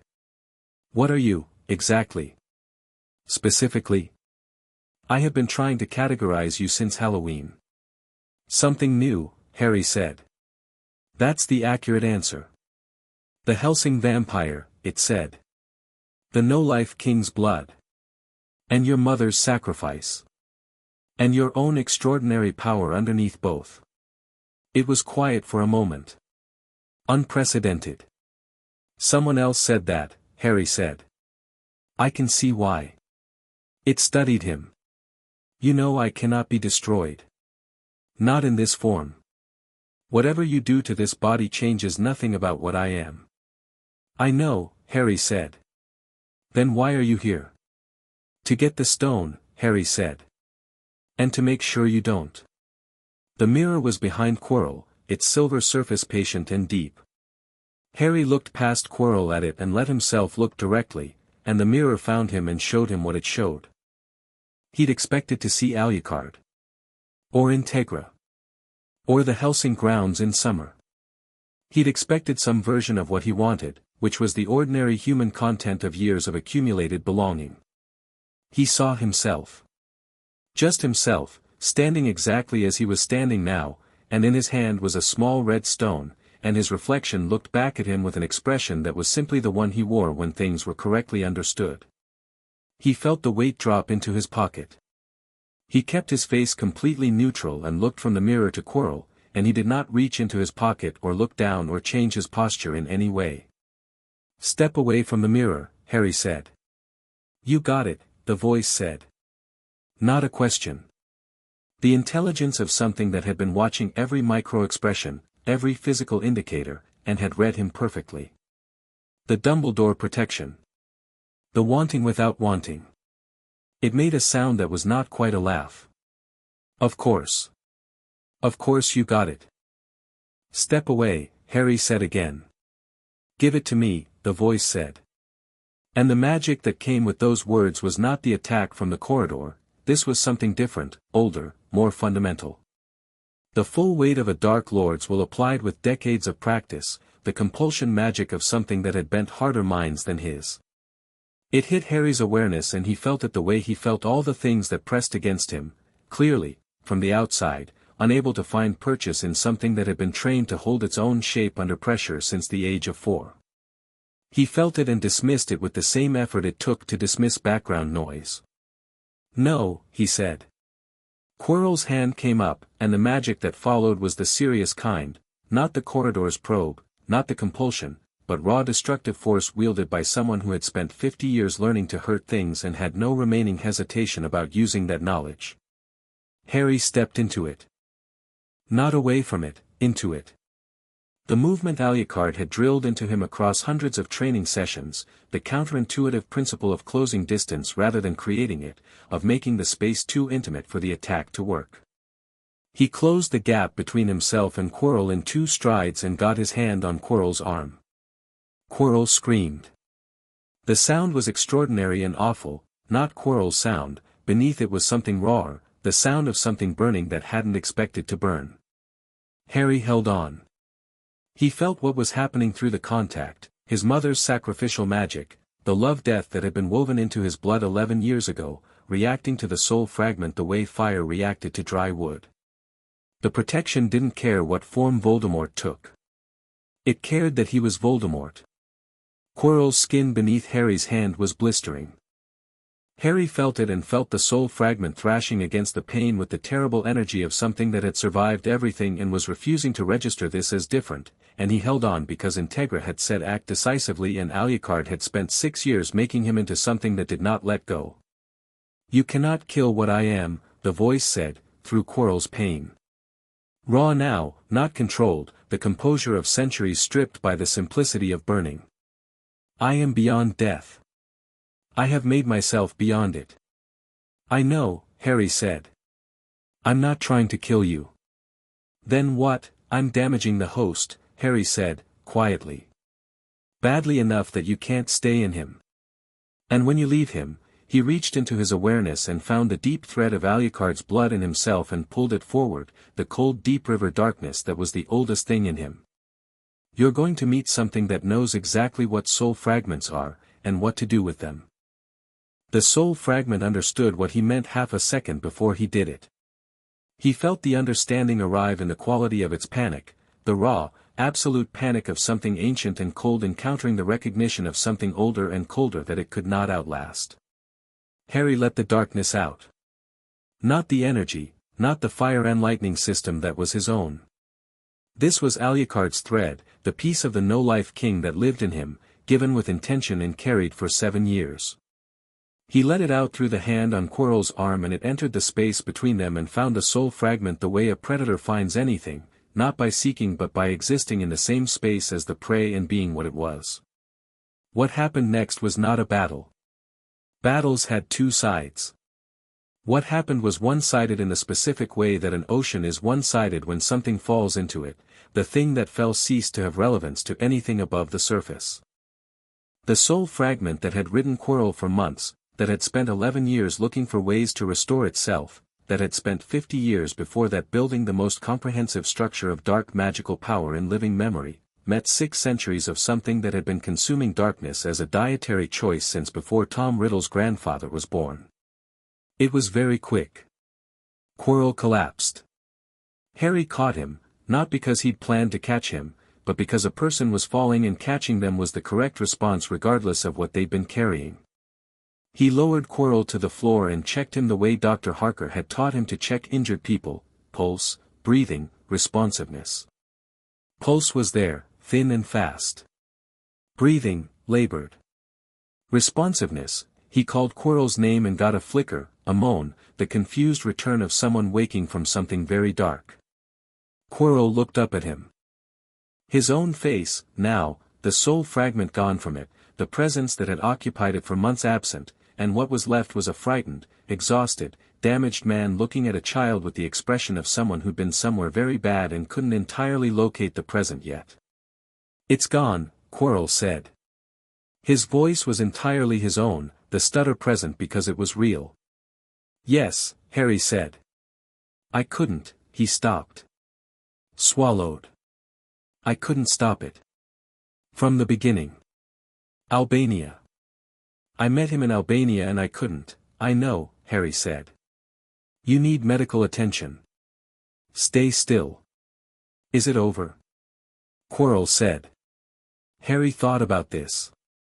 The soul fragment was gone, this iteration of it, this instance, dissolved into something that consumed such things without effort. But Voldemort was not made of single instances. He had built himself against exactly this kind of loss, had distributed himself across objects, had made his continuation a redundant system. "For now," Harry said. "In this room. For you, yes. It's over." Quirrell closed his eyes. The relief on his face was the specific relief of someone who'd been carrying something unbearable for a very long time and had it lifted without having dared to hope it was possible. Harry sat in the room with the mirror and the unconscious man and the stone in his pocket and waited. The castle settled around him. He felt Hermione and McGonagall moving through the trap system above, felt Ron conscious and walking, felt Dumbledore arriving at the castle's outer wards, the great Warmanweather magical signature approaching at speed. He felt the castle acknowledge Dumbledore's return the way it acknowledged the arrival of things it considered properly its own. He pulled the stone from his pocket and looked at it.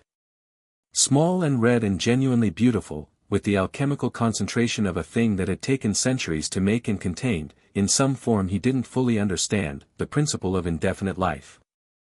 He held it in his palm and felt the stone's magic reach toward him the way the wand had reached, finding what was already there, recognizing something in his composition. He put it back in his pocket. When Dumbledore came through the door he was moving at a speed that was unusual for a man of his age and bearing, which meant he'd gotten Harry's letter and had understood the timeline and had spent the trip from London running calculations. He stopped in the doorway and looked at Quirrell on the floor, at Harry sitting beside him, at the mirror. He looked at Harry's face. "You went yourself," he said. "Yes," Harry said. "After writing to me." "I didn't know when you'd arrive," Harry said. "I knew when it would move." Dumbledore came into the room. He looked at Quirrell, checked him, visually, with the speed of long experience, and the assessment that moved across his face had relief in it but also something more complicated, the specific complexity of a man who'd been managing this situation and had just discovered the management had been resolved without him. "The stone," he said. Harry took it from his pocket and held it out.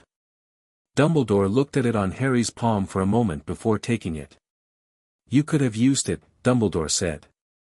He said it not as an accusation but as the recording of a fact. "I'm told the mirror showed me with it," Harry said. "Which is how the protection works. I didn't want to use it." "What did you want?" Dumbledore said. Harry looked at him. "To get to it before Quirrell did," he said. "That's all." Dumbledore held the stone for a moment. His face was doing something that was very old and not entirely managed, something that had bypassed the considerable skill he had at managing things.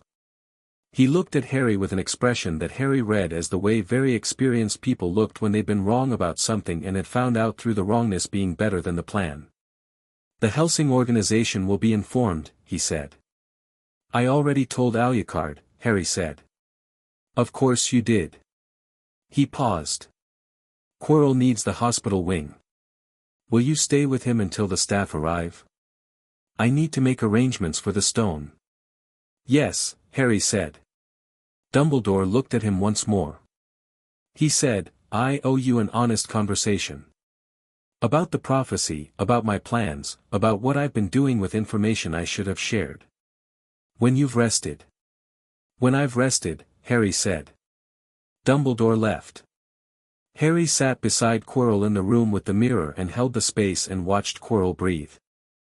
The mirror caught his reflection at the edge of his vision, and he looked at it, his own face, looking back, the stone absent from the reflected hand because he'd given it away, and what the mirror showed him now, with nothing left to desire in the room, was something simple. Just him. Standing in a room he'd handled. Looking like himself. That seemed right. The hospital wing had a particular smell that Harry filed as a universal constant. Every medical facility in his experience had a version of the same smell, the clean antiseptic undernote and the slightly complex overlay of whatever had been treated there recently. Madame Pomfrey ran hers with the focused authority of someone who considered the body a system and inefficiency about healing it a personal offense. She was not delighted to receive 2 patients at 2 in the morning, but she was extremely effective about it. She sent Harry to a bed after confirming he was uninjured, mostly to keep him where she could observe him, which he didn't resist because being in the hospital wing meant not being required to talk to anyone yet. Quirrell was 2 beds down, unconscious and stable, looking smaller than he had in any classroom. The damaged hand where Harry had held him was wrapped, the burns beneath already treated. Ron and Hermione arrived at 2:30, brought by McGonagall, who delivered them to the hospital wing with the expression of a woman who had questions that she was going to ask in the morning during proper administrative conditions rather than at this hour in a ward.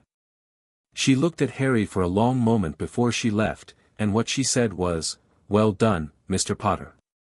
She said it the same way she'd have said it about a transfiguration exercise, directly, without embellishment, meaning it completely. Ron sat on the end of Harry's bed.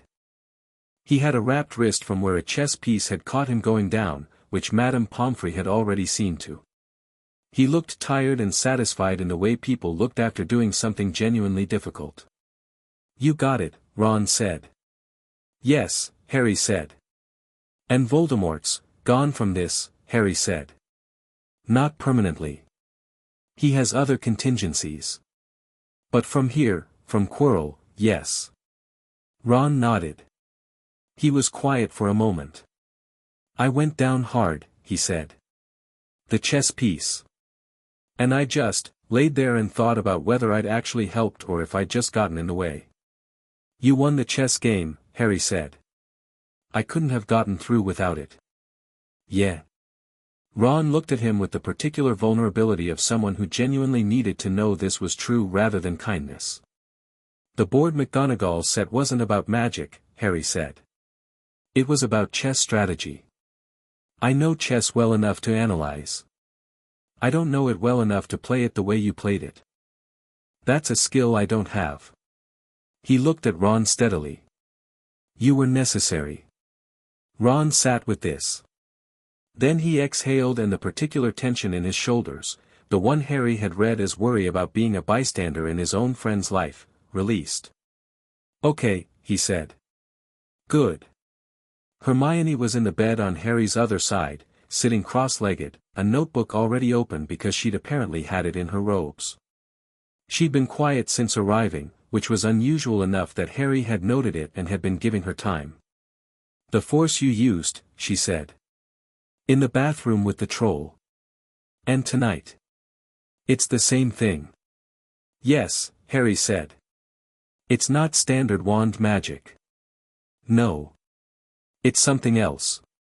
Something you were, given, or inherited, or," she stopped. "What is it?" Harry looked at her. He thought about how to answer, about what the accurate answer was, about Integra saying they'll try to put him back in a box and Alucard saying what you are is more interesting than what they'll call it, and the mirror showing him simply himself. "I'll tell you properly," he said. "Not the whole thing tonight because I'm tired and it's a long story. But yes, I'll tell you." He paused. "You asked who made me, back in the corridor. You said yourself," she said. "With help." "Yes," he said. "The help is part of the answer." She looked at him for a moment, the bright assessment of her eyes doing the thing they did when they were being patient against their nature. "Tomorrow," she said. "Or whenever." "Tomorrow," he said. She nodded and wrote something in her notebook that he didn't try to read, because it was hers. He was alone in the hospital wing at 4 a.m, Ron and Hermione finally asleep in their respective beds, Quirrell stable in his, when Dumbledore came back.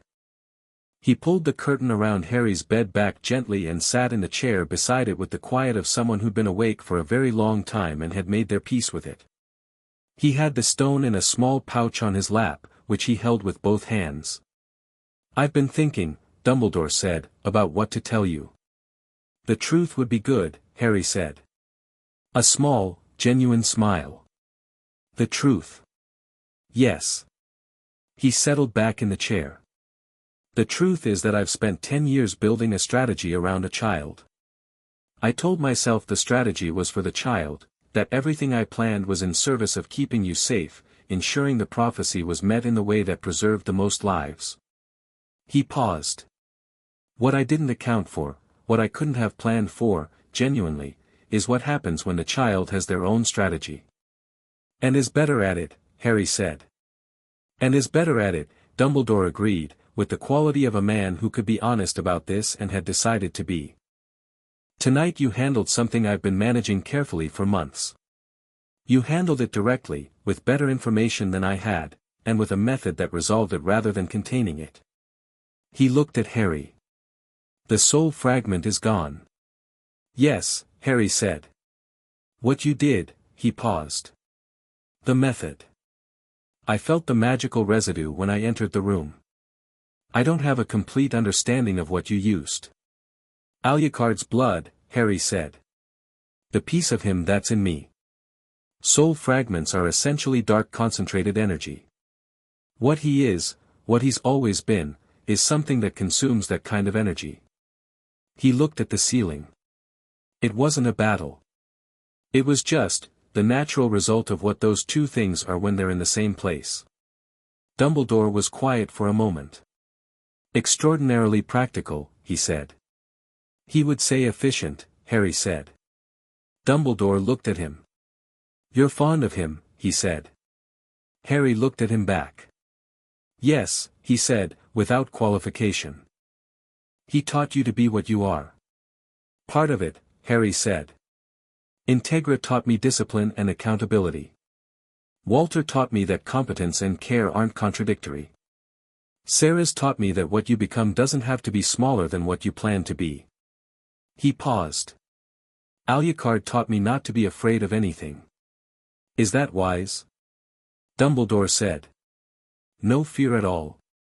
"Not no fear," Harry said. "Not afraid of things just because they're powerful or old or impressive. Not afraid of what I am." He considered. "I'm afraid of losing people. I'm afraid of doing the wrong thing with what I have. Those seem like worthwhile fears. Dumbledore was very quiet for a moment. Then he said, when I was your age, considerably younger than I am now, but not young, I made decisions from fear. Fear of what darkness could do. Fear of being insufficient. Fear drove me into plans and strategies and control. He set the stone's pouch on his knee carefully. What I see in you is someone who acts from something else. From clarity. Alucard would say power, Harry said. Your power, Dumbledore said. Which is not the same as power in general. Power in general is dangerous. Power that belongs completely to itself, he stopped. That's something different. Harry thought about the mirror. What it had shown him. Just himself. The stone, Harry said. I'm going to destroy it, Dumbledore said. Nicholas and I have discussed this. He's had a long life, a very long one. He feels ready. A pause. The stone will always be what it is. A target. A temptation. Better to close the question. Good, Harry said. Dumbledore looked at him.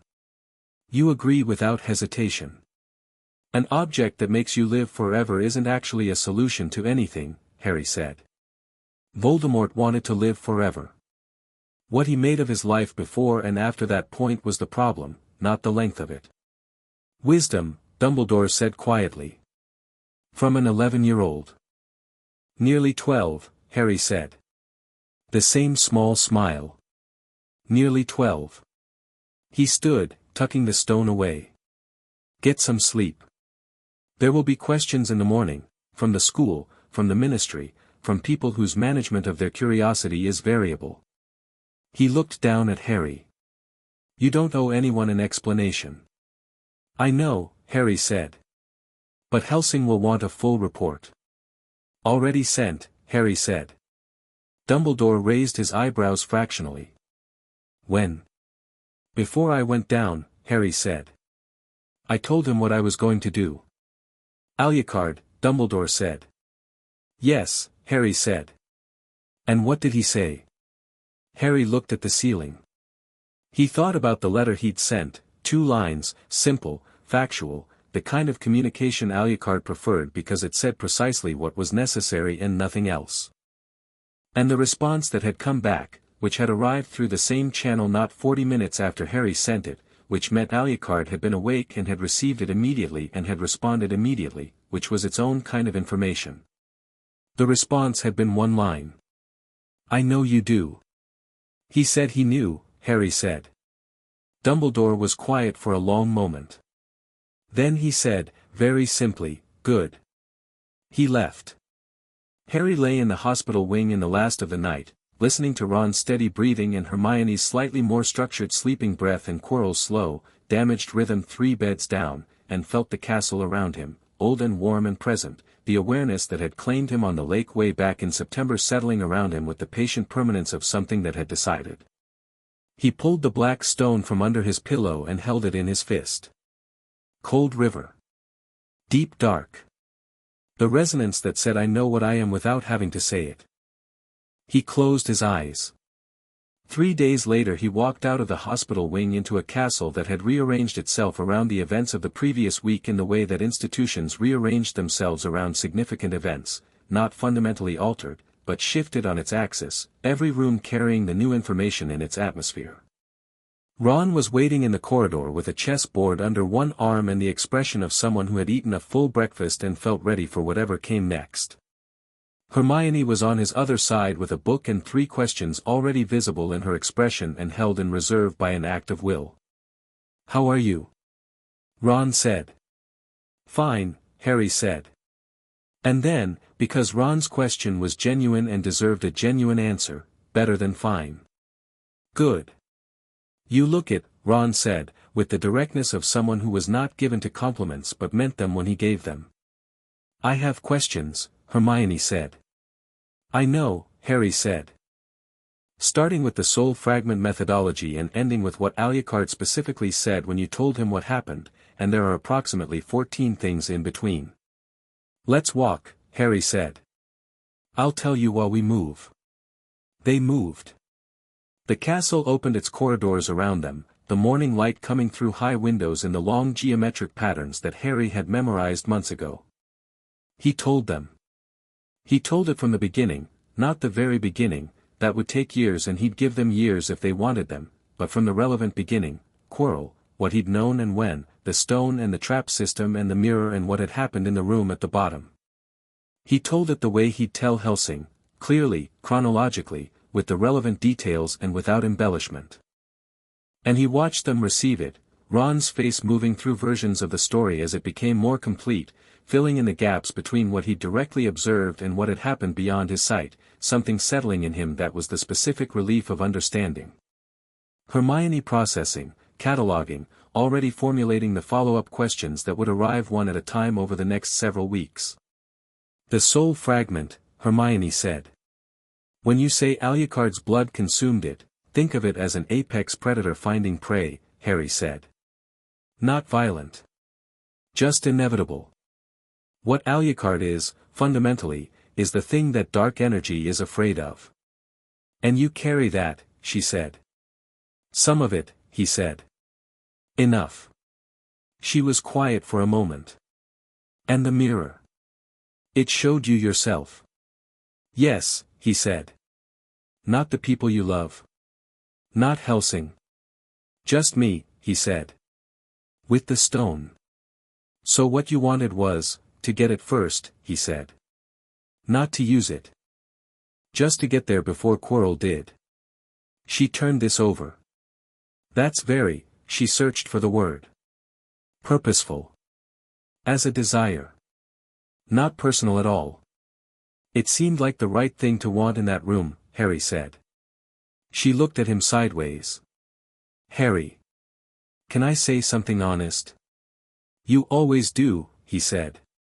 You're not like anyone I've met, she said. And I've read widely enough to know I'm not just saying that because I don't know many people. You're actually unprecedented. She paused, and then something that was not her academic voice came through, something younger and more genuine. And I'm glad you're in my house. And I'm glad about the bathroom, actually. Even though it was terrifying. Because that's when she stopped. When you what? Ron said. When I stopped being lonely, she said, with the direct simplicity of someone who decided the honest thing was better than the managed thing. At this school. Before the bathroom she looked straight ahead. I was here but I wasn't part of anything. And then there was a troll and you knew my name and told me to move left and that was, she straightened slightly. Anyway. I'm glad. Harry looked at her. He thought about 4 years old in a cupboard, and the particular loneliness of being in a place where nobody knew you existed as a person. He thought about walking out of that cupboard and the man in red, and the window seat room, and Walter's breakfast trays, and Sarah's in the library, and all the accumulated warmth of a house that had decided to be his without making a ceremony of it. So am I, he said. Ron looked at both of them with the expression of someone who was going to say something light to manage the weight of the moment. Right, he said. So we're all glad. Good. Now can we go to breakfast because I'm actually quite hungry. Harry laughed.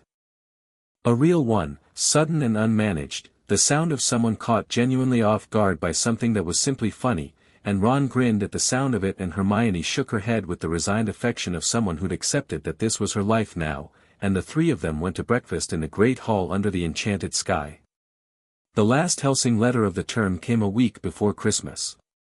It was from Walter, 2 pages, his neat precise handwriting covering the details of Hellsing's activity since September, the small operational updates that kept Harry connected to the organization's rhythm.